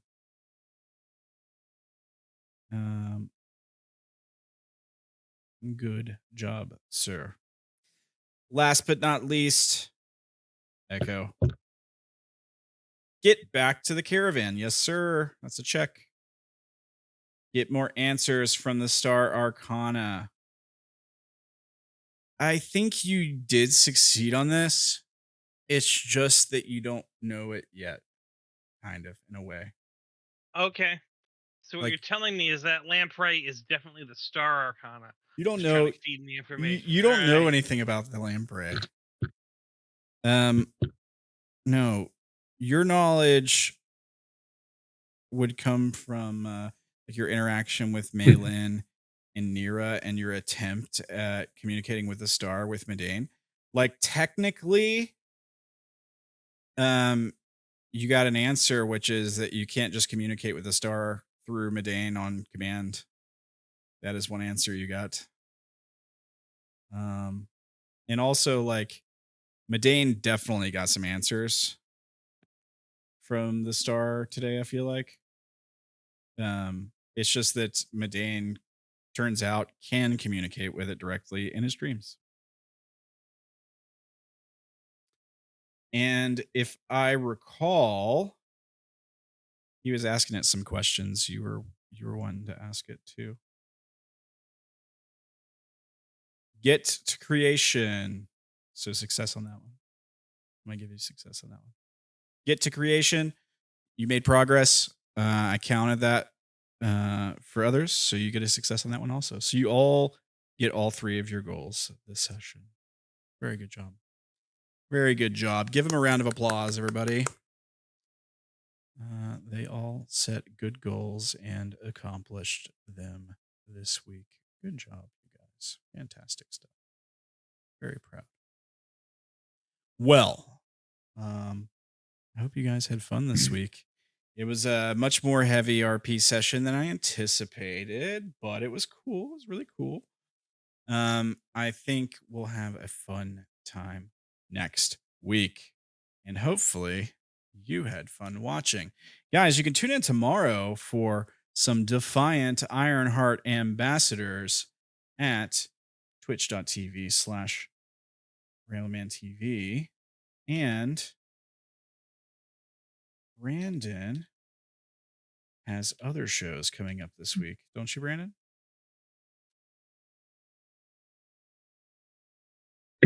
You guys still do? You have a Friday show, right? Hello? Brandon, I'm trying to plug your Twitch channel. Well, go check out his Twitch channel. It's twitch.tv/awiseman once. Go check him out, that link there. He might have fallen unconscious because we stayed late today.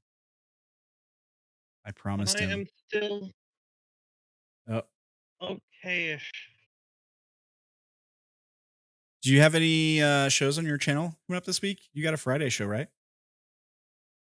The Friday show came and went. It is every other Friday. Oh, okay, okay. So next Friday would be the D&D game there. But coming up this Thursday is, well, a veritable potluck of difficult people to work with. Right on. That sounds like a good time. Mm-hmm. So check him out. There's his channel link there, twitch.tv/awiseman once. If you're watching on YouTube, it's in the description below. And you can also see him DM on tomorrow's show right here, Rambleman TV. Yep. And where they're all going against the fine upstanding gentlemen of Macus. yes, and Augustus Gloop. Mm-hmm. Augustus Morgan Esquire or something like that. Things are starting to move in a direction, and I'm concerned. Tune in. It's a good show. If you like political intrigue, kind of like a Game of Thrones meets a supernatural apocalypse, check it out. It's a fun time. It's a fun little show. I enjoy it. I'm always surprised at the crazy stuff we get into. I'm really starting to get worried that we're gonna have PvP between the players soon. So tune in for that. It's starting to kind of seem like things might head that direction, but maybe not. Maybe we can pull up from the tailspin. I think. So tune in for Stab Defiant. each other. It's more entertaining. Yeah, I mean, it is entertaining, that's for sure. When that happens. But yeah, the check it out tomorrow night, 6:30 Central. We got a bunch of cool players over there, so come say hi. And of course, we'll be back next week with some more Forest of Flesh. Mondays, 6:30 p.m. Central Time. We'll see you guys next week. Thank you guys for playing. Thank you guys for watching. Everybody have a fantastic night. And, remember, I guess, I'll keep the body warm. Bye, everybody. All right. Bye, guys. Yeah.